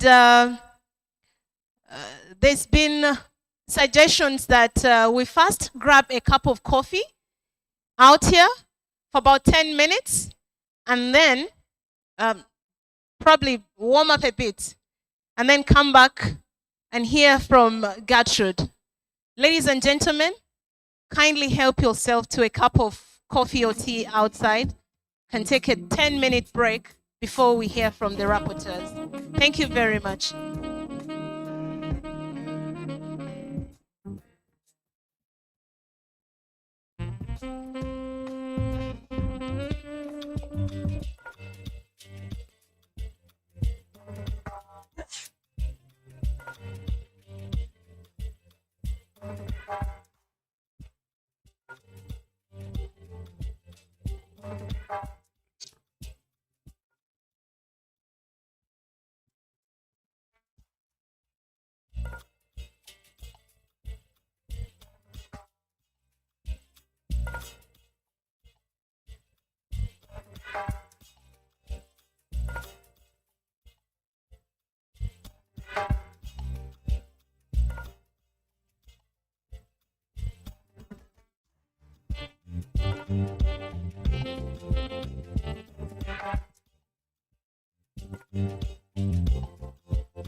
Espling on the track.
Espling on the track.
Espling on the track.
Let's play on the track.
It's producer.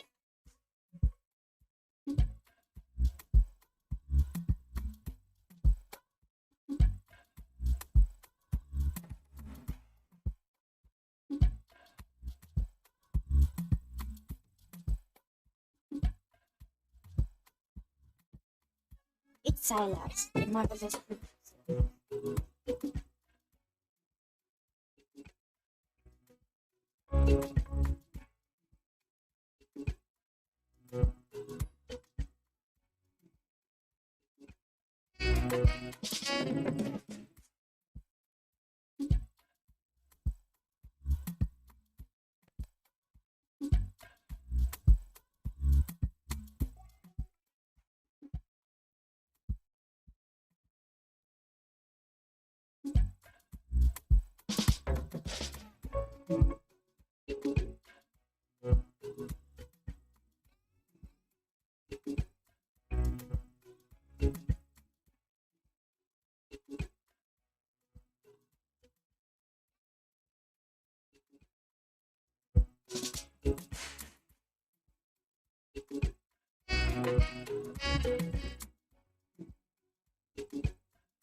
It's Melody Songs, the producer.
It's Silas, the marvelous producer.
Know you, know you, know you,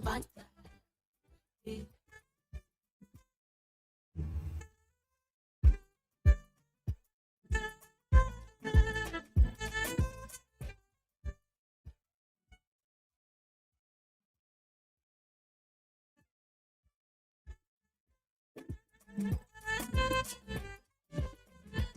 tupande, twende tupande, twende tupande, twende tupande.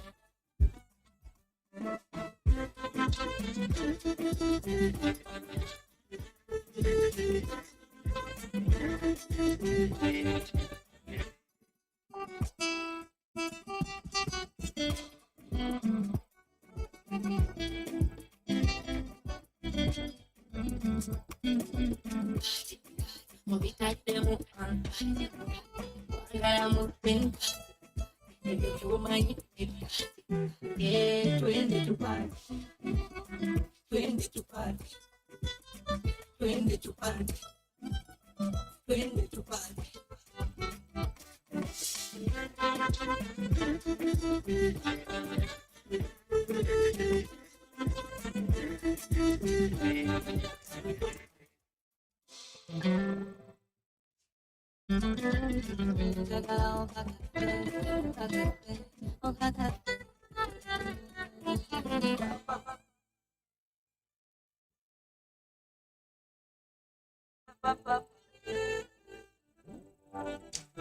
Fresh.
Ladies and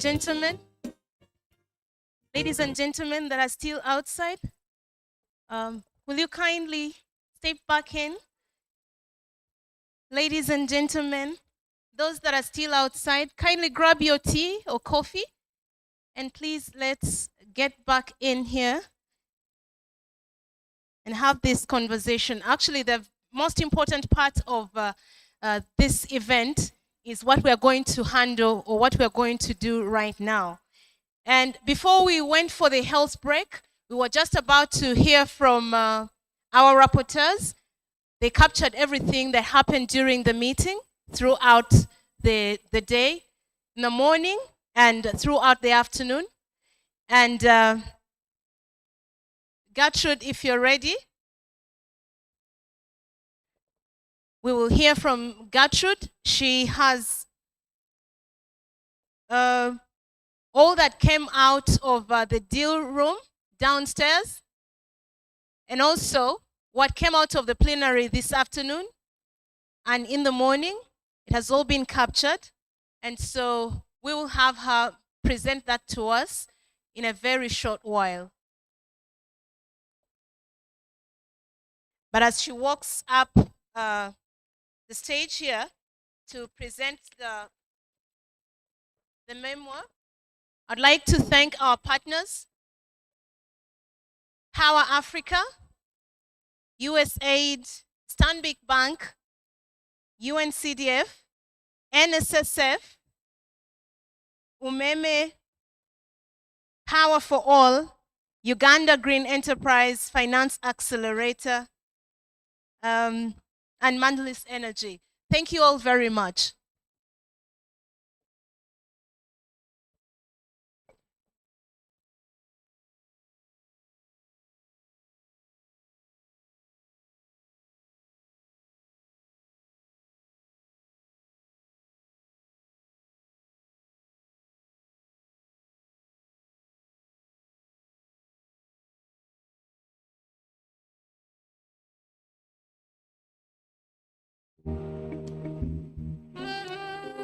Come to sanitize.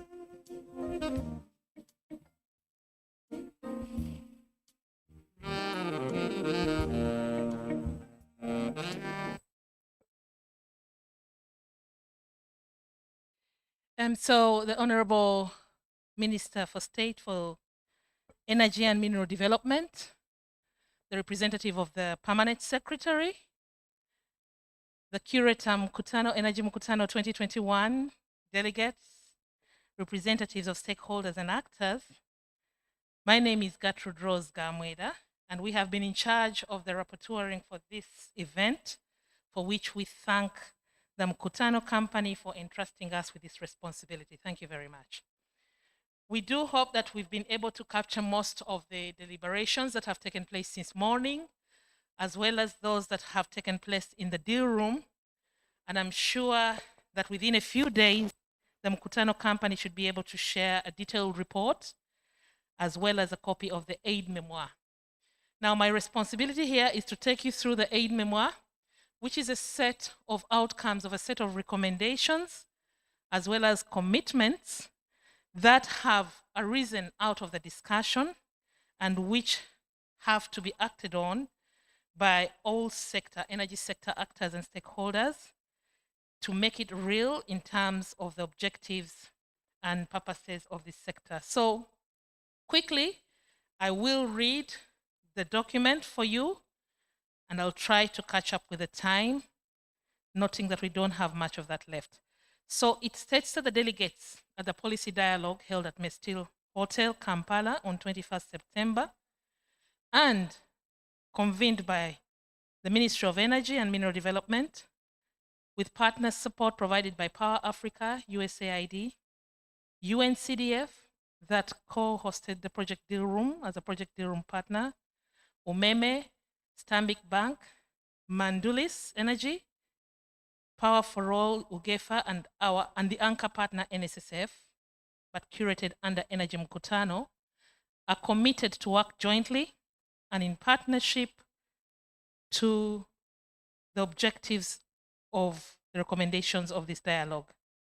The delegates are mindful of the need to hold a meaningful solution-oriented discussion amongst stakeholders and key partners to explore and identify innovative solutions towards sustainable energy and economic transformation.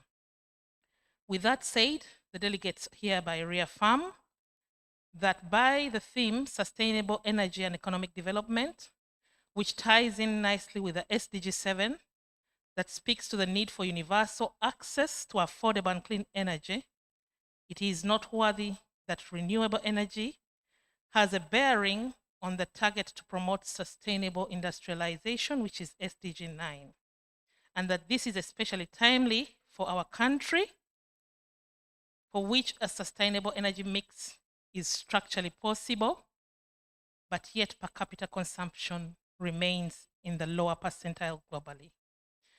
So the next paragraph is about those who were assembled, and I'll beg to skip that bit. We know those who've been part of the discussion, and they shall be uploaded into the document, including all actors from civil society and private sector that has been around. By being assembled, you commit to engage with government on the strategic actions that will be needed to increase access to energy as a key component of the third National Development Plan.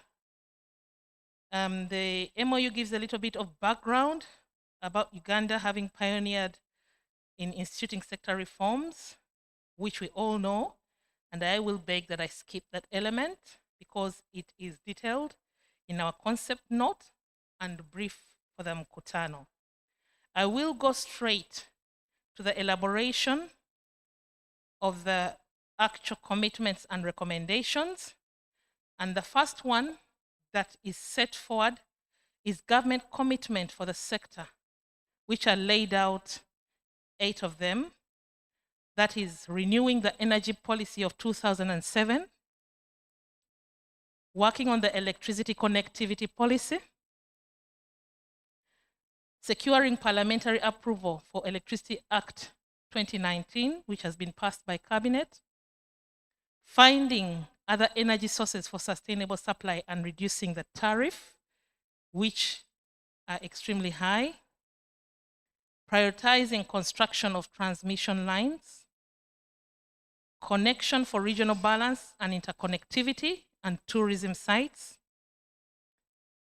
supplying power to Eastern Democratic Republic of Congo, Kenyan, and Southern Sudan to facilitate exports, and promoting sustainable energy sources. These are the commitments of the ministry under the sector plan of action.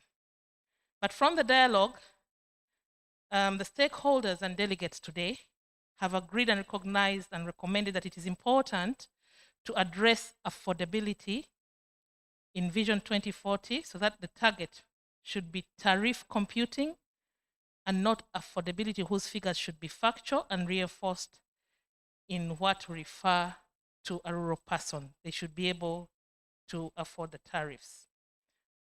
On the issue of having energy as a fuel for Uganda's economic growth, it is agreed that there is need to look into local financing opportunities to avoid silo approaches and promote the industry private sector actors to get on board. The need to make a business case for the public to invest in the energy sector has also been underscored, And that means mobilizing all actors and stakeholders to contribute to the process right from planning and idea generation stages.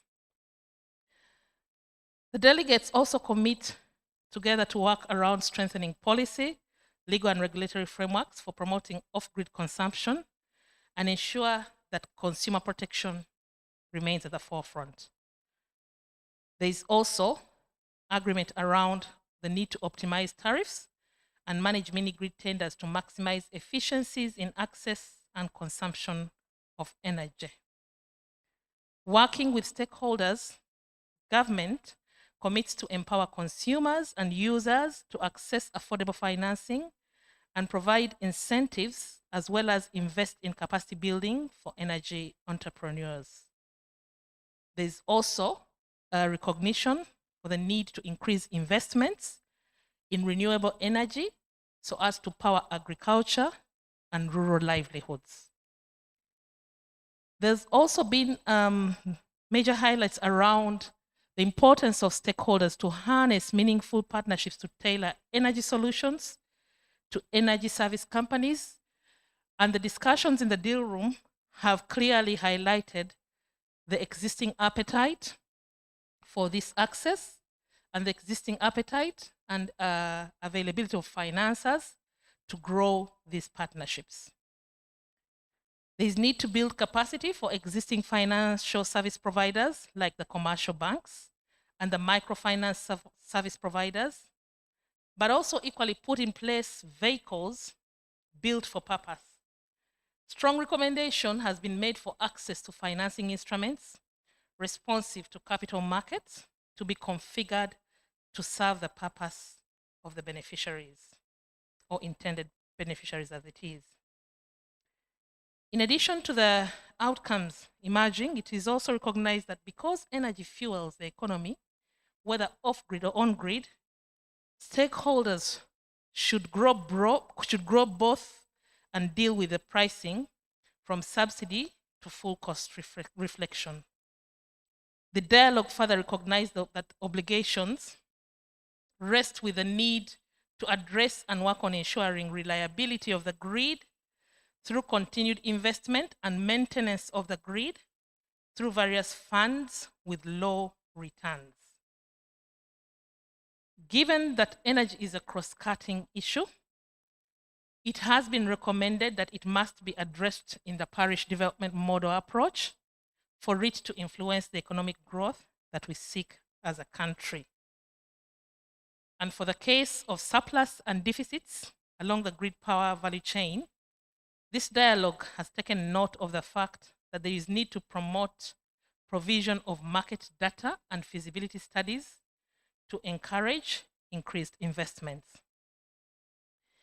It has also recognized the importance of ensuring access to energy by the small and medium enterprises through the more conventional ways and for companies to improve on their governance, their operations, as well as structure setups. That there is also need to improve coordination and promote integrated planning across board for all sector actors, ministries, departments, agencies inclusive, as well as transmitters and the distributors.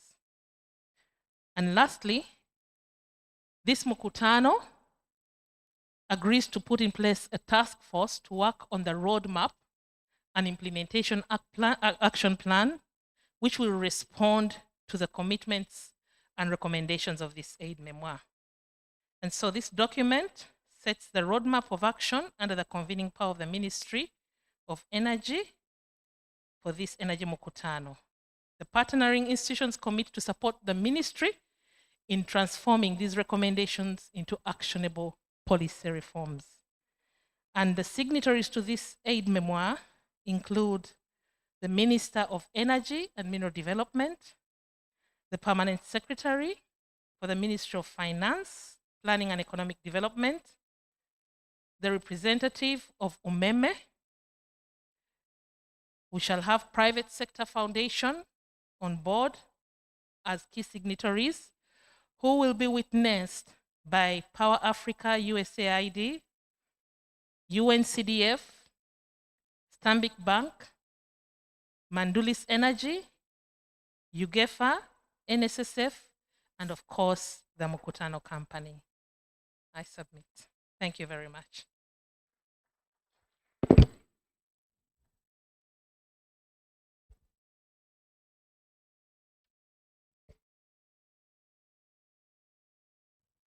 Thank you very much. Now, the job that Gertrude and her team did is not an easy one. If I were you, I would clap harder. It's not easy.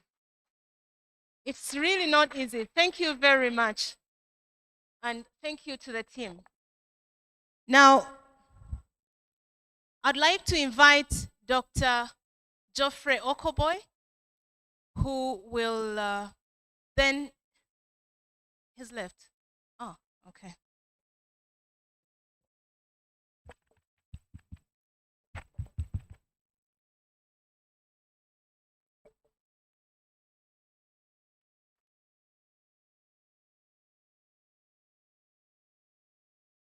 All right.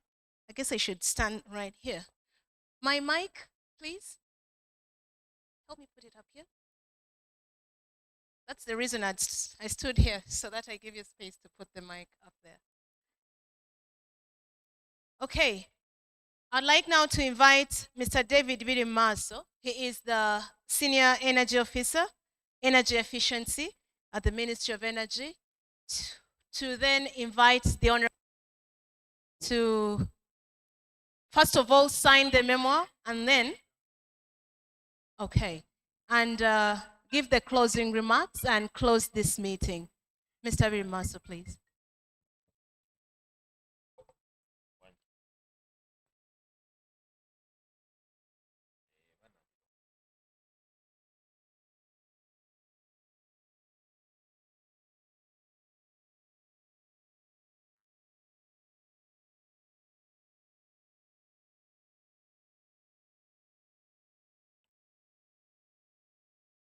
The Honorable Minister and protocol observed, good evening.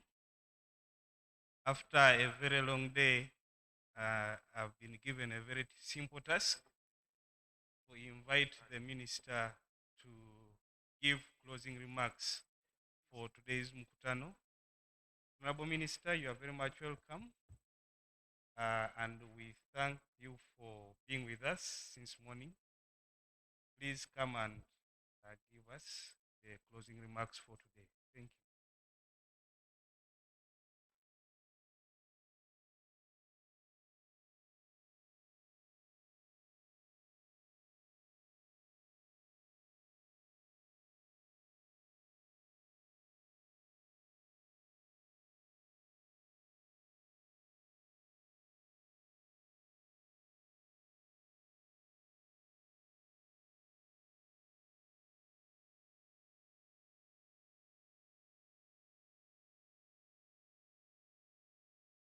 Thank you very much, everybody.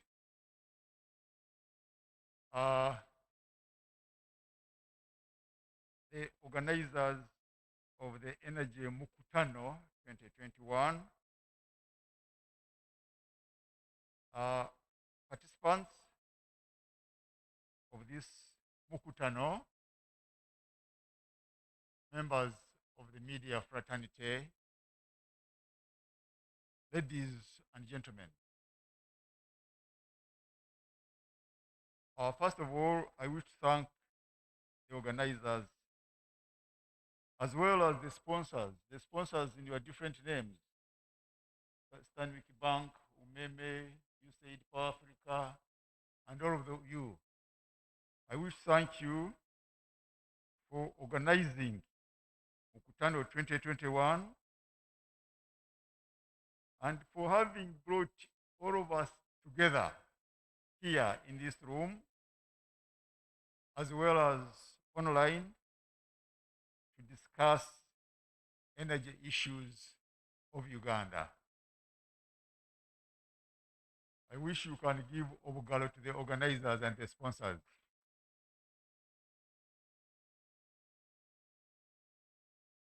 You see, energy is a major catalyst of socio-economic development. when you look at the whole world used to be in the Stone Age. You remember the world in the Stone Age? From the Stone Age to Iron Age, using steel. And the world has moved on, and today we are in the information age. This information age needs energy to power it. So the demand for energy is bigger than ever before. Now, this age is also faced with climate change challenges, and these challenges must be addressed. I'm therefore glad that during this discussion, this Muktano found time to address energy-related challenges to climate change when you looked at the roadmap to COP26 in Glasgow. The COP, the Conference of Parties, that is when the whole world discusses climate change. And so I'm glad that we looked at it very briefly. Now, the energy needs of the country must be addressed in a way that is sustainable and affordable to the population. The government of Uganda carried out extensive reforms in the energy sector in 2001, having put in place the Electricity Act of 1999. These reforms have served Uganda very well. However, it is high time that more reforms are undertaken to address the cost and efficiency of the service delivery of energy. Before 1999, electricity was served by the public sector only. Under the reforms which were carried out from 1999 to 2001, the private sector entered the energy sector and started participating. So it is almost coming to 20 years since those reforms, and so more changes are required. So the new reforms will be discussed with all of you stakeholders with a view to a better energy service delivery mechanism. As an example, generation companies should be free to sell electricity to different large energy consumers.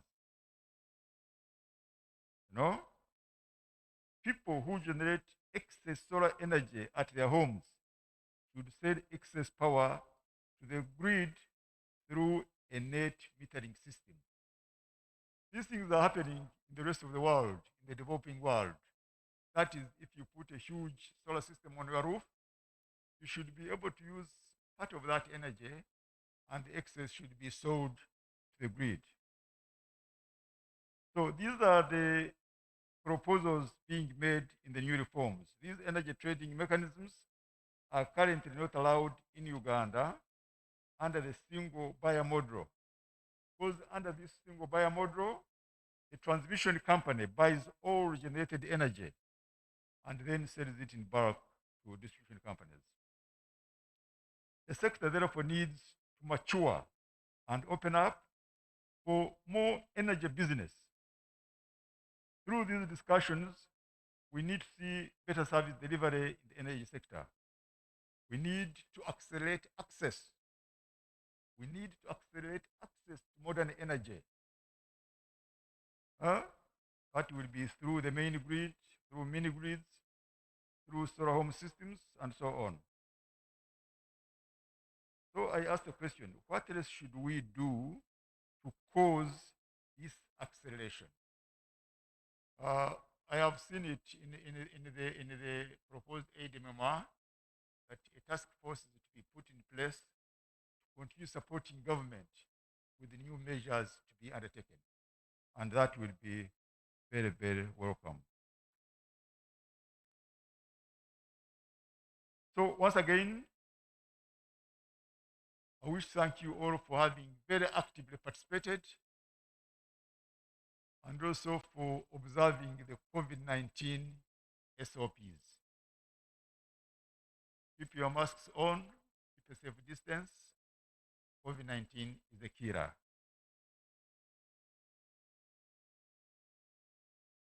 Thank you for your active participation in this Mukutano 2021. And I wish to formally declare this Mukutano 2021 closed and wish you a safe journey back home. I say all this for God and my country. I thank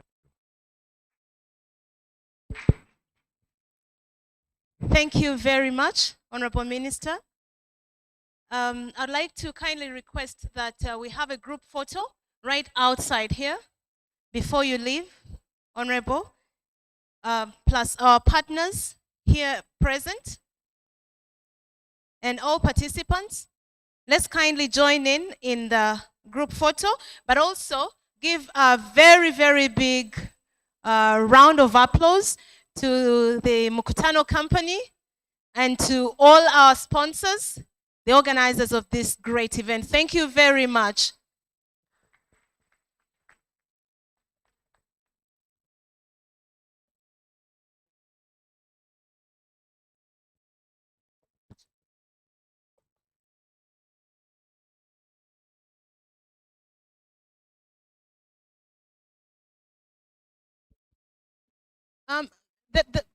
We should have the picture here.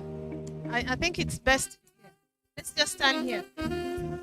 Gentlemen and ladies, please, let's have the group photo here.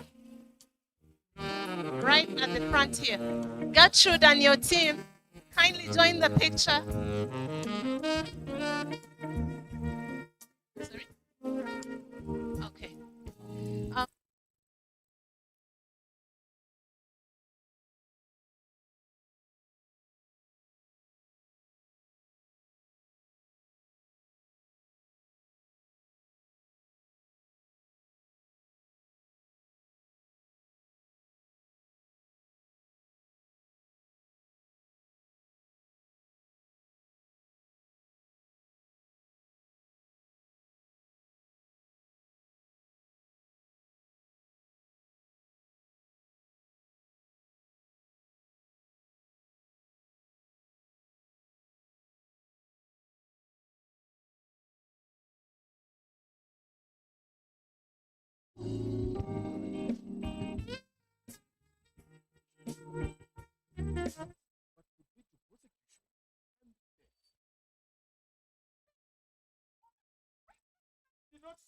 I am from Umeme.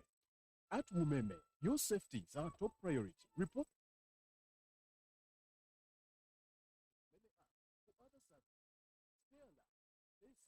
Save life. Umeme, powering Uganda. Your safety while using electricity starts with having it.